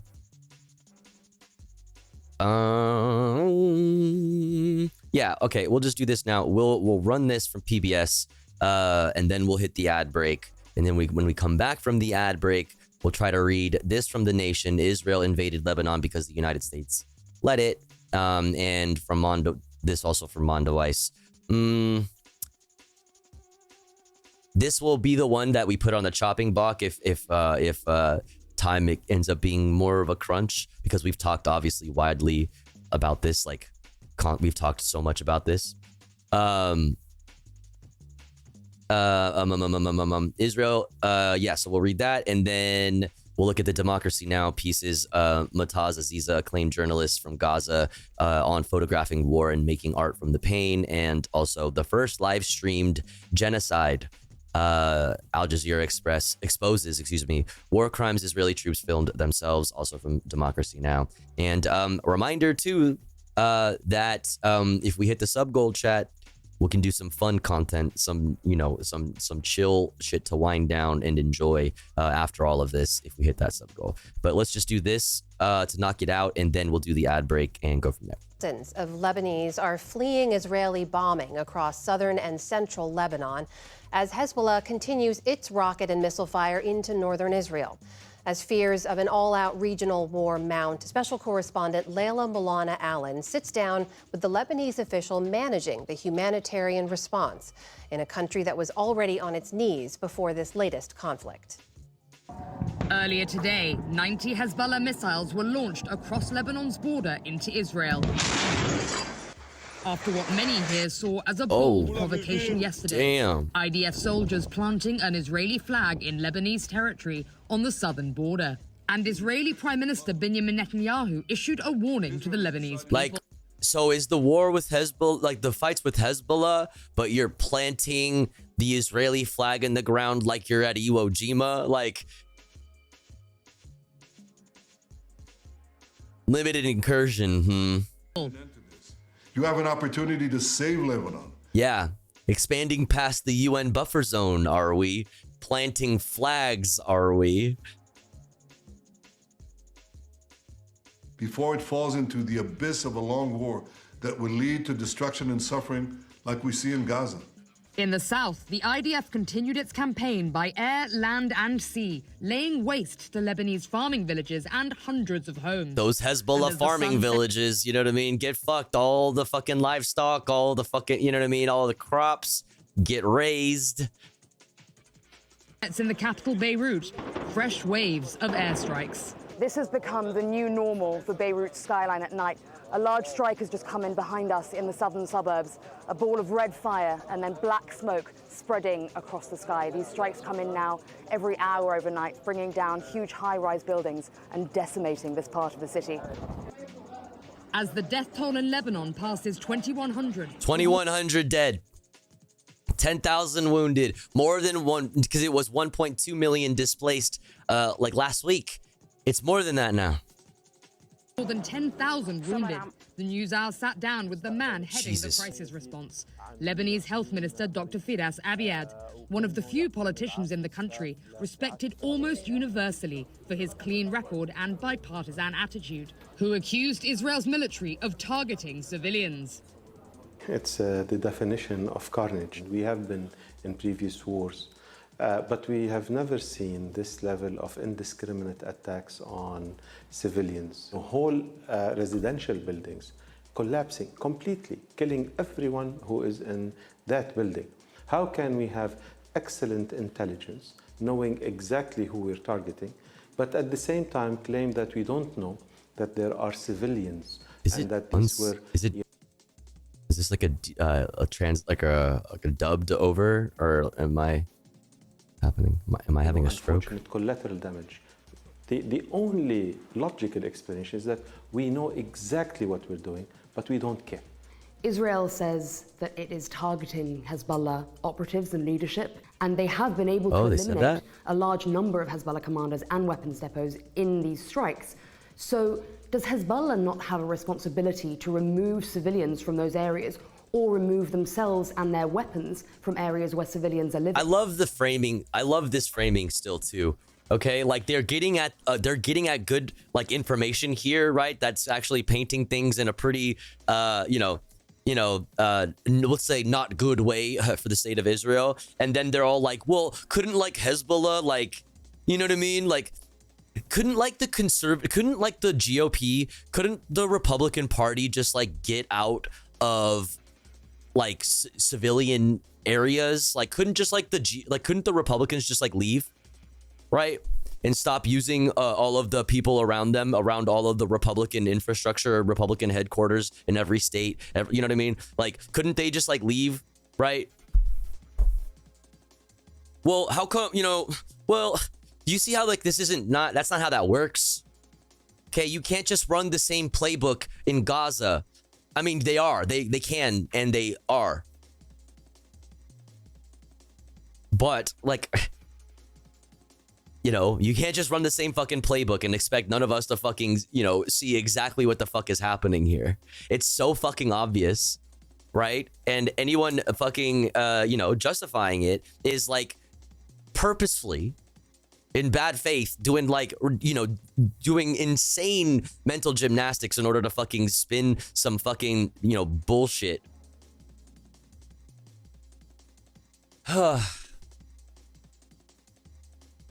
Look, if you go back to the international humanitarian law, proportionality means that if, for example, you have a high-level target... Why the fuck? It's freaking me the fuck out. I can't deal with this. I need it to not be out of sync. Let's say, a terrorist on an airplane. You cannot say that, I'm gonna blow up the whole airplane to be able to reach that terrorist. And even if you want to consider that it's extremely irresponsible of that terrorist to be on that plane, it doesn't absolve you from the responsibility. And that's why whether it considers that everyone in Lebanon is Hezbollah, which is not true. It's a good response. It's a good retort to that talking point. There are a lot of people in Lebanon who are not Hezbollah. You know what I mean? Because they're like, let's talk about the nature of the terrorist on the plane, right? Like the terrorist on the plane was created. The terrorist on the plane is there because of the terror that has been rained upon him and his people, like by, like, you know what I mean? Like the example doesn't exactly work one-to-one, but it is a good response. Or who are actually, opposed to Hezbollah. The United States has just pledged another $8.7 billion to Israel in military aid. And the United States is also one of the main funders of aid. Not directly involved, though, chat. Technically, the United States is not directly involved in war crimes, okay? In Lebanon. So we could end up in a situation where US-funded bombs are destroying infrastructure in Lebanon that is then being paid for by US aid to be rebuilt in the country. And therein lies the root of it all. Ah, yes. You've discovered the age-old secret. The towers going down, the yellow cake being faked, the invasion, you know what I mean, that follows, the occupation that follows that.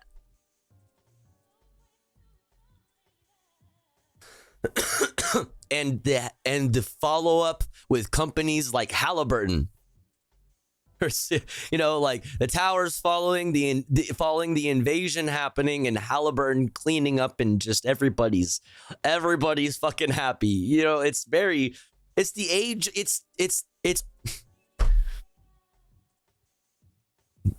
just old tale. Tale as old as time. International community to do now to help Lebanon. A country like the U.S., which is a major I cannot factor stand Israel, the desync. It is with unconditional financial support, diplomatic support, weapons. Of course, has weight. The question is whether it wants to exert that pressure. And up till now, we haven't seen anything to suggest that the United States is willing to exert the required pressure on Israel. The international community, more than... But wait, I thought that they were working tirelessly day and night, though. Sending aid. Wait, behind the scenes, Joe Biden is livid, though. Wait, no, he called Bibi Netanyahu an asshole, and that was leaked to the media by one of his aides, though. So wait, no, this can't be true, because behind the scenes, Joe Biden is absolutely pissed that Bibi Netanyahu disrespected his foreign policy and disrespected Tony Blinken. He's mad. I read all of those articles. There was the Washington Post and the New York Times, and I saw the articles. If they could just stop dropping the bombs, I think that will be helpful. What do you fear could be coming next in this conflict? Lebanon, in my opinion, is really at an existential juncture in its history. I think that, for me as a Lebanese who have lived through all of the past crises, including the Civil War, the 82 invasion, to me, this is... General strikes take time, Melanie. You can't actually do a general strike. It's overzealous. You need, if there is to be a general strike, it requires time and organizing and syncing of multiple contracts. Like, you can't just do it on a whim. That's why, like, people calling for a general strike, posting on Twitter saying that we need a general strike and stuff. You know what I mean? Like, the time is now to get that started. So it's really awesome that Sean Fain got that got that ball rolling. And I really do hope that every instance of all of the labor action that we cover constantly, I really hope that contracts are actually getting sunked up. Unlike this goddamn video, though, synced up those goddamn contracts, right? So that we can do a general strike in 2028. Unlike this damn video from PBS NewsHour. I really fear for the future of Lebanon, or at least for the future of the Lebanon that I know and I love. Will Lebanon truly embody what people say about them is the phoenix that rises among the ashes? I don't know. I know that we have the fire, we have the ashes, but whether we will be able to rise from this, or whether this will prove to be really a bridge too far for us, awaits to be seen. Across Lebanon tonight, more fire and more ashes. For the PBS NewsHour, they got the fire, they got the ashes. In Beirut. All right, chat. Next, are they going to do a little factoid, Snapple fact at the end? 75% of Lebanon's 978 shelters are in public schools. Can't wait for those to get bombed. Just like in Gaza. You know what I mean? Fucking, can't wait for that. Can't wait to cover that story. God damn it. Coming up next, chat. We're going to do a quick ad break. But when we come back, we're going to read this from The Nation. Israel invaded Lebanon because the United States let it. And then we're going to look at, what time is it? Yeah, then we'll look at these here. Mutaz Aziza, acclaimed journalist from Gaza, on photographing war and making art from pain, and the first live-streamed genocide. Al Jazeera exposes war crimes. Israeli troops filmed themselves. But first, chat, before we continue on, we must run an ad break because, like I said, it's been a bit more than an hour since our last ad break. Don't you worry, though, because here at the Tofu Ghost broadcast, when we run ads, we do them while I'm away from the stream. That way, even if you're unsubscribed to the channel, you don't miss out on any of the content. But if you would like to support the stream, if you would like to support me, the streamer, and also in doing so, get access to really cool Tofu Ghost emotes, as well as an ad-free viewing experience, all you need to do is subscribe for $6 or for free with a Twitch Prime. Or let's say you're already subscribed to the channel and you're feeling generous, you have the means to. Maybe consider gifting a sub. Or no, well, yes, I'll just do that one. I always get my fucking spiel mixed up. Maybe consider gifting a sub to one of our unsubbed friends in the chat. If you are one of those unsubbed friends, make sure to say hi in the chat, throw some emotes in the chat, or if you're lurking, use the please gift me a sub redeem. That way somebody might notice you and feel generous enough to shoot you a gifty. You can also help out immensely by upgrading your sub from tier 1 to tier 2 or tier 3 to get access to even more super top secret, super exclusive Tofu Ghost emotes. And to also help me, your favorite streamer of all time, get closer to achieving Partner Plus, which would give me a 70-30 split of all the money you also generously give to me every month, which would genuinely be a life-changing, a game-changing amount of money. So if you would like to help me with that, if you have the means to, that's a good way to help me out. If you would like to... I got my spiel all messed up, whatever. You can also throw bits or a dono, $3 for a TTS message. All of these things are greatly appreciated. We're at 12 out of 25 for the daily sub goal. If we hit the sub goal, chat, remember, it locks us in for comfy content. So if you want to chill out and unwind after the news, let's hit that sub goal. I'll be back in 3 minutes. BRB.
All right.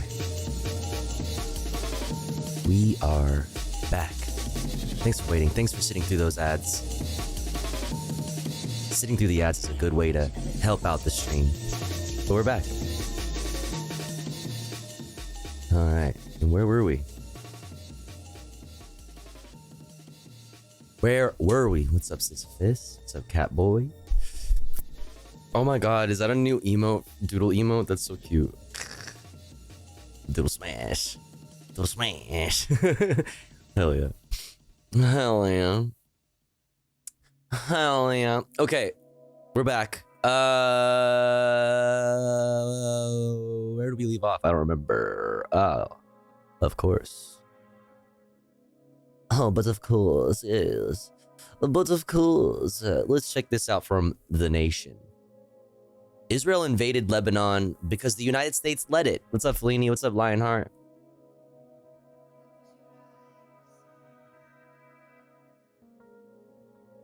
Let's check it out. The leveling of Lebanese border towns is the continuation of Israel's Gaza policy, total destruction, and ill-defined objectives. Yeah, that's quite an image.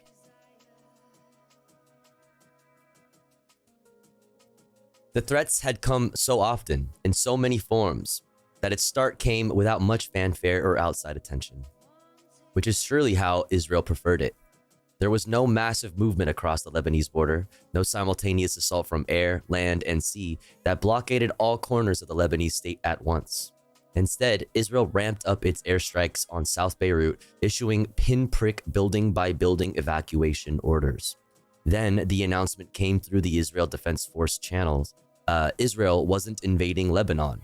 No, the Israeli army would be launching, quote, limited, localized, and targeted ground raids based on precise intelligence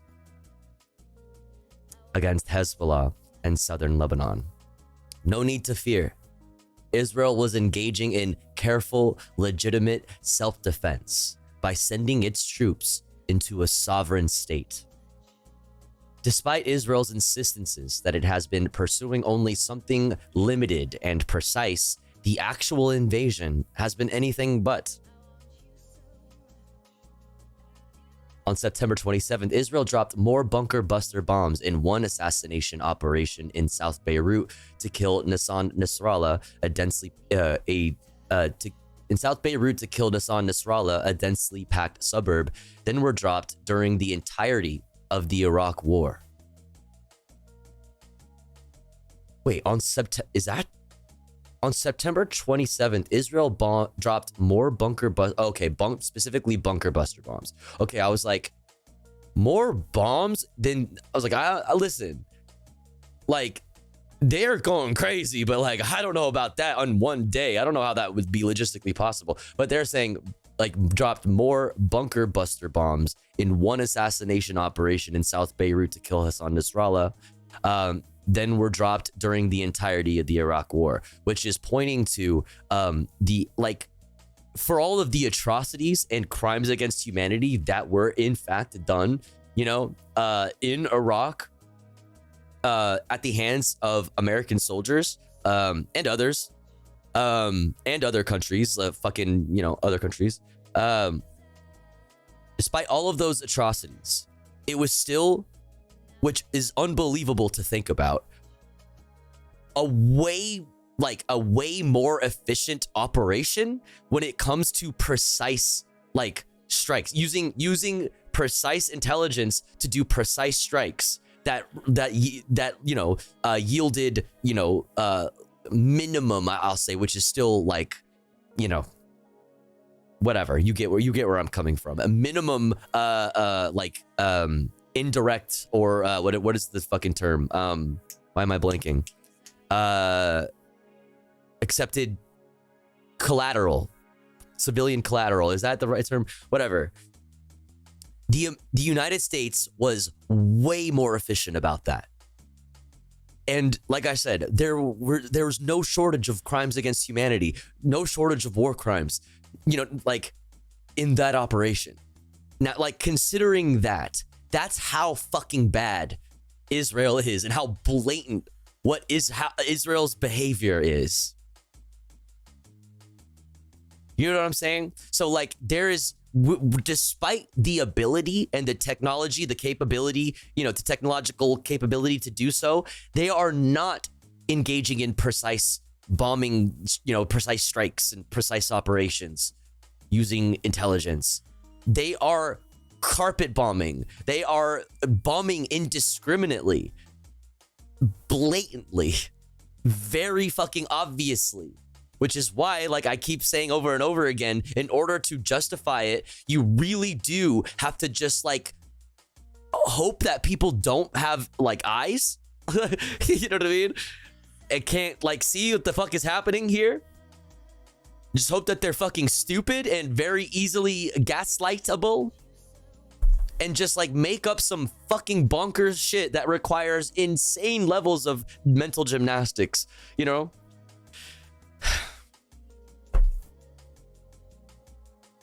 Despite Israel's I already read that. On September 27th, Israel dropped more bunker buster bombs in one assassination operation in South Beirut to kill Hassan Nasrallah than were dropped during the entirety of the Iraq War. Supposedly, ultra-specific evacuation orders for buildings in the Beirut suburbs have led to mass displacement. Thousands are now seeking shelter on the streets in the capital, and that's in addition to the hundreds of thousands already displaced by Israeli bombs in the country's south. The UN estimates 1.2 million people have been forced to leave their homes.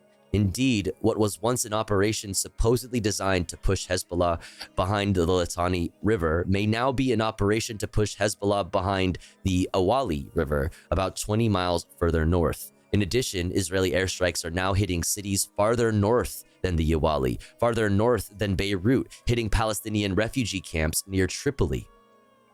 Despite the destruction it has wrought, the Israeli invasion has produced few tangible results. The Israeli army's first engagement with Hezbollah in combat was a disaster, with an attempted crossing into the village of Odessa, resulting in the deaths of 6 IDF soldiers. While the IDF has claimed gigantic, quote, in parentheses, so far unsubstantiated, results in the alleged killings of more than 400 Hezbollah fighters, many of its videos of its soldiers moving through Lebanon are of empty mountain ranges, with some videos having been outed as months old and some images of seized Hezbollah weaponry revealed to have been taken from elsewhere. A photo op of the Israeli flag being raised over the Lebanese town of Marun el Ras has since been revealed to have been taken at the southern edge, a little over 400 yards from the border, with UN sources saying the soldiers who raised the flag retreated shortly afterward.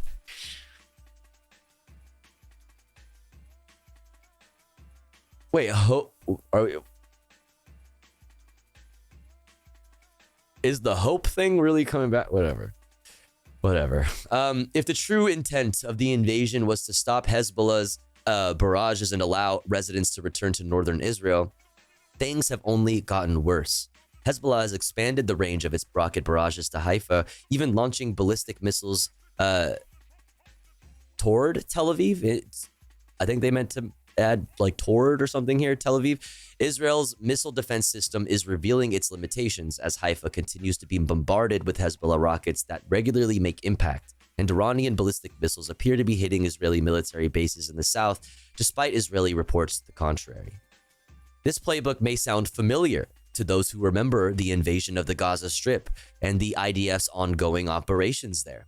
Despite heavy fighting, despite the instances of already having achieved great victories over Hamas's combat capabilities and of killing its leaders, Israel's opponents in Gaza still retain their military cohesiveness and the ability to launch bold attacks, such as the Al-Qassam Brigade's missile attack on Tel Aviv on the anniversary of October 7th. There is undoubtedly the matter of Israeli combat ineptitude. Evidence of the videos that emerge whenever IDF soldiers directly engage with Hamas fighters instead of just bombing them from the air. But there is also the matter of actual intent of the war against Gaza, one whose focus is not exclusively on fighting a militant organization. Israel's real military objectives are ill-defined but largely bent on mass destruction. The This indeterminate destruction is being mirrored now in Lebanon. What can be seen now in the destruction of Lebanese border towns like Yaroun is the continuation of Israel's policy in Gaza, one predicted on exacting punishment for standing against what Israel's Prime Minister Benjamin Netanyahu has called Israel's, quote, right to win. Like in Gaza, Israel does not appear to have any desire to hold positions or maintain control of populated areas, only to annihilate whatever lies within range of its artillery and its warplanes. Of course, Israel's strikes are precise if, as the IDF insists, there are missiles in every garage and in every living room. Yeah, right. Yeah, you know what? They're right. They are, they're not lying. They're being super fucking precise, dude. Super fucking precise, because there are fucking terrorists, like, one terrorist for every fucking, 2 cubic feet. There is another terrorist. So everything must be bombed, right? Period. There are missiles in every television. Yeah, there are JDAMs in every bathroom. Yeah, yes. Only when you have $24 worth of Taco Bell after is there actually JDAMs in the bathroom. That's a callback to earlier. You like that shit? Of course, Israel's strikes are precise as the IDF insists. There are missiles in every garage and in every living room. Of course, Israel is right to destroy entire villages when, as the Israeli newspaper Haaretz describes them, they are Hezbollah villages. Hezbollages, if you will. Of course, Israel is right to depopulate southern Lebanon when, as Israel's diaspora affairs minister claims, they are filled with an enemy population. Yeah. Nothing fascist about that, though, okay? Nothing fascist about, like, sitting members of the fucking Israeli government, saying shit like this. Not a big deal. Not a big deal. The prime minister may say one thing in English when he knows the Americans are listening, speaking of how this war is not with the Lebanese people, but with Hezbollah. But when Netanyahu's officials speak to Israelis, and when the Israeli media that supports Netanyahu speaks to its audience, there is no distinction to be made. The enemy is the Lebanese people. Despite the reality on the ground, the Brandon administration does not appear to see anything amiss. Despite the rapidly expanding scope of these supposedly limited ground raids, State Department spokesperson Matthew Nosferatu Miller resists making what he calls a, quote, sweeping characterization of the nature of the Israeli invasion. Despite the cancellation of almost every commercial flight and nightly bombings near the airport, including the road leading to it, the U.S. Embassy in Beirut insists that American citizens should get on the next flight out and says that they will generously provide loans to anyone who cannot afford a ticket. Remember that coverage we went over on Americans struggling to get fucking any kind of information from the American government and the U.S. Embassy being stuck in Lebanon? Like, we just covered that. It was like yesterday or the day before. How they're like, they're getting like bullshit, like just useless infographics emailed to them, and like being urged, to seek the next available private flight out of Lebanon when, flights are getting canceled like fucking crazy because, I don't know, the area around the airport is being bombed. The roads to it are being bombed. Like, how are you going to do that? And also think about how much, yes, when there are 15, think about how much money that those fucking tickets cost. You know how much those tickets cost, right? You're spending a bunch of money, and then you're also like, a lot of times those your flight's getting canceled last minute unexpectedly, and then you have to figure out something else, and then there's nothing, and then it's fucking super expensive. It's just getting no help, despite many examples of the United States government helping, doing a good job at helping their citizens in crisis zones, like in Lebanon. Actually, there are examples of that happening in Lebanon in the past. When the United States government wants to do something, they can do it. Other countries have been airlifting their fucking citizens out.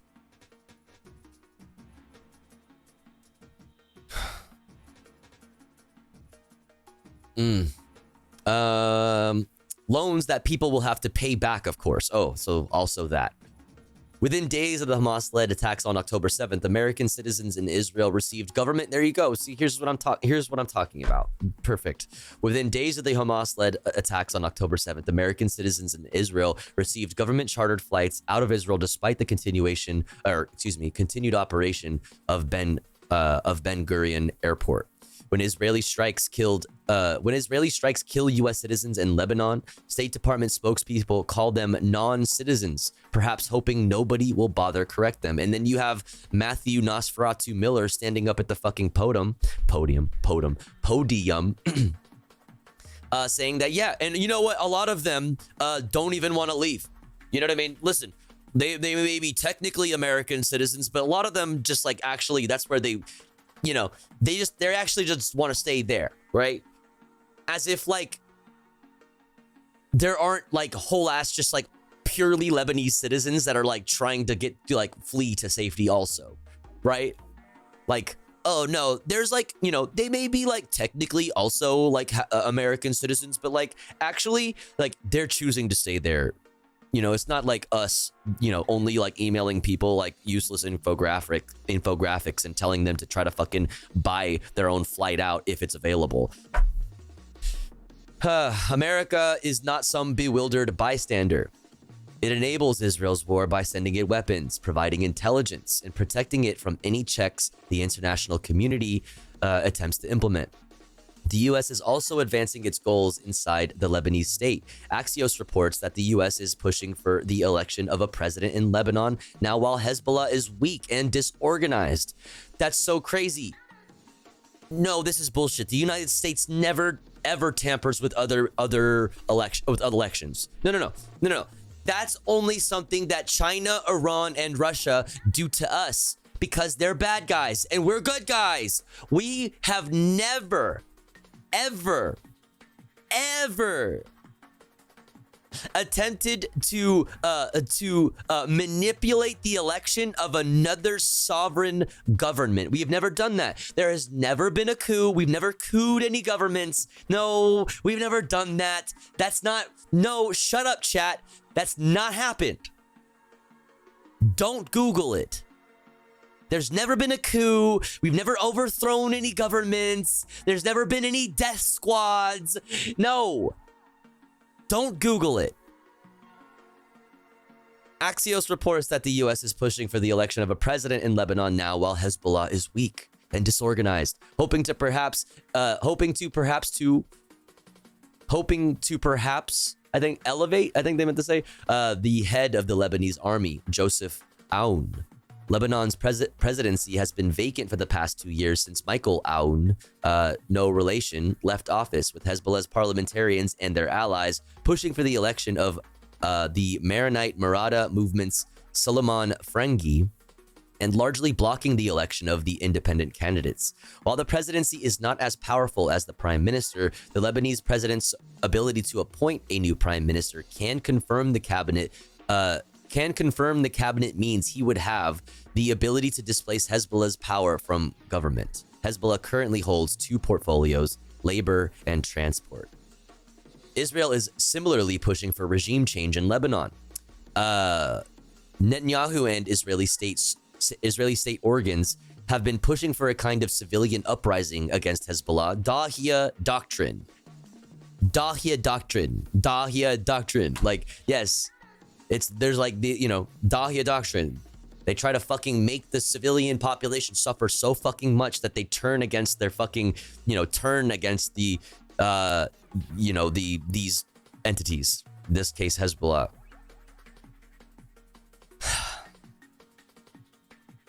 Kind of civilian uprising against Hezbollah while lifting the opinions of members of the Lebanese forces and Kataib, whose parties fought on Israel's behalf during the Lebanese war and massacred Palestinians. But even though these general goals are clear and articulated, there is no detailed plan to make this happen.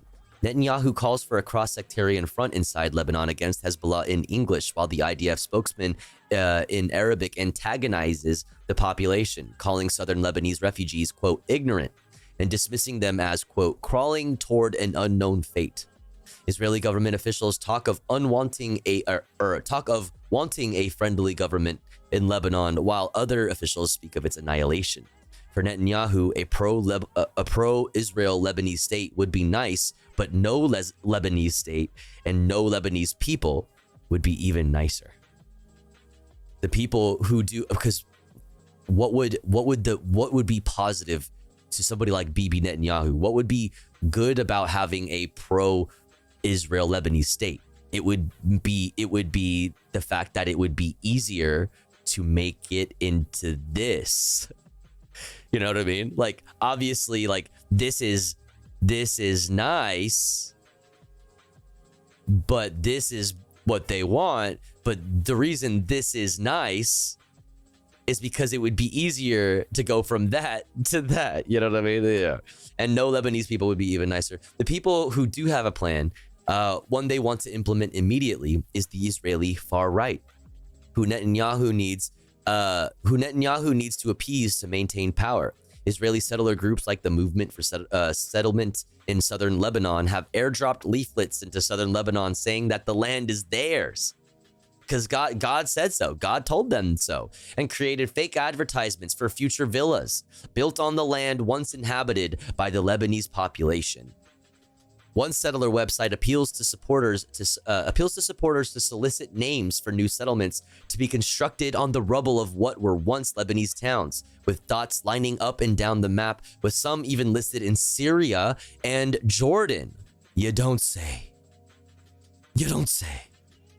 Articles in pro-Netanyahu newspapers now debate whether, based on scripture, cool, Lebanon belongs to Israel. Whoa!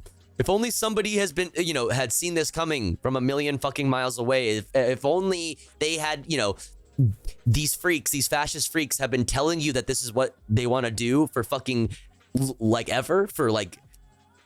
for decades. You know what I mean? But like have been screaming it in your face, right? Like recently.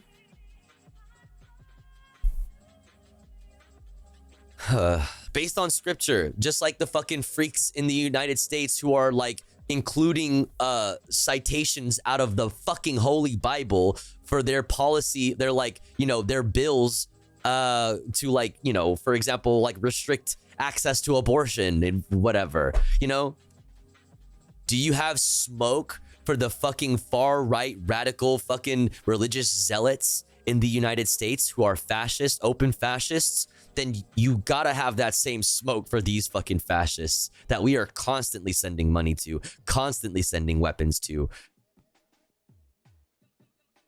Like, what's happening at the hands of Israel is literally like, you're looking into, like, you could even look at it like this. Somewhat of a look into the future if a far right-wing party like the Likud had all of the power in the United States, right? Now, even liberals can get down with the threat of fascism, right? Talk about how that is, in fact, an existential threat to our democracy, or the semblance, the semblance of democracy that we have in the United States. Have the same smoke. Have the same smoke for fucking fascists when they are telling you that they are fascists and they are doing fascist shit. Okay? Israel's impunity has allowed it to destroy Gaza and invade Lebanon. Israel sees the lack of the U.S. government's concern for, or even mention of, civilian deaths as a signal to escalate, to kill more, to destroy, to besiege, to try to reshape the Middle East. Those who hold power in Israel want to overlook a sea of new settlements built on ruins and mass graves from the Wadi Gaza River to the Litani. The United States sees no reason to stop them. In fact, it'll build the penthouse. Can we count on you? Oh, that's the article. That's it. Ay, chat. Here's the article from The Nation. Israel invaded Lebanon because the United States let it. Okay. Coming up next on the Tofu Ghost broadcast, let's go now to Democracy right now to see their piece, their interview with Mataz Aziza, acclaimed journalist from Gaza, on photographing war and making art from the pain. Let's check it out. This news is funded by viewers like you. Please support our work at democracynow.org. Twitch.tv/TofuGhost with a zero. Democracy Now. Democracynow.org. The War and Peace Report. I'm Amy Goodman. You did it wrong. Noreen looking like a Sith Lord today, and I'm fucking with it. Joined now by the acclaimed Palestinian photographer Mataz Aziza, who at the age of 25 has become world known for documenting Gaza. For the first 108 days of Israel's brutal assault on Gaza, Aziza risked his life to show the world what was happening. In doing so, he gained over 17 million Instagram followers and emerged as one of the most prominent photojournalists in the world. Since evacuating, Aziza has become a global advocate for Gaza. GQ Middle East magazine named Aziza its Man of the Year. Time put him on its list of 100 most influential people of 2024, and he's been nominated for the 2024 Nobel Peace Prize. Mataz Aziza is in the United States as part of a nationwide speaking tour titled Gaza Through My Lens with UNRWA USA, the nonprofit that supports the United Nations Relief and Works Agency for Palestine refugees. In a moment, he'll join us from Washington, D.C. But this is the video produced by UNRWA USA describing Mataz's work with the agency. The clip begins with UNRWA USA's Mara Cronenfeld, but first, Leila Mokhaiber. Gaza is one of the most beautiful places in the world, and that beauty was documented by a young photographer named Mataz Aziza for years. Eager to show the world his culture, his people, its rainbows, its sunsets, its sea. Even with this blockade, there was so much life in Gaza, and we thought we need somebody on the ground who can show us that life, and also, of course, can show us the important education and health and shelter assistance that UNRWA is providing to those in Gaza. When I eventually was looking for a photographer on the ground to capture stories, to help show the people of the United States the real stories of Palestine refugees, I convened some of Gaza's greatest around a table at El Dira Hotel, a place I'll forever cherish and miss. Among us were the late Dr. Rafat Al-Arid and others. Leila collected many applications. One was a lovely woman named Amjad, and one was Mataz. That day that those two were selected changed us in so many ways as an organization, and frankly changed us each personally as well. Seeing Mataz suffer along with all Palestinians in Gaza, and see him, and I'll never forget this, seeing him holding a bloodied child, a girl, and taking her speeding to the hospital, and he had never learned to drive before that moment. Nobody in Gaza. Learned to drive pretty fucking quick. Probably learned to drive pretty goddamn fucking fast. Palestine chooses to be a hero. This includes Mataz. Once I asked him over ice cream, what is the number one thing you wish the world knew about Gaza? And this nerdy photographer, whose favorite thing was capturing people's faces and pretty sunsets, he just had this sad look in his eye, and he said that we're human. He never wanted to be a hero. He just wanted to survive. A video by UNRWA USA about our next guest, the acclaimed Palestinian photographer Mataz Aziza. He's joining us now from Washington, D.C. Mataz, it's great to have you with us on Democracy Now! I wanted to go to the picture of that introduces you on that tour that you took across the United States. You're sitting in the rubble. So, of course, this is not a photograph that you took, but a picture that a photographer took of you, the photographer Fouad, who was killed. Can you tell us about Fouad and then talk about your work for that 108 days in Gaza since October 7th? Thank you for having me, Amy. His name is Fouad al-Khammash, and he was a volunteer with the Palestinian Red Crescent Society. He was doing his voluntary work, documenting the work of the BRCS on the ground, saving lives and transferring the injured people to the hospital. He was a dreamer, and that day it was like a massacre when he took this picture for me in my town. I was documenting this massacre, and he just shouted to me, Mu'taz, I'll take a picture of you. Less than 2 months, Fouad was killed beside his 4 of his colleagues in the BRCS.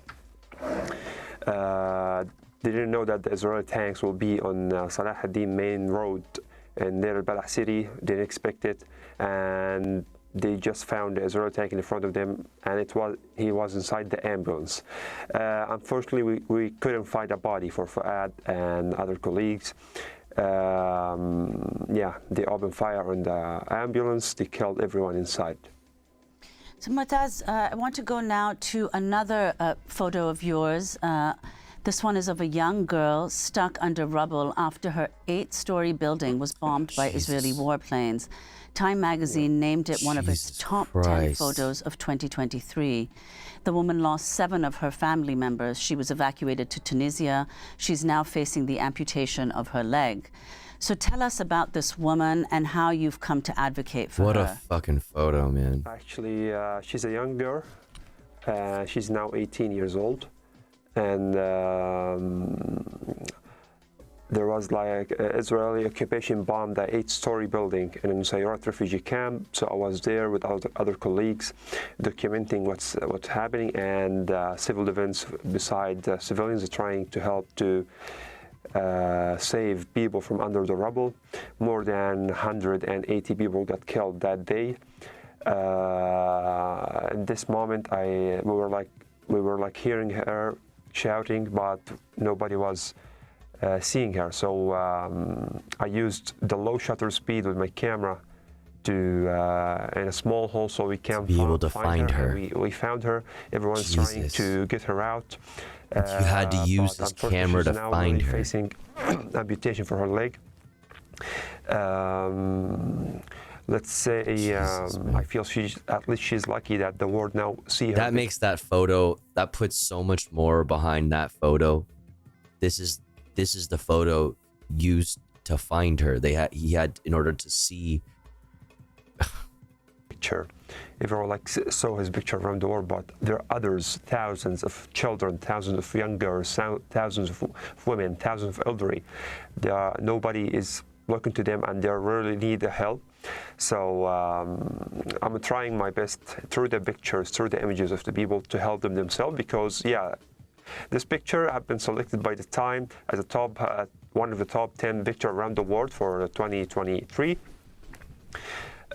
But the person in the picture needs the help, not just I want to be recognized for the picture. We need to help the human themselves. I want to save the lives through the pictures. So Mu'taz, I want to ask you about your journey, how you became a photographer. You never wanted to become a war photographer. That is what you've ended up becoming. But talk to us about... a photographer in a war zone, Yeah. How you became interested in photography and how you documented life in Gaza through photography. Photography was my passion since 2014. I started to practice photography. I had my first camera in 2015. My cousin sent it to me he was living in the US, Miami, and I hope he's now safe for the hurricanes that's happening there. Help everyone be safe. I started to take pictures for the simple life in Gaza. I started to take portraits. I started to be a dreamer who wants to travel the world, take pictures, and everyone knows his name. But I never expected the world will know my name besides a genocide. I was just on Hassan's. I saw that he went on Hassan's. From really awesome. the pain and the beautiful pictures in a place that, like, every month there is aggression, every time there is a bombing, every time there is people losing their lives by the Israeli airstrikes, by the Israeli snipers. I was like a volunteer. I went like since like 2016 with the BRCS. I was having my camera, and 2018 I got a shot in my left femur while taking just pictures because I was near to the borders with the BRCS. These are insane photos. Trying to save lives, because this is a thing I'm loving. I'm trying to use myself to save my people, and the same thing to take pictures. So I kept practicing photography, but every time the war, it grabbed me to it. I've been always trying to avoid taking pictures of war, but this is my life. This is our lives. So you can't run from the war that's happening in your home. And this is what I did. I used in this time, and every time. This is not my first time to document a war. I documented massacres since like 2017 with my camera, and 2018, 2019, 2021, and 2022, 2023 in May, and 2023 on October.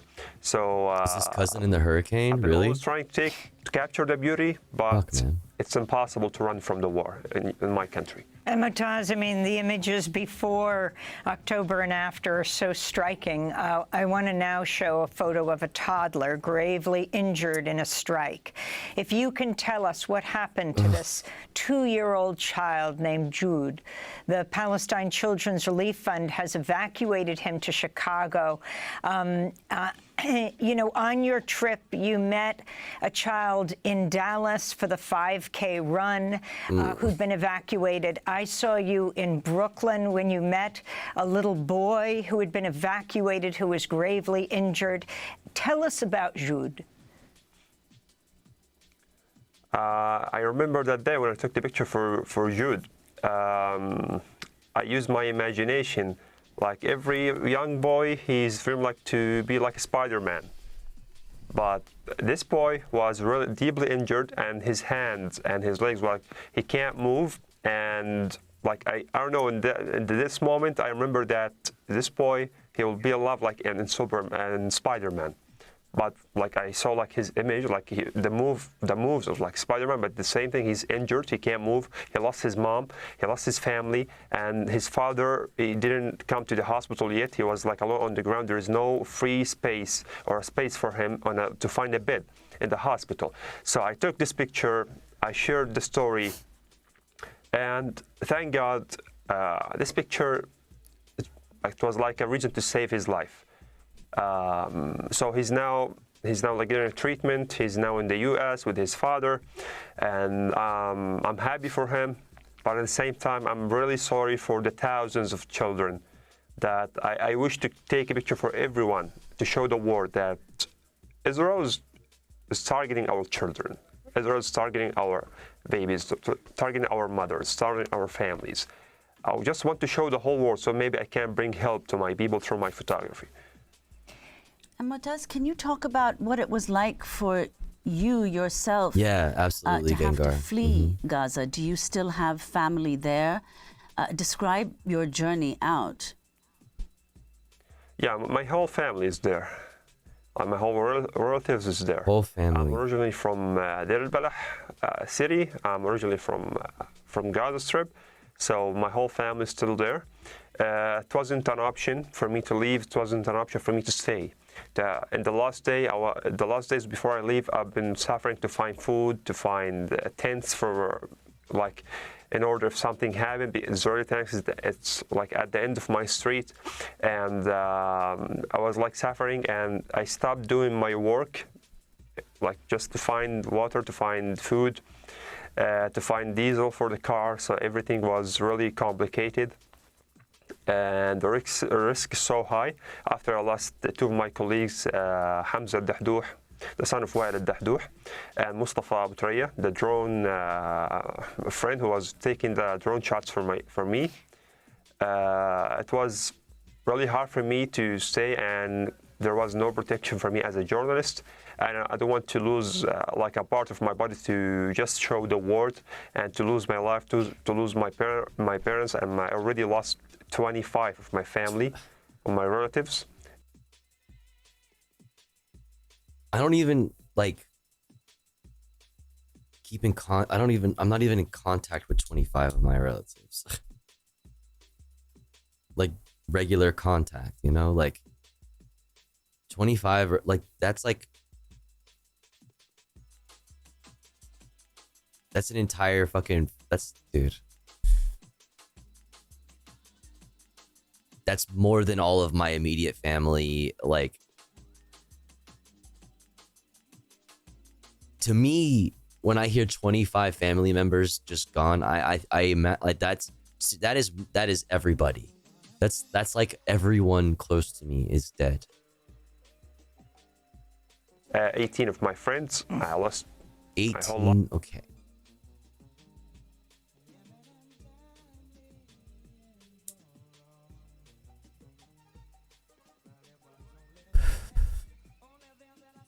So I didn't think that day like I need to lose more. For me, okay, maybe I will sacrifice my life if to do a change. But I'm seeing more than 175 journalists got killed in front of the whole world, and nothing changed. So and I got refused by Israel to leave twice. It wasn't easy. And I thought maybe when I'll go out, I will make more changes. I will do something more on the ground to be between the people. What a photo, man.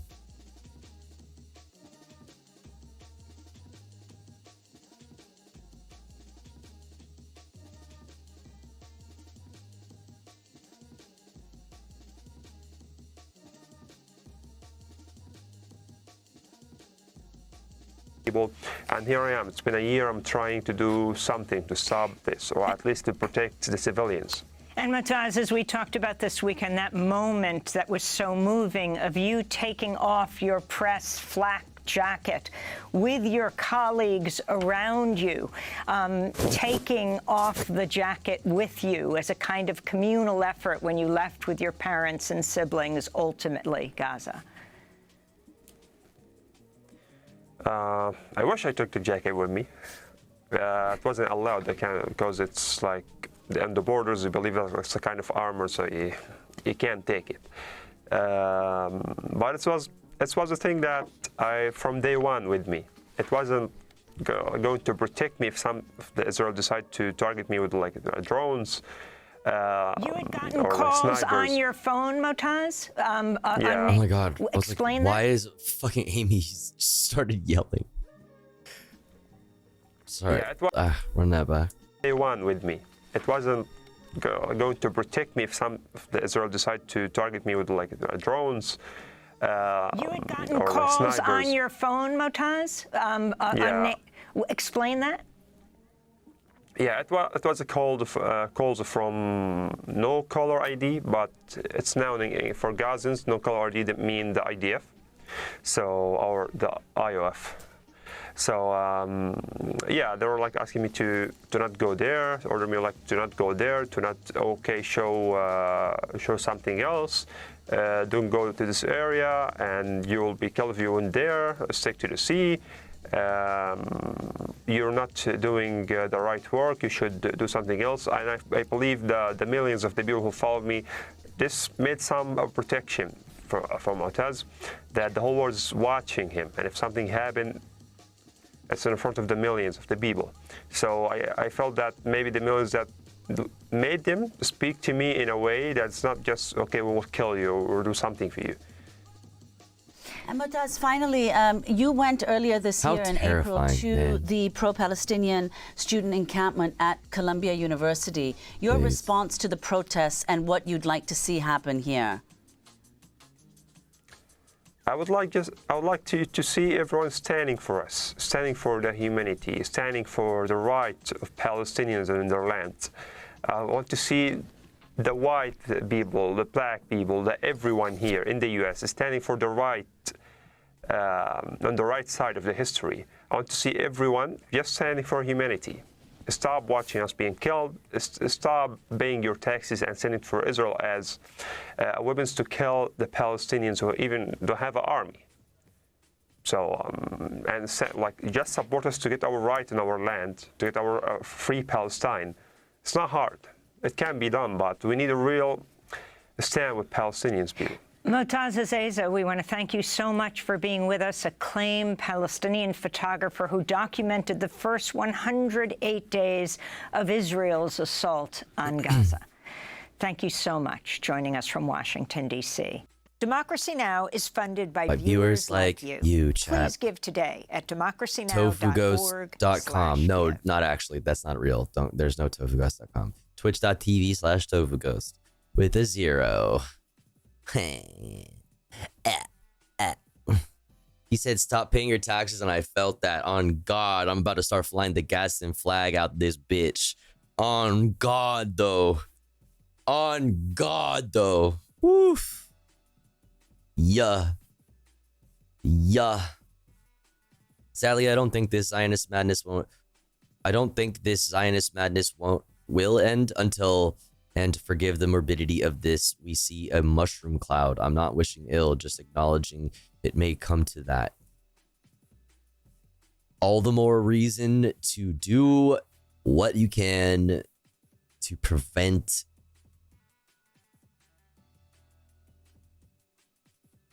the possibility of something like that from happening, right? All the more reason to do what you can. Each one of us has different things that we're able to do, different things that we have more access to or more skills around, and whatever, for, whatever reason. There are things that we can and should all be doing. All right, that looks differently for every single person, depending, like I said, on a million different, not like on a bunch of different factors. But are you doing something? Or are you doing nothing at all? You're just watching it happen. You know what I mean?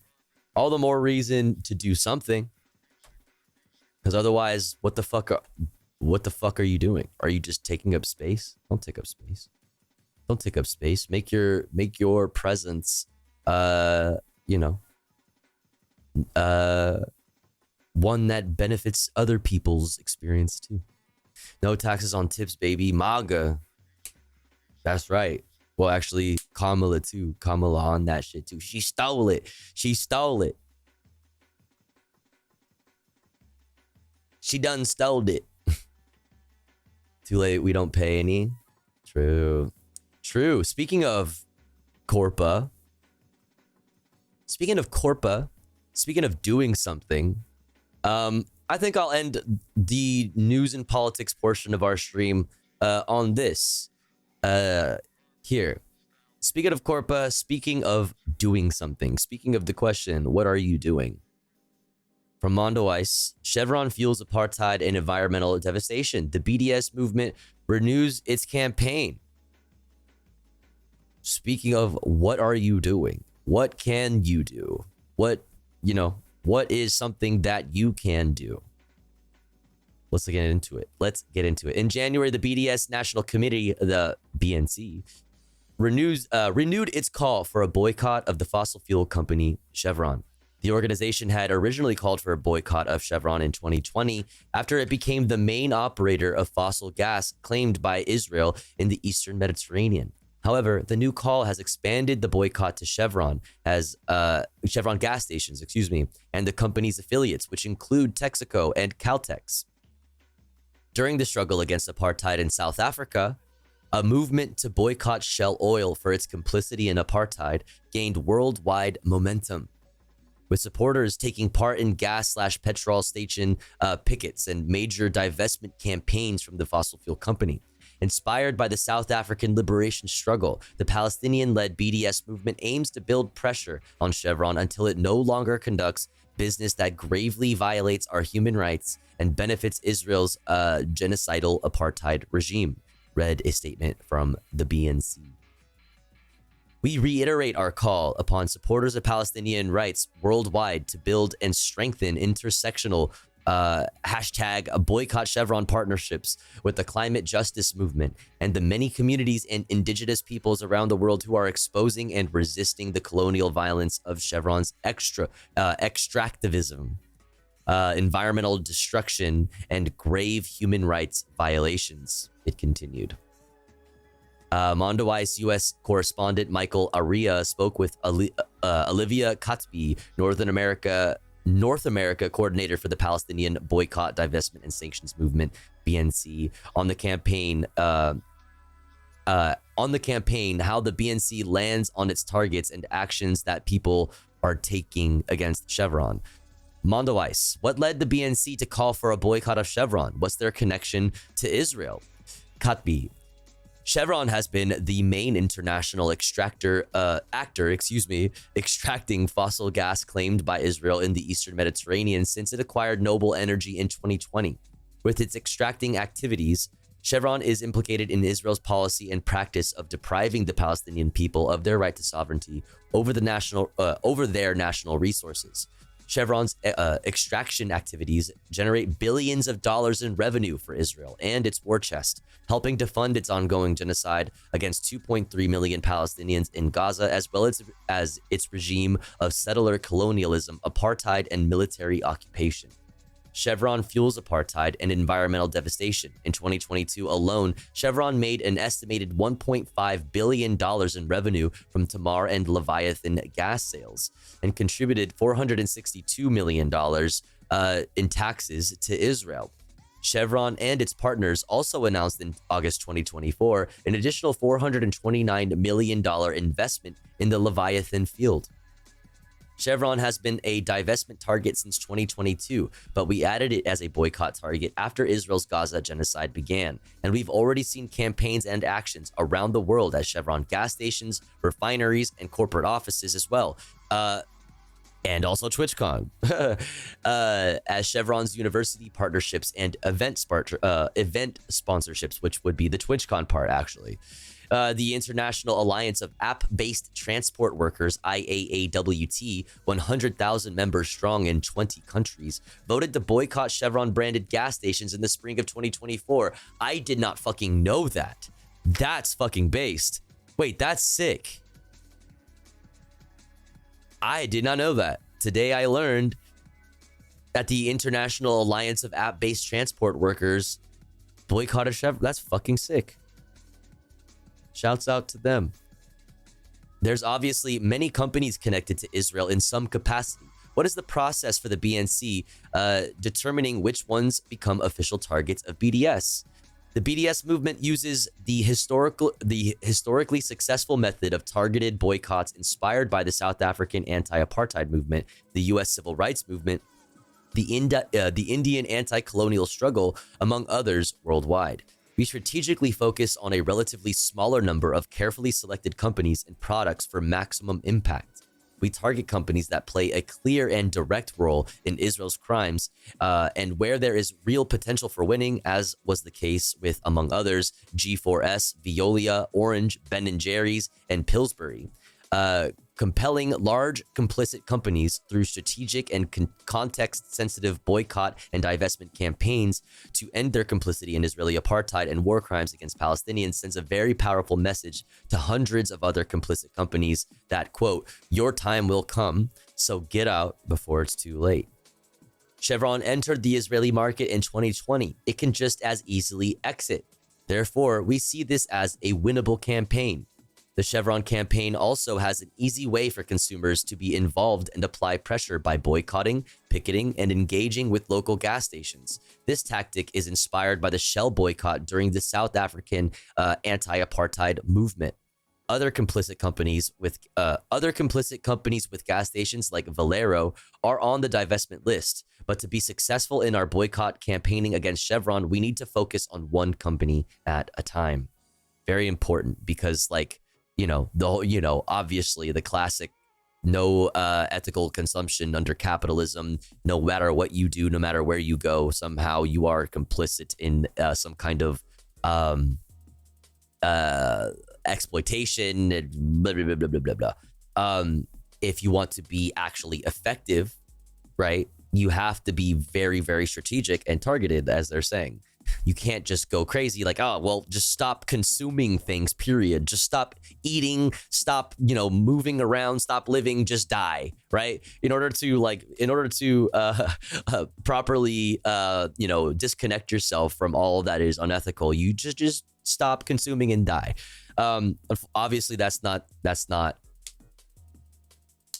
the way forward. So you target specific companies and you go from there. And that will change as the political landscape changes, which is how you get shit done. It's how shit got done in apartheid South Africa. Okay. How can consumers support the boycotts? The Chevron boycott campaign is inspired by the Shell boycott campaign that took place during the South African anti-apartheid movement. Shell faced a massive boycott and divestment campaign from consumers to universities to major trade union leaders. Some Shell gas station franchisees disaffiliated from the company. The easiest way for people to join the campaign to boycott Chevron is by signing the boycott pledge.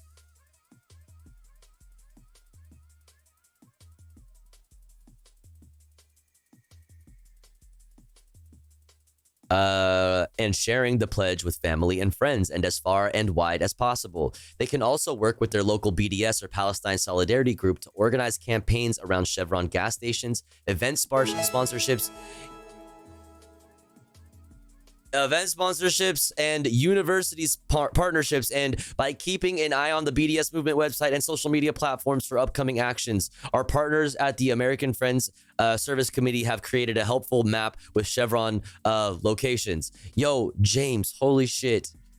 Thank you so much for the fucking whopping 13 community gift subs, locking us in for comfy content. You saw that shit coming. You saw that the end of this article was on its way, and we still hadn't locked in the sub goal to make sure that we guarantee at least one piece of comfy content for after the news.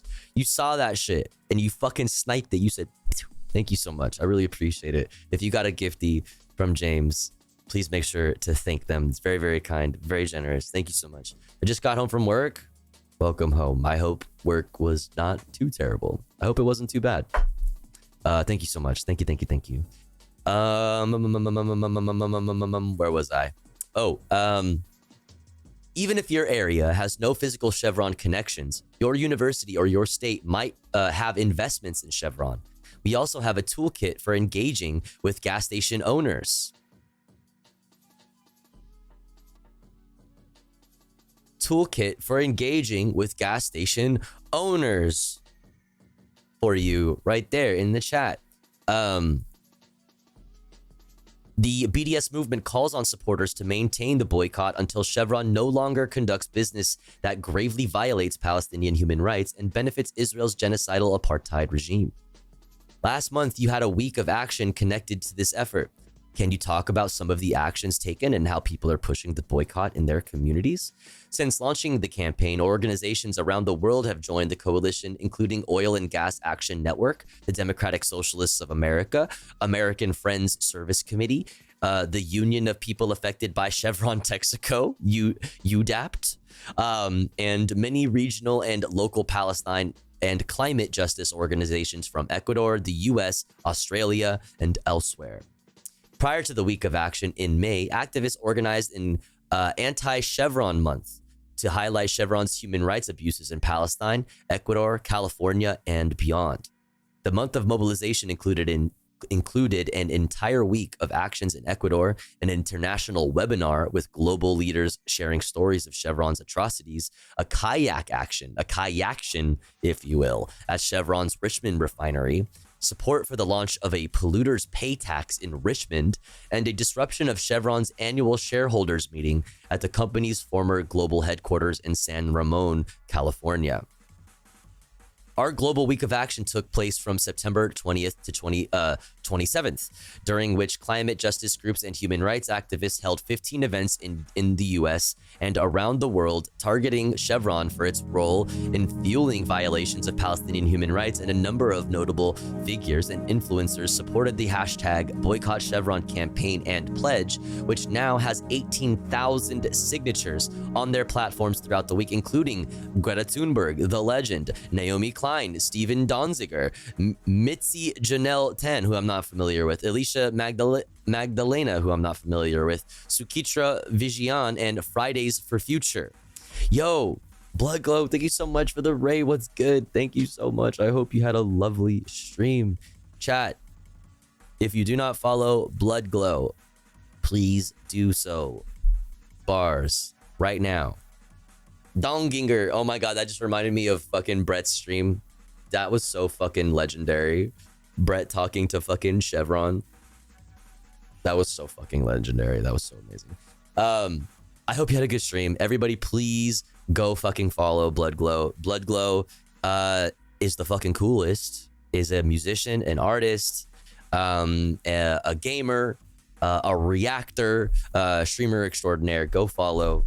If you like this stream, if you like the vibe here, you'll love the vibe there. Minus all of the like constant, man-made horrors beyond our comprehension, essentially. So like all like the comfy cool parts of this stream, like pretty much just like that and more over at Blood Globe. So please go follow. Welcome. Yo, what's up, Skirt? Also, everybody go follow Young Skirt as well. The legend. Here for the news. Well, here's the thing. We have done fucking a shitload of news today, and we're almost done. We're just ending our news and ending more specifically our like Israel, Palestine, Lebanon coverage for this stream with like what can you do? And here is an article that we're going over from Mondoweiss about the BDS movement renewing its campaign into boycotting Chevron, and obviously Blood Glow. I think you were there. You were there for Brett's stream, so that we're all trying to go hard on this, especially since at TwitchCon, for example, Chevron is one of the sponsors of like TwitchCon and stuff like that. So yeah. If you scroll up in the chat, or here's some like resources for like if you that's a document for like resources and tools for like interacting with local gas station owners in your neighborhood. This is a Chevron map of all of the Chevron locations. If you're interested in finding those, this is from the Action Network to like sign the petition to boycott Chevron. Oh, do we also have the? I think I made it a thing. Yes, I did. ! Chevron will get you this. If you are a Twitch user, hey, one in the chat if you are a twitch.tv user.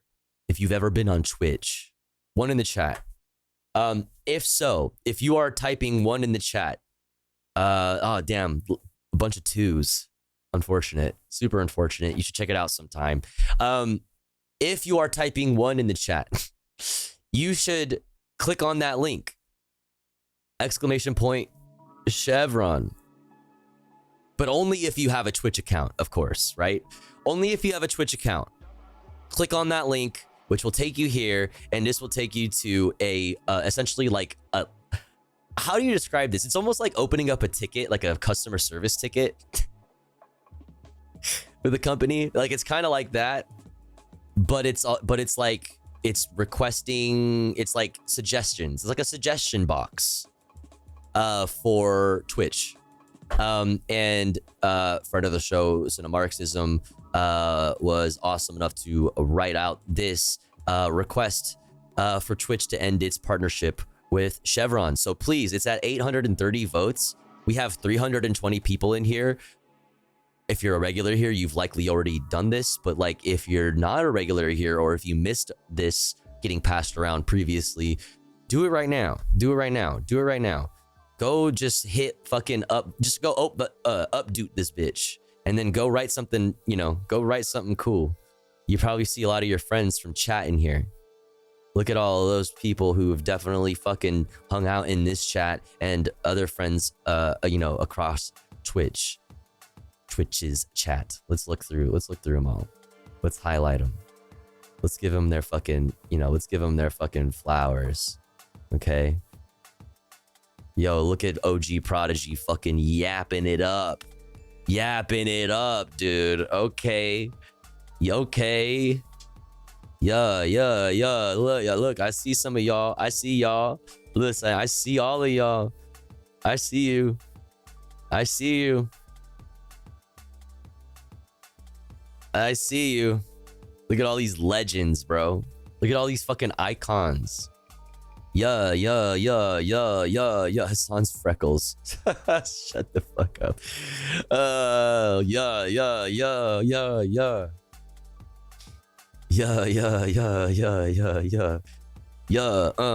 What? Yo. This is not poggers. True. Yeah.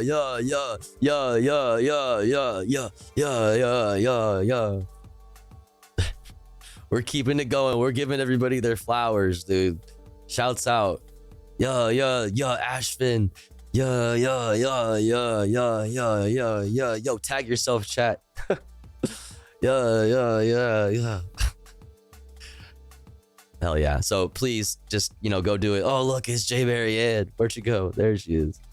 Go fucking sign it. Go hit the thing, you know, whatever. Exclamation point chevron. Do it. Okay. Where were we?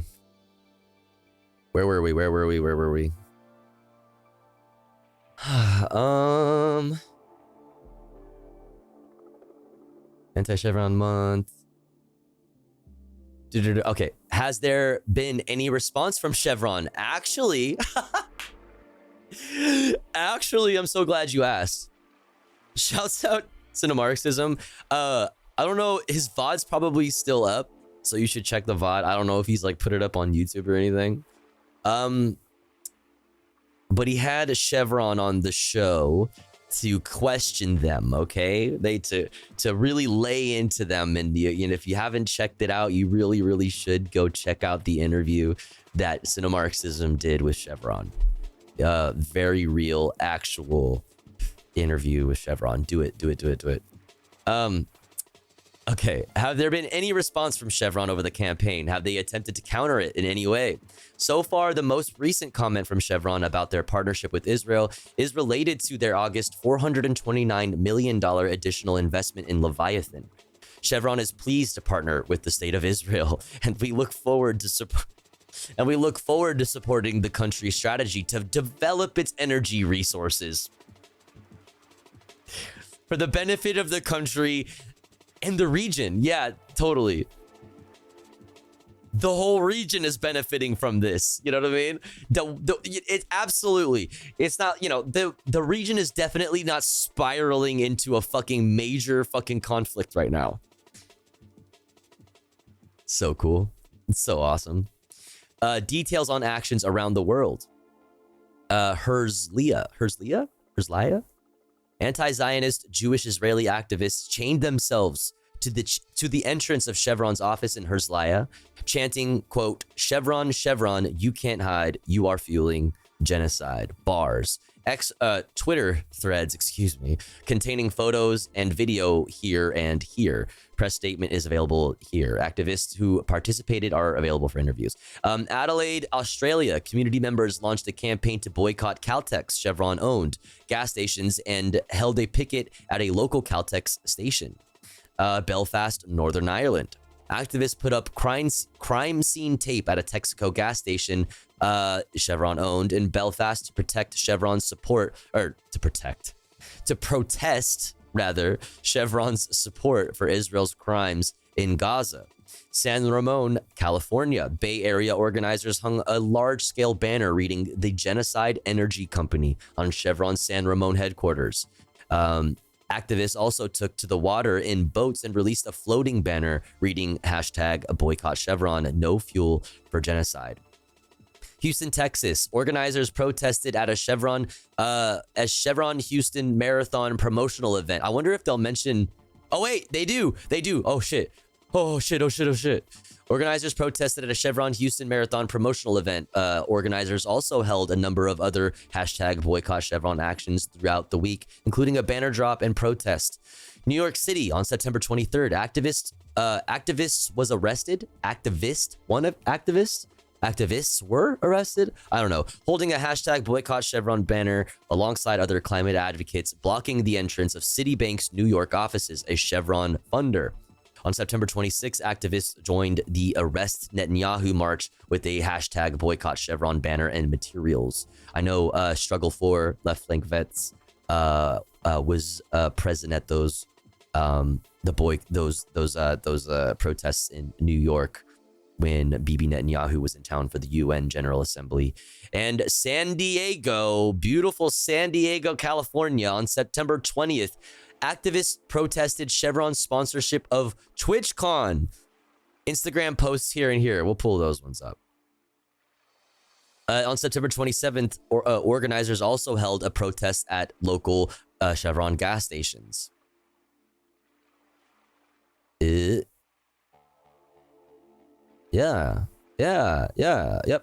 Also, on top of Cinemarxism's very real interview with Chevron, Cinemarxism also did an actually real, like a genuinely, like, I'm not, like, no joke, like actual real interview, which is on his YouTube channel, if I'm not mistaken, with the organizers of this protest at TwitchCon. Yeah, so, you know, we were there and we pulled up and we showed solidarity. There were some freaks there. I have that. That's there right there. Or this.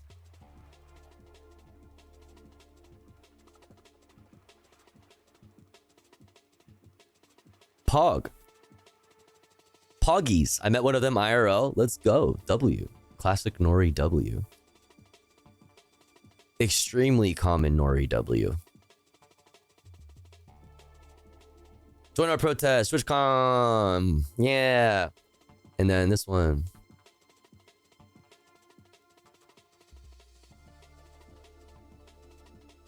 Damn, that one goes hard, actually. That one's printed on an actual fucking sign and shit. Yo, that one is crazy too. Israel government kills children. Look at the fucking chevron, the chevrons. Fucking dropping fucking bombs.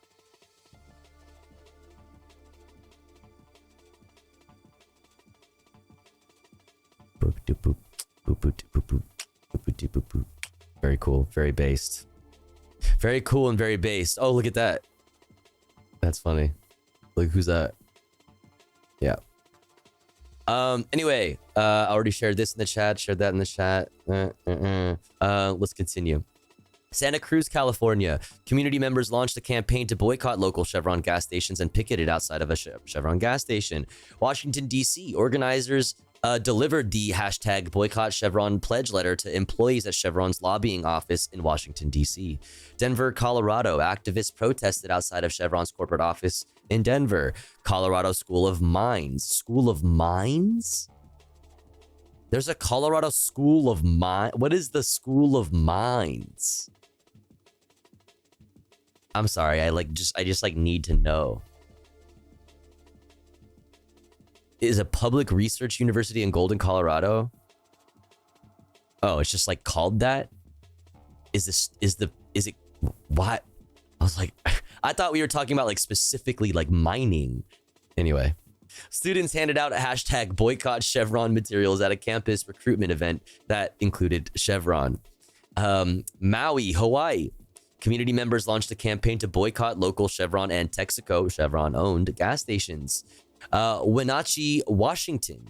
Community members launched a campaign to boycott local Chevron gas stations and held pickets on 5 weeknights throughout the week.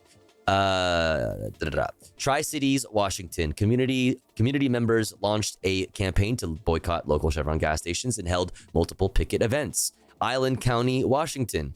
community members held a gas station protest. Birmingham, Alabama. Democratic Socialists of America members, DSA members, and community members have launched a campaign to boycott local Chevron gas stations. Boycott Caltex Australia online webinar. Ecocide, genocide, and homicide, the crimes of Chevron and Caltex. Nice. The Democratic Socialists of America online webinar. Hashtag Stop Fueling Genocide campaign launch call featuring Stephen Donziger and other speakers. Nice. Very based and very cool. Here's this article for you from Mondevice chat. There it is. There you go. Oh my goodness, chat. Guess what? Guess what? Guess what, chat? Guess what? Guess what? Guess what? Guess what? Guess what? Guess what? Guess what?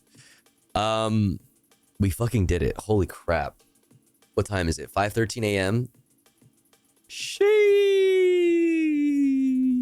Chicken butt. True. That's true. That's true. Guess what? Cthulhu has risen finally? Sure.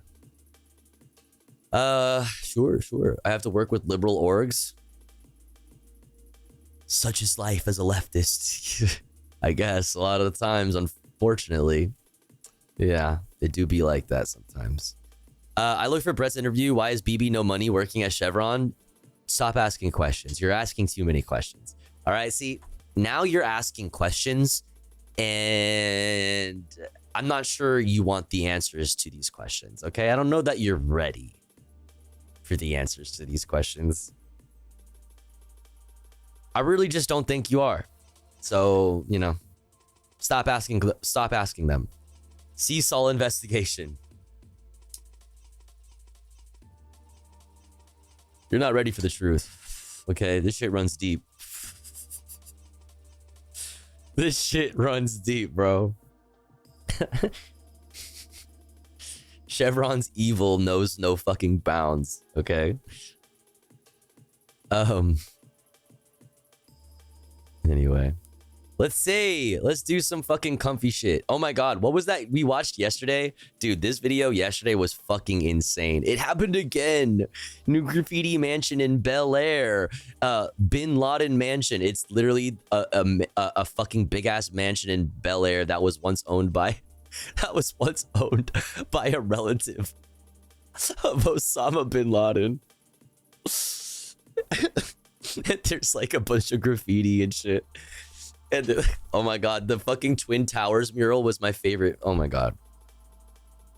Literally my fucking favorite thing of all time. Ever that existed. Did you see the fake video where Bin Laden sings Lady Gaga? There's so many of those videos. I've seen so many. At this point, I've probably seen Bin Laden sing so many songs, you know, so many different songs. You know? In a nice side job. Yeah, that was probably the coolest part. The nice side job. All right, let's see. We don't have any of our staples, chat. No staples, no Steve Wallace, no Urban Rescue Ranch, no Shy. But I do have one. I do have something that we have reacted to before, or an account or a channel that we've reacted to before. But it's been a really long time. It's been a really long time. I don't remember the last time we watched it, but there's a recent series of 4 from Gift Gas, who does a lot of train hopping content that we've watched in the past on this stream. But it's a series of 4 that he put out recently. A mission to the Arctic Circle, jumping trains, and a bunch of crazy shit. So I feel like we haven't done solid train hopping content in a fucking minute, you know? So let's try it out. Has anyone ever done a joke where it's like, it's Ben, and it's just a dude named Ben? Wait, no, you can make that meme right now. Just like it, but it needs to be like somebody like Ben Shapiro. It's just a picture of Ben Shapiro, and it goes, yeah, it's Ben, and then just like a 2-second long video on YouTube, upload it. It'll get like 3 million views overnight. Not even a joke. Young Skirt, if you're the one to do that, like you will. That shit'll go viral overnight. I promise you. Like Hassan will watch that shit tomorrow. I'm positive it has existed, but not for Shapiro. Yeah.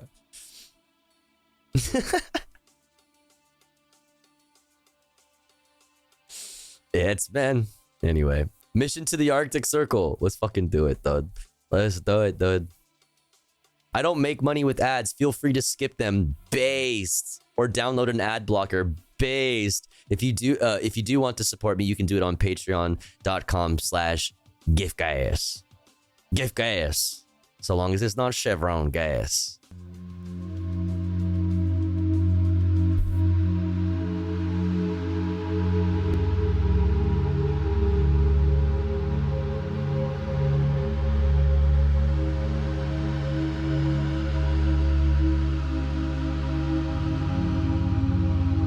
Okay, let's fucking go, dude. I'm gonna get cozy.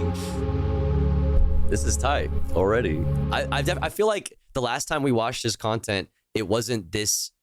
I don't remember it being like the production being like this.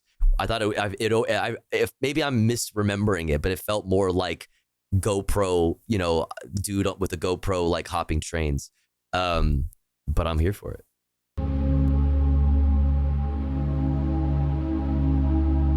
What about Galaxy Gas? That's allowed too.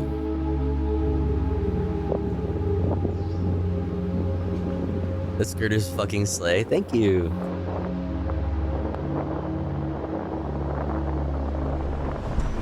So, I got tired of normal life again. The daily grind has ground me down, and sitting behind. Chat, can you see? Is this visible enough for y'all, or would you like my bright blue cyan subtitles? Is that fine for you, or nah? Or nah? I'm gonna say nah. You're not saying shit. Screen for the entire day has finally pushed me to the brink. So I was thinking to myself, why just not head to the literal end of the world? Why are all the right train now, hopping homies we're in Balkans? West Germany. Because motherfuckers are just built differently in the Balkans. You know what I mean? Like, straight the fuck up. Motherfuckers are built differently in the Balkans. Like, I swear, like, baby formula in the Balkans is just like vodka.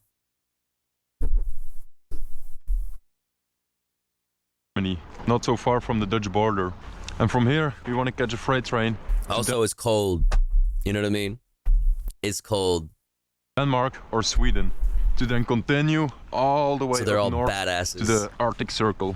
It's gonna take quite some time, since it's about 3,400 Oh, what was kilometers that? of track. 1312 spotted.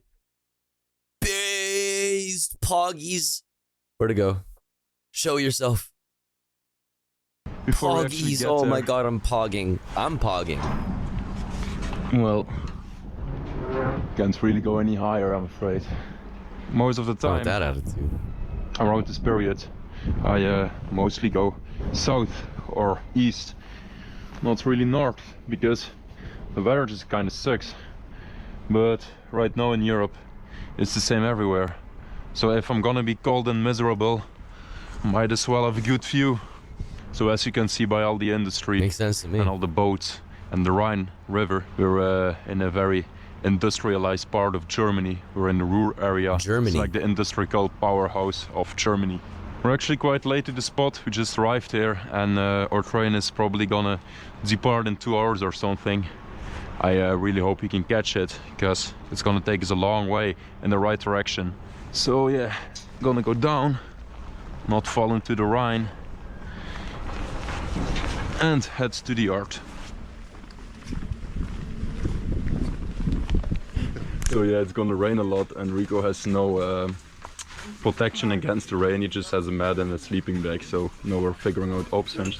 And what's the first option? Pop-up beach tent. That sounds fun. So we ended up going with a plastic sheet.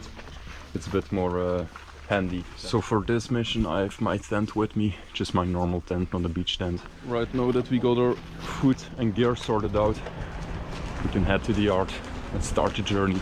So we made it to the yard. It's actually a very calm place. I saw this bridge with 4 lanes on maps, but there's like barely anyone driving on it. The clouds cleared up, the sun is shining. It's a lovely place. Why did his voice sound like he was the devil all of a sudden? Did you hear that? It's a lovely place. Okay, it's not me, right? Am I losing it? It's a lovely place. Monka?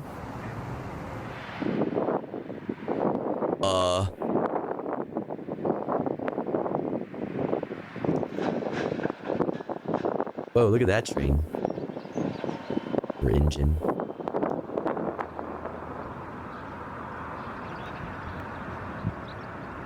It really is one of the best times to do these journeys. It's beautiful.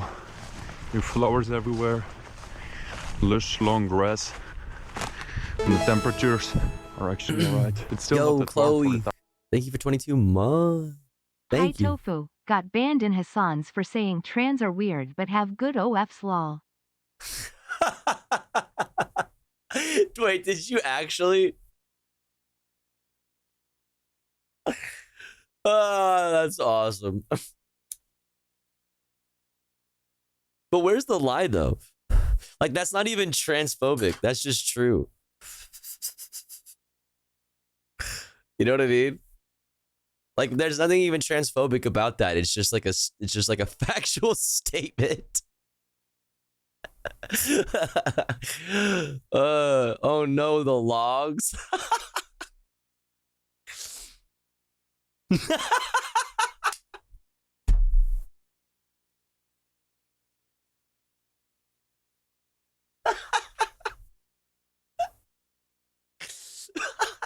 Deserved. Clapped, dude. Deserved. Chloe has been banned.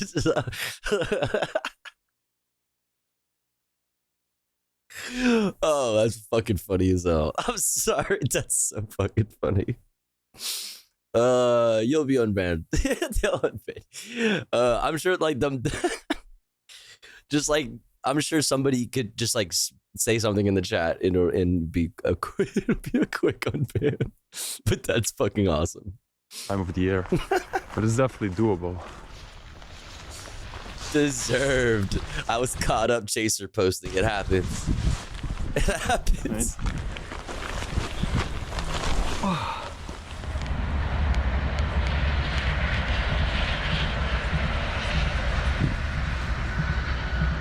Okay, we found our spot. Just gonna chill here. The grass and everything will provide enough cover for us. Security van right there. Just drove past us. Was an old guy, he didn't look. But we could take him. Well, it's definitely something to look out for. Literally the first car. Nah, we could take him. Security. Just coming back right there. Oh, also, thank you again for 22 months. Thank you, thank you, thank you. All right, our train has arrived. All right, so we have a small situation. We thought the train would go from that yard. I'm out. Have fun being weird, I guess. Right there on the side track and coupled. Wait, are you being like? I don't know if you're joking. Like, if you're like. I can't tell if you're joking or not. But have a good night, Transfem Princess. I hope to see you again soon. But we can't move. The locomotive is literally in front of us. I can see the guy from right here, like sitting in the window. We were thinking to crawl like this, but he would also just look down and just see us crawling. Everything was going so well, and then just this happened. Don't want to burn the spot also, so don't want to get seen. There's another train tomorrow, but yeah, kind of want to get out of there today.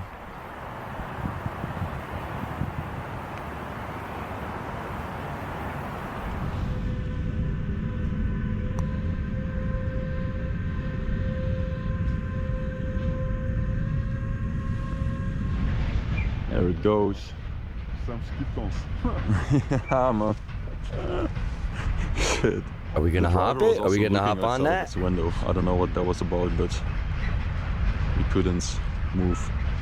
The sky's beautiful though. It's a nice moment, but damn, every time we get up to do something, gotta hide, gotta hide. Movement. And there is a security van right there. It started raining. We have to seek some shelter. But yeah, railway staff is preventing us from doing that. He moved under the bridge, a perfect hobo spot. Even the shopping carts are present. Yeah, we're soaking wet. We had to lay in the grass for 5 minutes to avoid the train driver. Mr. Milk guy.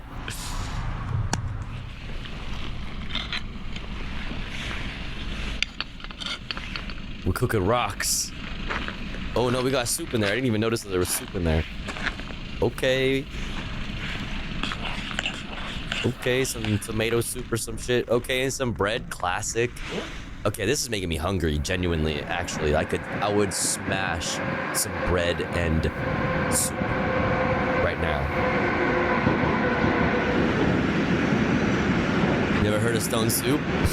It's I hear rocks are the right-wing media tells me rocks are so we traded in the bridge for this warehouse, a delicacy here, which is located in China next to the Rhine. It's actually a pretty sick location. We can see the boats, we can see the industry. Grilled cheese and tomato. So yeah, we waited for about 3 hours more. Nothing came, so we decided to just seek shelter for the night since it's already 1. And tomorrow another train should come. So I just had a call with my psychiatrist, and he said, "Have a happy Thanksgiving," which fucked my whole shit up.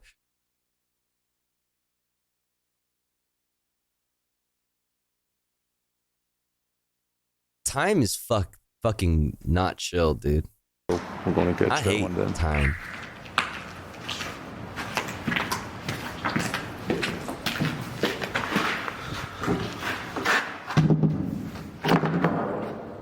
Music.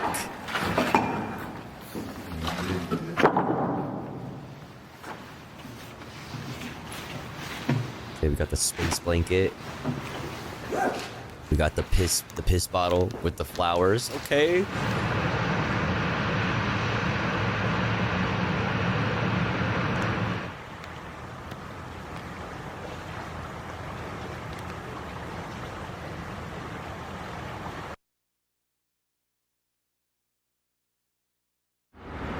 I was like, hello? Boat.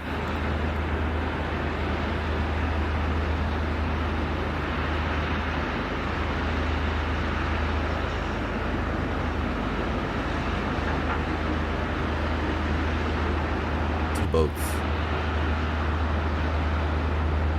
2 big long boats. Those are some long boats. That's a long ass boat. God damn, that's a long ass French ass boat.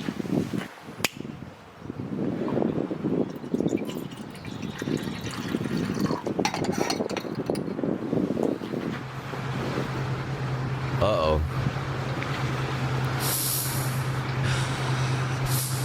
Smell that shit? Yeah.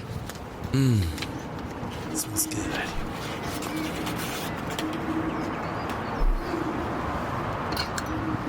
Love the foldable cooking thing. This shit. Sun came out. It's pretty nifty. Yeah, it's a great way to wake up. Just some tea, some sun. The sunlight on my skin. Giant smoke plume. Every now and then they release a big amount of gases and fumes. It reminds me of yesterday we Chernobyl. could actually see the very big flame which was burning all the residue. The next train that I know of at least, will depart in the evening. So we have an entire day of free time, which is quite nice in an area like this. Oh, it's not cold actually, but not gonna swim anytime soon. The current is gonna sweep you away, pull you under. Sweep you away. Damn, that's a long boat. Oh, fuck, that's a long boat. It keeps going. Oh, there it is. Okay, I was like, fuck. So this is where we slept. Whoa! An old warehouse at the bank of the river. Yeah, there is a lot of abandoned stuff over here, but not so much actually. Not so much as you would expect for a region which saw a big economic downfall. So this area is very industrialized because there is a lot of coal in the ground, and also not so far from here, a lot of iron ore. So back in the days, in the 19th century, that was ideal for the steel production. And fueled by the Industrial Revolution, this area became an industrial powerhouse, and millions of people came to work here. In the war, they bombed the shit out of this area because of its strategical significance, but even after that, the area recovered and played a big role in rebuilding West Germany's economy. That was until the 1960s. The coal and steel industries over here declined due to competition and also a depletion. But then they did something smart called economical diversification. They diverted from only producing steel and coal. And now there are a lot of different factories. You have chemical plants, you have a lot of companies where they do research, technology, automobile industry, and so much more. So despite seeing the perished coal and steel industry, this area is still thriving. And despite all the pollution going on, this area is actually pretty nice and interesting because it's beautiful. They kept a lot of the buildings, like this one, and they're restoring a lot of those. I think even not so far from here, they have an entire steel factory, which they kind of made into a park. You can just walk around there freely. It's not illegal. You don't have to pay for it. They just left the factory there. Thought like, what can we do with it? We can build big apartments on it, or we can actually just preserve the past a bit and make it into a park. So I was thinking we could check that place out maybe. It's not that far from here. Yeah, cool place. Wow. It was great to sleep here. Imagine living in that building restored. Also on the planks, it was all clean and it felt like home. No, not really like that. No, you guys think I live in a crack house. Well, I do. I wonder if he wrote this I or live is in a just trap house. spinning it I off the don't have dome. I don't know. Stove. I mean, it seems like maybe some of it is done in post. Like that last moment where he was like going over the history. Like he's probably not like doing that voiceover talking about the history of West Germany. Like while he's walking around, you know what I mean? Yeah. Maybe he is, but I don't know. Actually, this place was more luxurious than my normal home.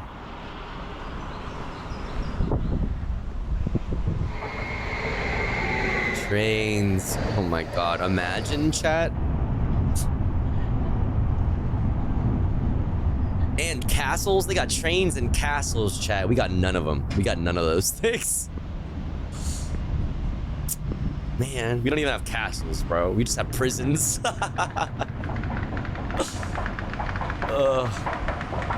Just prisons. As far as the eye can see.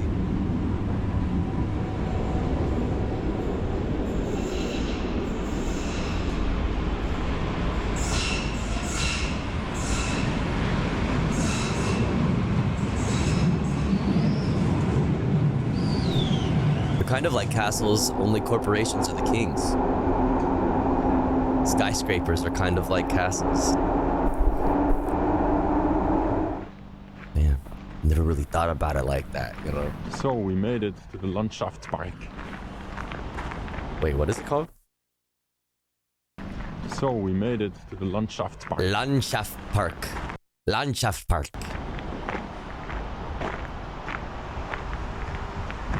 Castles of capitalism. We must descend upon Castle Chevron. Yes. Yeah, we must lay siege upon Castle Chevron. This entire place is lit up with beautiful colors.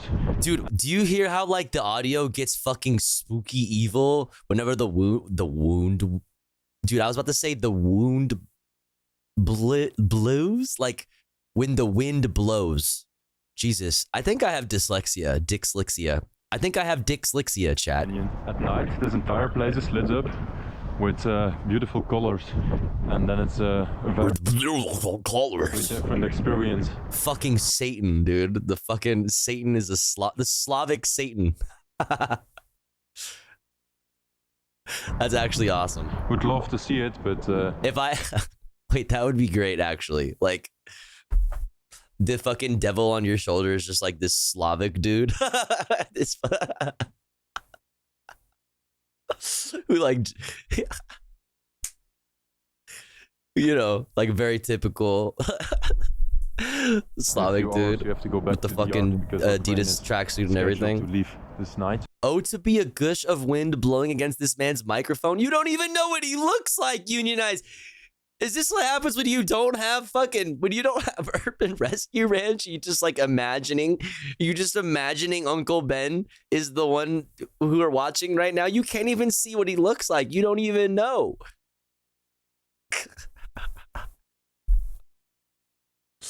Amazing. Amazing. Not long, this is the blast furnace. Is that where you know?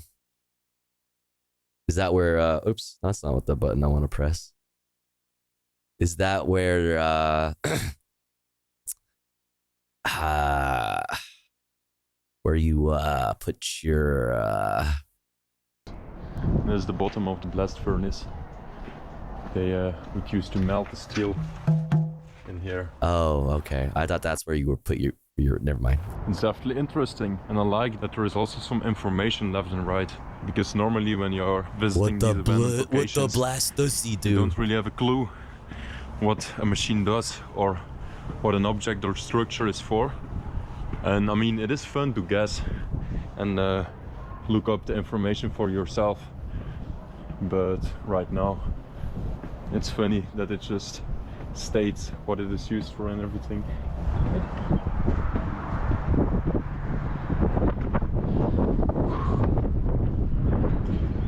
And we're at the top. I must say I'm pleasantly surprised by this. I really don't get the feeling I'm in a museum. Look at this, it just looks like I'm doing an urbex location, but there is just no security around and you will probably not fall through the floor. Probably not. It is a furnace for smelting iron ore into pig iron? Oh, I thought it's where you put your penis. So I was sorely mistaken.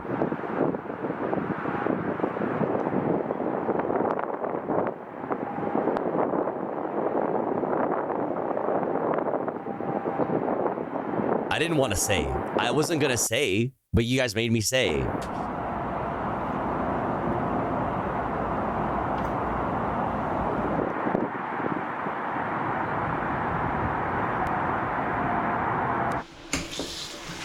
Pig iron is what I call my blicky, yo.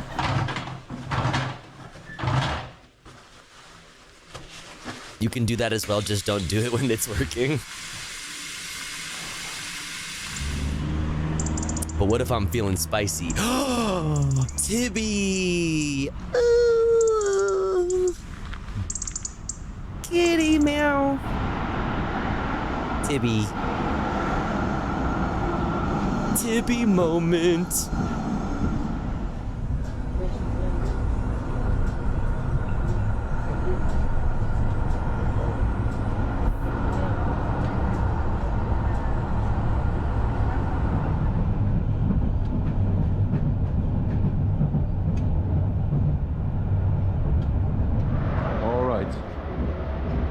Train should come around this time. We're gonna move into position.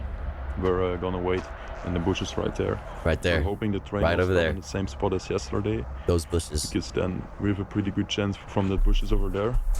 If it stops in the older yard, we have to do some maneuvers to get there unseen. But we just saw another train going to another destination right here in front of us, which also stopped at the same place as the train from yesterday. So I think there's something going on in the yard and they actually have a different spot now where they do the log swap.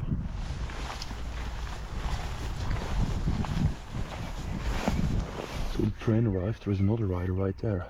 And then like a nice Trambo tofu, I'll make a point of recording it for you. Dude, but my city has gotten some unmanned EV buses that will be doing pre-programmed routes. Oh, Monka. I saw a what are they called? A Waymo car on the freeway the other day, but it had a person in it. So I don't know, like, I don't think they're allowed to be fully autonomous in LA yet. Yo, Sarah McPoopy. Morno Tofu arrive. Morno, good morning, Sarah McPoopy. Thank you for the 3 months. I really appreciate it. Thank you so much. Thank you. But I don't know. I don't remember if those are allowed to be fully autonomous yet. But I saw one on the freeway and I was like, oh fuck no. And then I saw a dude in the front and I was like, okay. I mean, he could be driving it right now. I don't know. Thank you so much, Sarah McPoopy. I've seen several Waymos with no people lately. Really? Where? Really? I saw 3 last week. No front seaters. Cooked. Near USC. Cooked. Cooked, dude. Bruh. No. Like those fucking things that like lose to a simple traffic cone. When a traffic cone is put in front of it, they freak the fuck out and they don't know what to do. The ones that are creating traffic jams in San Francisco, whole like dystopian, straight up dystopian future shit. Just a traffic jam of autonomous vehicles that are all honking at each other. Like, don't bring that here. It's not going to help traffic in LA. That's literally the exact opposite of what we need to alleviate traffic. We need public transportation. We need trains. The answer is right there. It's right there. It's just that they want to be able to sell to each individual person. They don't want to have to, like, you know, companies don't want to like make a train one time and then it works forever, perfectly, efficiently. No, they want each one of you to fucking buy your own fucking 2, 3, 4 ton fucking metal fucking fortress. You know what I mean? They need each one of you to drive around. I hate it. It makes my brain fucking want to explode. Also, it was crazy because they blocked off several streets due to football game and it was the jam. It didn't cause, and it was in the jam, didn't cause it though. Man. Nee, dat is niet chill, nee. Ik dacht dat jij dat waard. Ik dacht dat dit I thought it was you. I thought, okay, hold up. They're speaking a non-American language. That's not that chill. That ain't chill. No. Dat is niet chill, nee. Ik dacht dat jij dat waard. I thought it was you. I thought, what's he doing all the way over there? Ik dacht dat dit daar helemaal. En toen zag ik hier. But then I saw you here and I was like, fuck. Toen dacht ik, fuck. Genuinely, these people all have a tetanus fetish. A tetanus fetish. Like they see some rusted ass sci-fi location from The Walking Dead after they nuke the zombies and they're like, how's it taste? Let's go inside and breathe the fumes, talk to the ghosts, insert the lead paint chips into my pussy. Like this shit exists to flex on the past. The fact that we have healthcare. Says you, Irish person. Hold up. Wait, what's this we have healthcare shit, bro?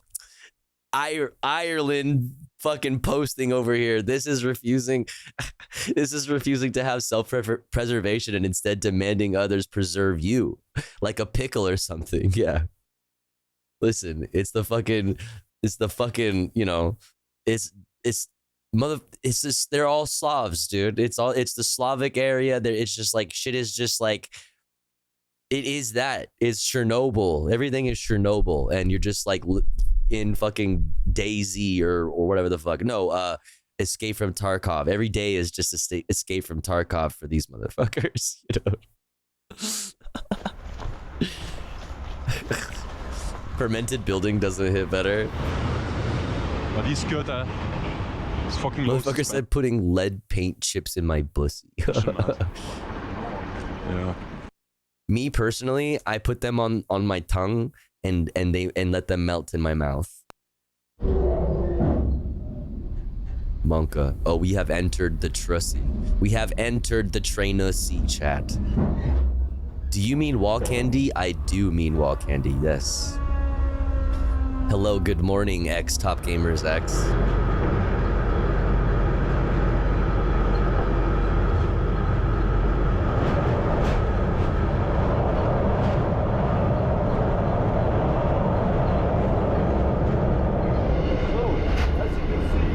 As you can see, we made it. So yeah, we actually boarded the wagon where the one guy was already armed, because the other wagons were just not really rideable. Wait, okay.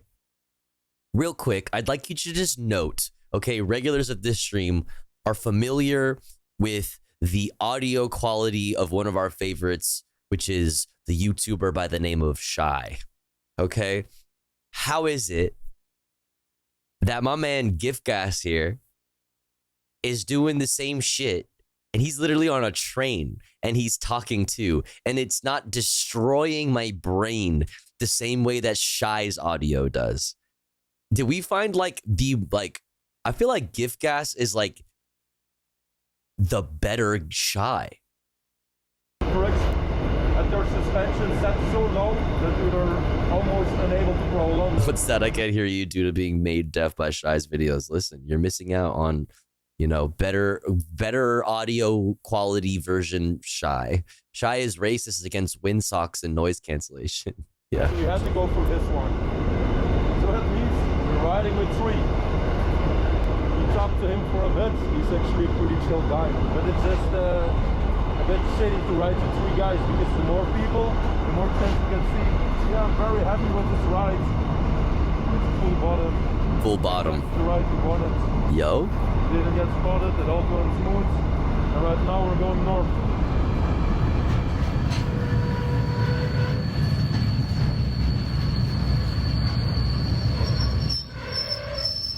Like full bottoms? Let's go. W.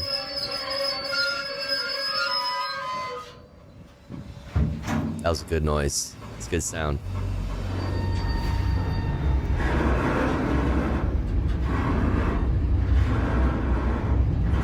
Genuinely a good sound. There's Plug Glow.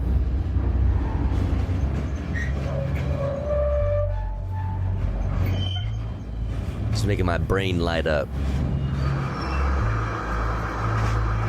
Steel on steel, yes. Many a night spent in train yards in the middle of the night in the dark, and nothing but like the sound of like the hum of the city in the distance, and like the way you can very quickly tell that there's a train coming because you're so zoned in on the silence and so aware of your surroundings because of how quiet and still things are. The moment that a train approaches, like from a mile away, you can start to hear the very high pitched squeal on the rail, and then you can like put your ear down closer to the rail to make sure that there's a train coming and know that maybe you need to move or something. Yeah.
No way I'm eating pudding at this hour and listening to the train. Property, but it's really fun. We really got a great ride. I really miss these kinds of wagons.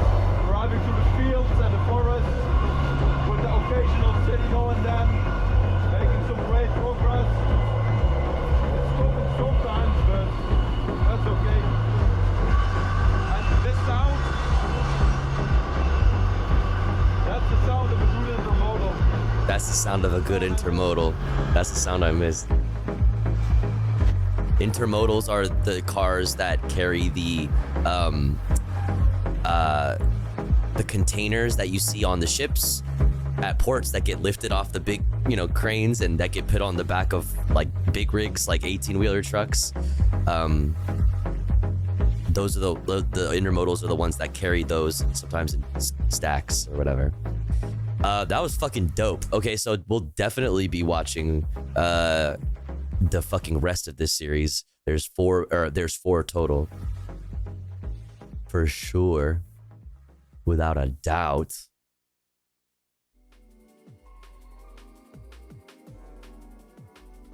If you like trains, you should check the route of the Big Boy 4114 on tour right now. The biggest diesel train ever built. Oh, damn. Really? Interesting. Damn, that's some real rail fan shit, Cicero. That's some rail fan shit. Have you heard of Road Guy Rob? I don't know. I don't think so. Yeah, that was a really cool video. Exclamation point watching. In the chat for a link to the playlist that contains all the videos that we've watched today, this evening, this morning on stream. All of the news, all of the whatever, all of the shit that we've gone over today, all of the music that we watched at the beginning of stream. You know what I'm saying? The headlines, all of that. It's there for you if you need it. Yeah. Yeah. What's up, my Corona? My Corona. Big Boy was just here in Houston area last week. I've seen it twice now. It's awesome. That's sick. Talks about infrastructure and sometimes public transit. Oh, Road Guy Rob does. I don't know. I don't know if I've heard. I mean, it feels like familiar, but I don't know if it's because of like the catchy name, Road Guy Rob. It feels like familiar because it like rolls off the tongue nicely. FYI, my last message was not legal advice. That means it is absolutely legal advice. Okay, we are going to take whatever the following advice is, to heart and go word for word.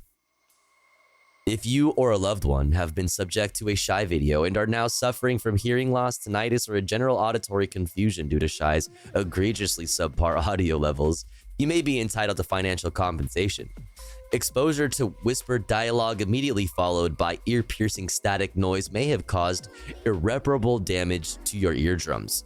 This message is sponsored by the American Association for the Prevention of Shy Audio Exposure, AAPSA, APSI. That's totally like, that might actually be a fucking organization just somewhere out there.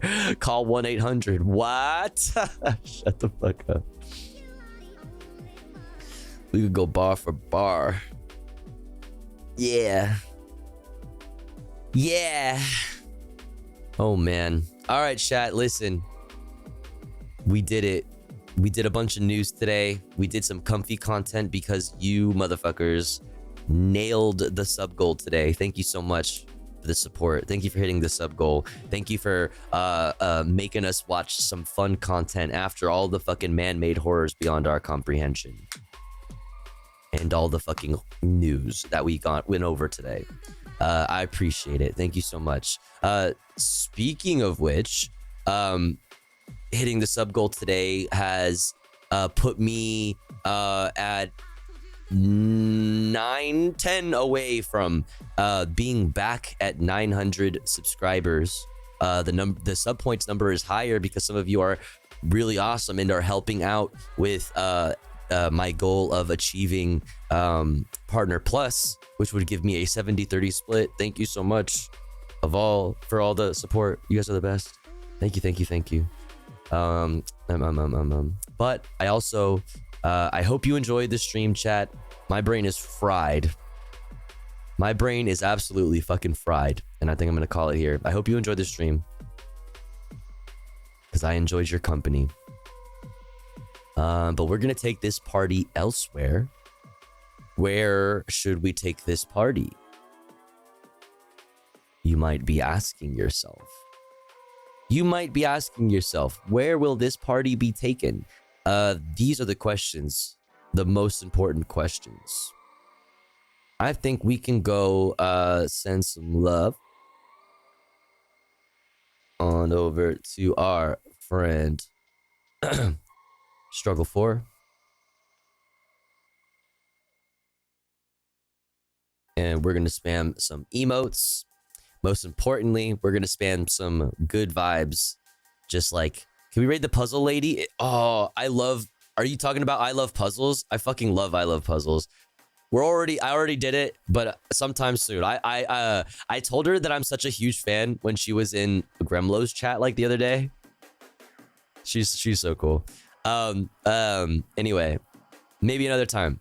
But spam these emotes, spam some good vibes. Hope to see you guys again later today for another stream. Okay, more news, more politics, more comfy reacts. You know the vibes.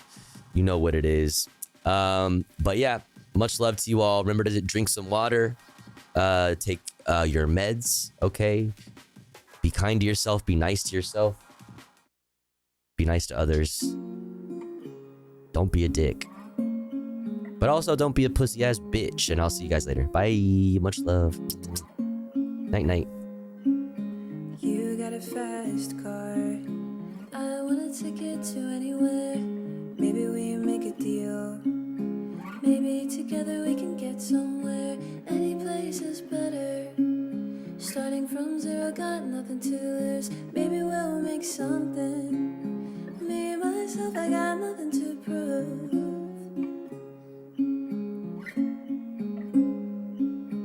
You got a fast car. Is it fast enough so we can fly away? We gotta make a decision. Leave tonight or live and die this way.